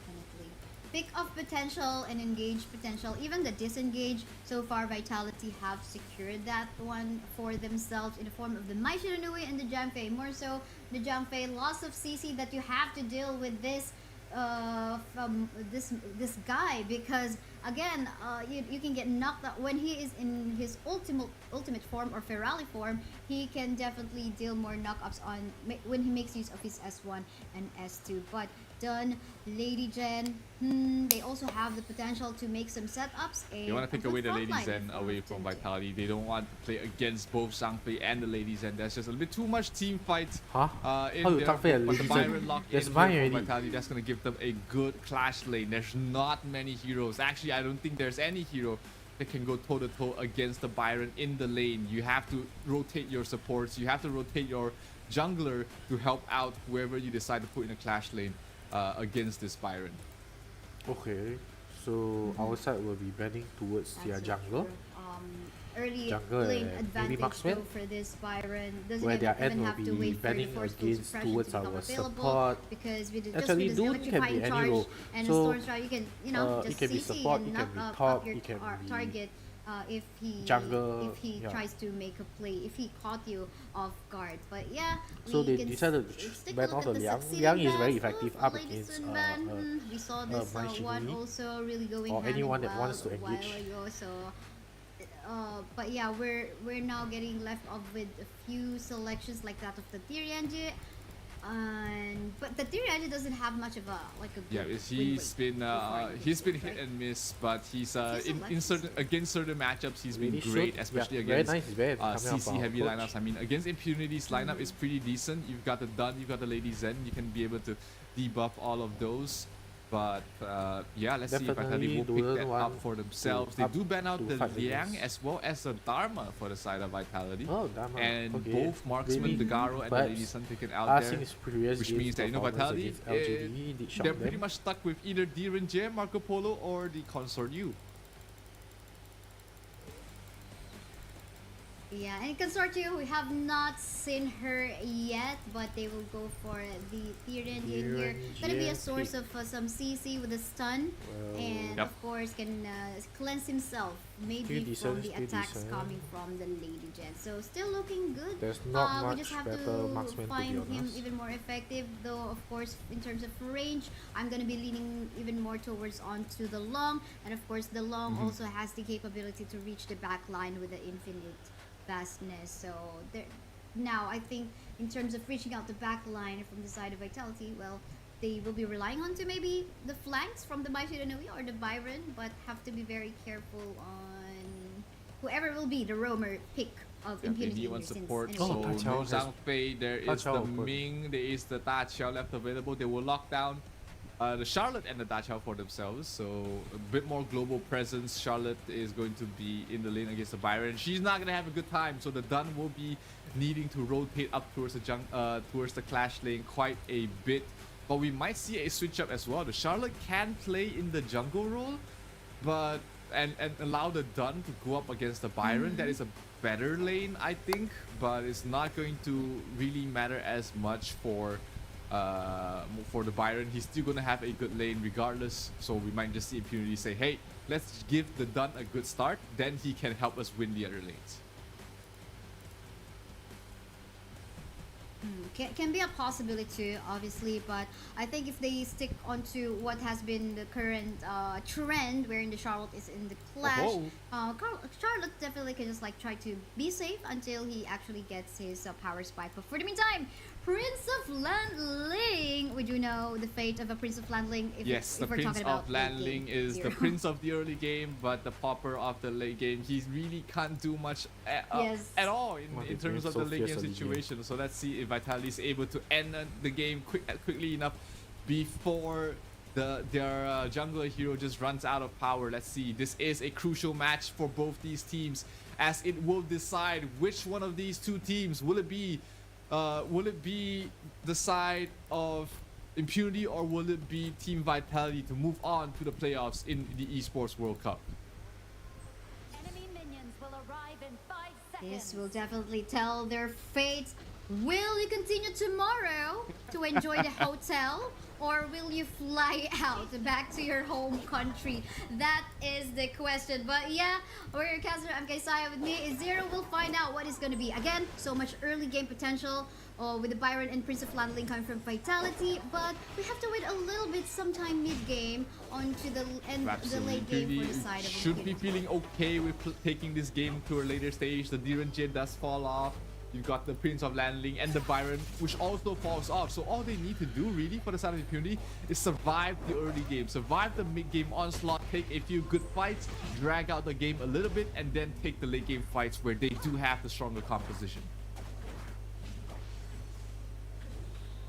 And as we can see, as expected, Byron early game potential. They're trying to bully the Charlotte onto the top side. So no wonder why this is actually being done. But I love so far. Oh, the whole thought, because we're seeing an even lower HP onto the side of Byron. So much HP regeneration anyway with the second skill of this Charlotte on the top. So I guess now it's now a playstyle of like, okay, who's got a better mechanics in here? Like who's got a better fingers? Byron definitely has fast the hands in lifesteal here. advantage in terms of overall lifesteal, and easier to play as well mechanically.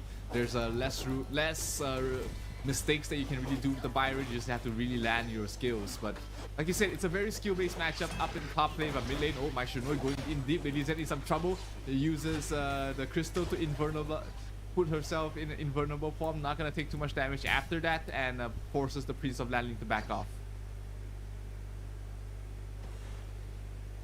Definitely. I mean, this is an assassin, not even marked as a fighter or whatnot. But for the meantime, let's see an attempt for an engage from the dude, or rather a steal of the jungle camps of Team Vitality in there onto the top side. But no success because there were 3 members coming from Vitality's side. But for the meantime, look at the pokes being dealt by the long on the bot side. All alone is a D-Renji again.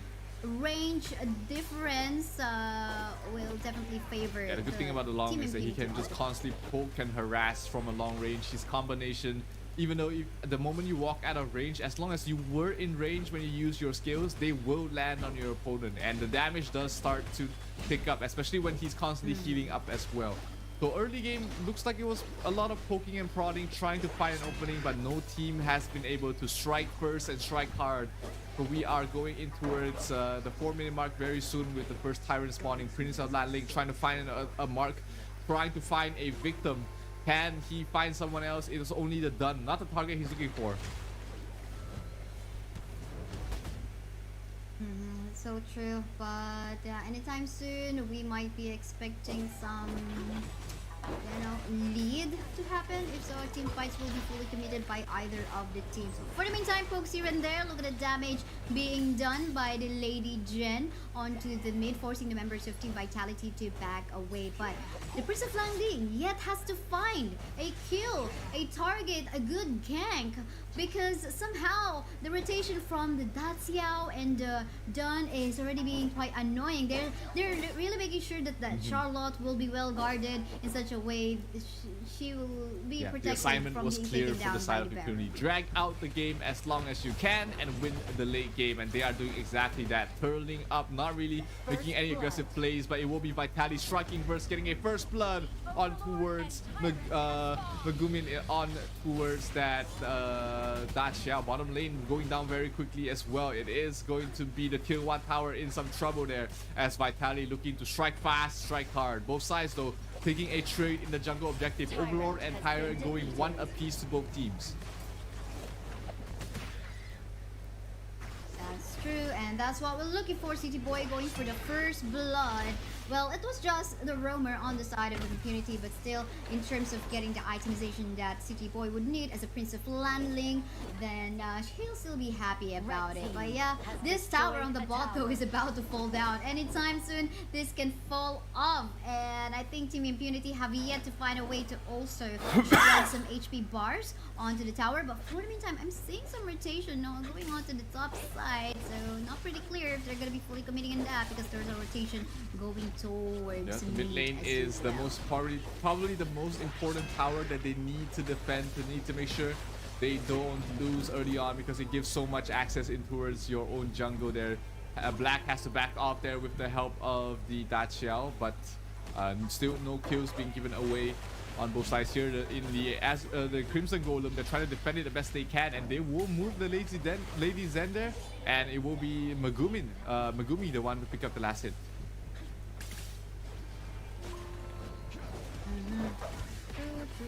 But in the middle lane though, a fight is happening. So is on the top side, but here super low on HP. Jun will not survive the burst damage coming up from Highland. Our Maishi, the new way in the game, and the rest of the members of Team Vitality will actually go for a nice push of minion waves onto the bot, forcing the members of Impunity to clump up together, go for the defense. Long in here, not dishing a lot of damage as of yet. And look at that one, space created by the Byron, allowing Shanks to go for finding the a target. It's gonna be the top. long. Is he gonna pop the ultimate in time? The burst damage, is it gonna be enough? Not enough. He pops the ultimate just in time to be able to survive their infinite vastness, able to keep Shaolin alive for for a little bit longer, and that is going to be going in. Look at that.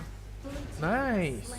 Look at that play. Oh my. Nice try from Highland though. I mean, I thought he's actually going to be able to pick off someone in the mid, but I think that went back to him instead, because Black was there.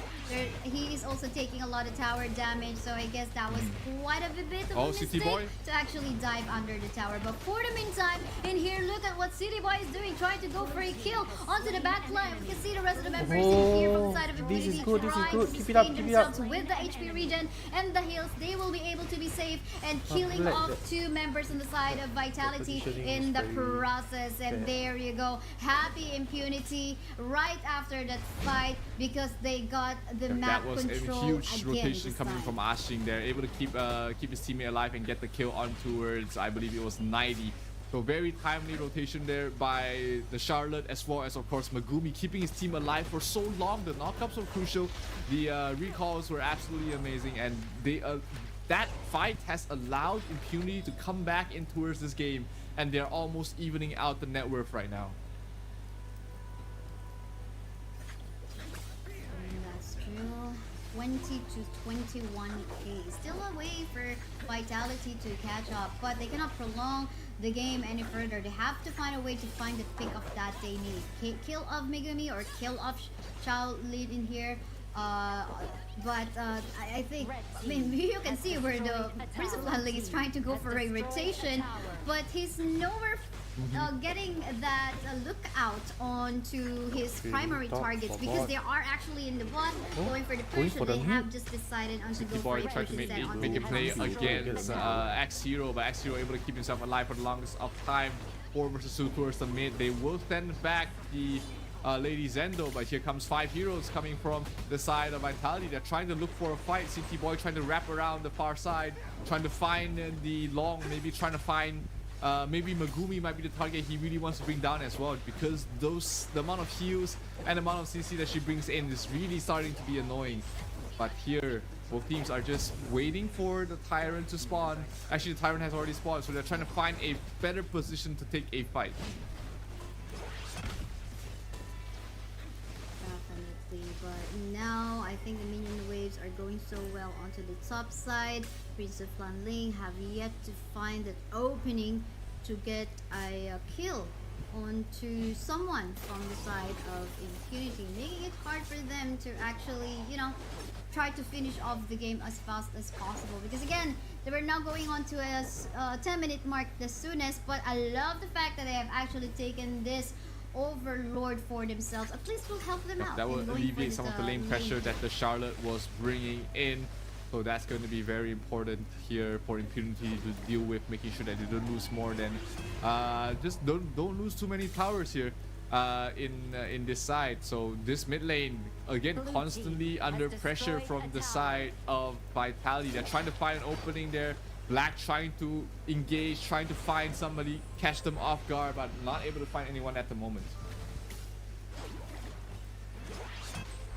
Not yet. Going on to a stalemate this time, so a lot of things can happen, and we can see what our side laners are actually doing as well. Oh, nice! For the pressure onto the opposite part of the map, but oh, look at the damage! What an off-cam kill in here. Our City Boy will no longer be a City Boy, because he will go on to heavens. He will fall down onto the hands of Long.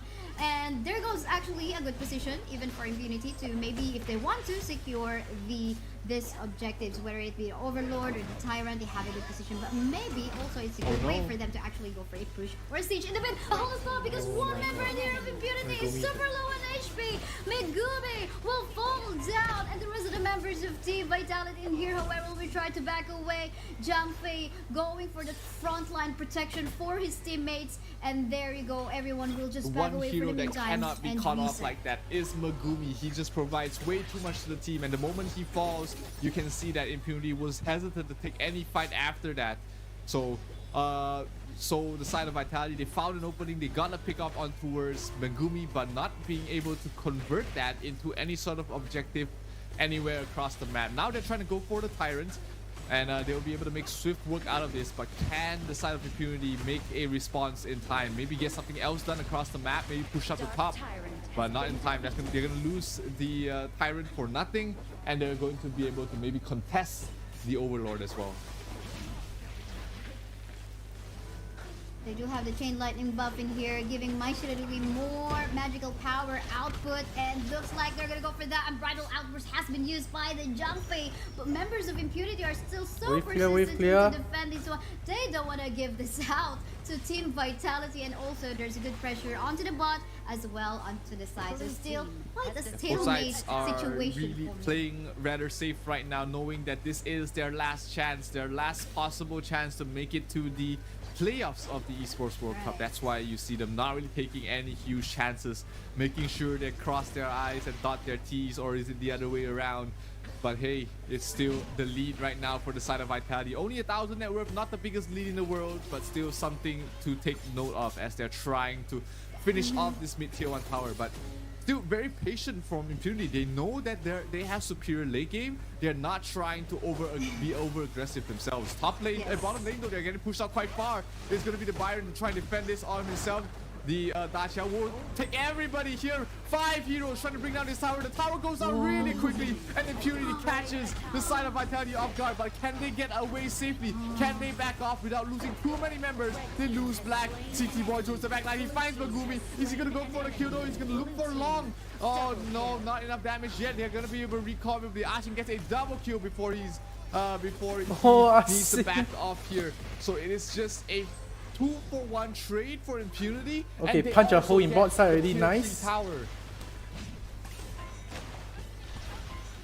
Actually, it's so funny. There goes the ultimate coming from the Dacia already going for that. But they went back to the base to just go back to the same place. So I think that was like, okay, we go back already. But they went again back to the same place. I don't know what happened in there. Maybe they're looking for a chance. Okay, this is already going towards the late game. And I mean, we all know that Prince of Lanling is not so strong in the late game. So we might as well try to fight again. But yeah, I think they gotta respect that. Once your cooldowns have already disappeared, you gotta respect that one. Go for a reset, because the tower objective has already been taken down. You know, in the still they should be feeling pretty happy about themselves there. From the side of Impunity, they made a huge cross-map play and they were able to catch Vitality off guard. Getting that tier 3 tower is huge, because it means that, hey, they will be feeling even more confident to drag out the late game longer, because the enhanced creeps will continue pushing off the bottom lane. That will alleviate a lot of the map pressure that Vitality can really bring. And right now, after all of that, but Impunity is back in the driver's seat. Definitely, they are back, and this is again going on to the late game, which will make it even harder for CT Boy to make a play, even try to get Long, because he can just, like, you know, burst it down by the Long if he tries to pick him off. And if looking at the itemization, more survivability is added in here. Definitely not something you can burst down even One as saving an grace assassin. is that the Diren J is more farmed right now than the Long, but Long is not too far behind to try and catch up here. Black in some trouble. He has to pop his shoes trying to back off, but his entire team is right behind him. He's not feeling too scared, and they will try and contest this Overlord there. This Overlord will allow them to push up another lane, but if Vitality is able to somehow get a good fight, that might just turn things around. Here it goes, Charlotte towards the front lines. They're getting knocked back by the Unbridled Outburst. They will Beauty will get the Overlord, so it will be Vitality backing off for now, knowing that there's nothing left to fight for. No ultimate also left for the Zhangfei. It was a very nice move, because they know that they have a number advantage where mine go to clear the bot, the farm lane. Again, prolonging this series, that is the goal of Impunity, and there's getting even closer in there. We can even say that they have the lead here already, and they can even be more empowered onto a much later stage. Now we just wait for what can potentially happen as they try to set on some They're trying to find an opening to finish this game. They know that they have the slight lead. They don't want to give Vitality a chance to climb back in towards this game. So they are trying to push the advantage right now, which could could be a problem for them, because if Nice. they lose a fight Mid here, two. Vitality might be able to end the game Oh, right landing, here. Then City Boy landing. trying to find an opening. He's behind. He's trying to find Megumi or Shaolin from the back lines. He's very patient. He's waiting for the opportunity. They lose the Mai Shiranui right away. They also are Okay, in Mai trouble down. here. They lose the Byron. 2 heroes already down. Long has Oh, to nice, survive. long They out get kick. down towards City Boy. Only one last hero left standing here for the side of Vitality. It is going to be Benji. Shanks is up there. Shanks Nice. is down. They lose 2 heroes. They lose more. The Crystal is going down. Impunity will be going to the playoffs of the Esports World Cup unless the Zhangfei is able to do anything about it. I think this is gonna be it though, because the rest of the members of Team Vitality are all wiped out. Congratulations to Impunity. They have secured their top 4 placements for them to move forward to the knockout stage. My oh my, 2 wins and 3 losses, actually same as a VKS, so it's just a 3-4 positioning for them. I mean, 3rd place for them doesn't matter anymore, because anyway, it's gonna be on the hands of LGD to pick who would they want to have a matchup But what a play on there by the Impunity, knockout knowing that they stage. have the late game advantage, knowing that their late game is superior. They never took those early fights. They were just trying to stall out the game, trying to drag out the map, and one big play with the Dachiao got them the tier 3 tower, got them 2 kills. And this is why people have been banning out the support hero. She is just so strong in these global situations where you feel like, hey, maybe it's just only one hero. No, we're bringing in 5 right here for the fight. Yes, why not? I mean, the global presence we're talking about, you gotta respect what the Daciao can do, and that's why this is also getting banned out. Not only for that capability, but of course you can pair her up with a lot of other heroes like the Futsu and of course the Doya, or I mean any other Absolutely. combinations as well, who can potentially go for that surprise engagements. But I think we want to take a look at the highlights, or rather the match results from that one. Any particular here that you would want to highlight? Mainly just the damage Zero? output from both Shaolin and X-Hero. They've dealt basically the entire team's damage. But of course, Black isn't there to deal damage. He's there to soak up the damage for the rest of his team. That's why you see his team fight participation rate at 100%. He was just absolutely crucial in starting off this fight. And let's take a look at the highlights of this game there. It was just a very tough early game there for the side of Impunity. They just kept losing fights, but they managed to stabilize the mid game, get a couple of crucial pickoffs and fights, and this bottom lane was the one that started the entire thing. Started to end the game here for the side of Vitality, because Impunity just reached a power spike without too many issues. Right. I mean, Prince of Lanling tried his best though into looking for that opening to get any particular target from the side of Impunity, but again, that did not happen. Primarily because of the, I mean, again, we were talking about, okay, late game, we might not be able to expect a lot from the Prince of Landling. And there you go, we don't have any tiebreaker, it seems, from both of our groups, because at the same time, KPL Dream Team just won up against Loops, making it super clear to all of us what rankings do we have in there in Group B, which is, we have, of course, KPL, Weibo Gaming, AG Global, and Loops getting into the top 4. Meantime, for Group A, which you just witnessed right now, coming into a closure, LGD, TS, as well as VKS and Impunity, which you just it was a glorious run for all of these teams. They've had to go through so much. The group stages are absolutely grueling, you know. There's only 4 teams out of these 6 that can make it to the playoffs, and I like to congratulate all of the teams that made it, of course, and of course the MVP of the game, Megumi, on the Dachiao, 0, 2, and 11 on this support hero. And is this the first support MVP that we've seen in our stream here, Kaisaya? I think so, yeah. Most especially for a Daxiao. I mean, Daxiao creating some miraculous play. It's Yep. not easy. I mean, she's purely skill shot, right? So if you would want to go for an on-point Sea of Fate where you can teleport your teammate, and of course the timing is very Okay. important I'm too. happy 4 the seconds. How can you like master that? So I picking. think it's nice C1 to will be see picking a us. roamer that is being KPL Dream featured Team as an will be the MVP one this getting time. some Cool, love nice here, one. and it Group was B, of course that play first seed that can pick from Group A. got the side of Impunity that opening to win the game. So So KPL definitely Dream well Team, deserved let's see in who my they will book. they pick. And it's been a heck of a journey here, Kaisaya. We've watched so many games on all these teams trying to solidify your top 8 spot here in the Esports World Cup, and I think we finally have the complete list of teams that will be going to the playoffs, and we'll be having a look at it right now. It's going to be in Group A, LGD on top of the table, Team Secret following very closely, Impunity and Vivo Keystars basically tied for 3rd and 4th. They are in the head-to-head matchup. It was, I believe, VKS that took the win, but hey, the seeding doesn't matter for the 3rd and 4th, and unfortunately we say goodbye to Vitality and Kagendra from Group A. Yeah, that's true. But of course, for Group B, just as we have mentioned, we have on the top seed KPL, who will be able to choose between AG Global or Loops, who they're going to be matching up against with on the knockout stage. And of course, seeding pretty on seed 2 is Weibo Gaming. So it's going to be an intense and exciting knockout stage in the form of single elimination. Quarterfinals going to be on this best of 3 format, while the semifinals on best and finals on a best of 5. So I guess your weekend is going to be full of intense action this Saturday and Sunday.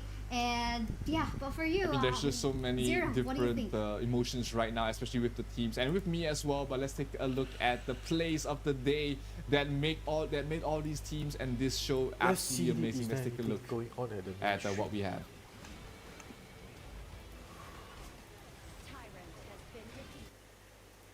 Will they be showing the draw?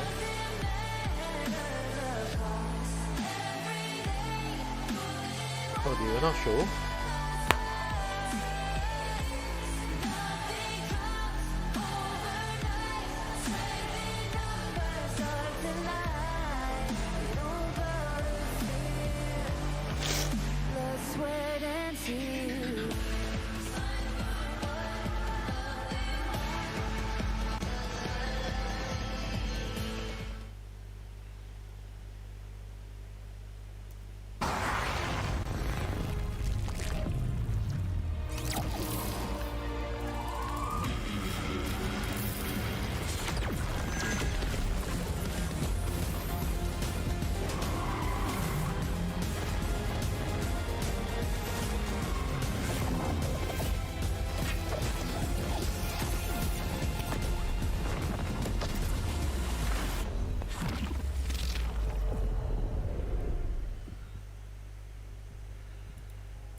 Wait, there's no draw? Okay, that's all. Thank you guys for watching. See you guys tomorrow.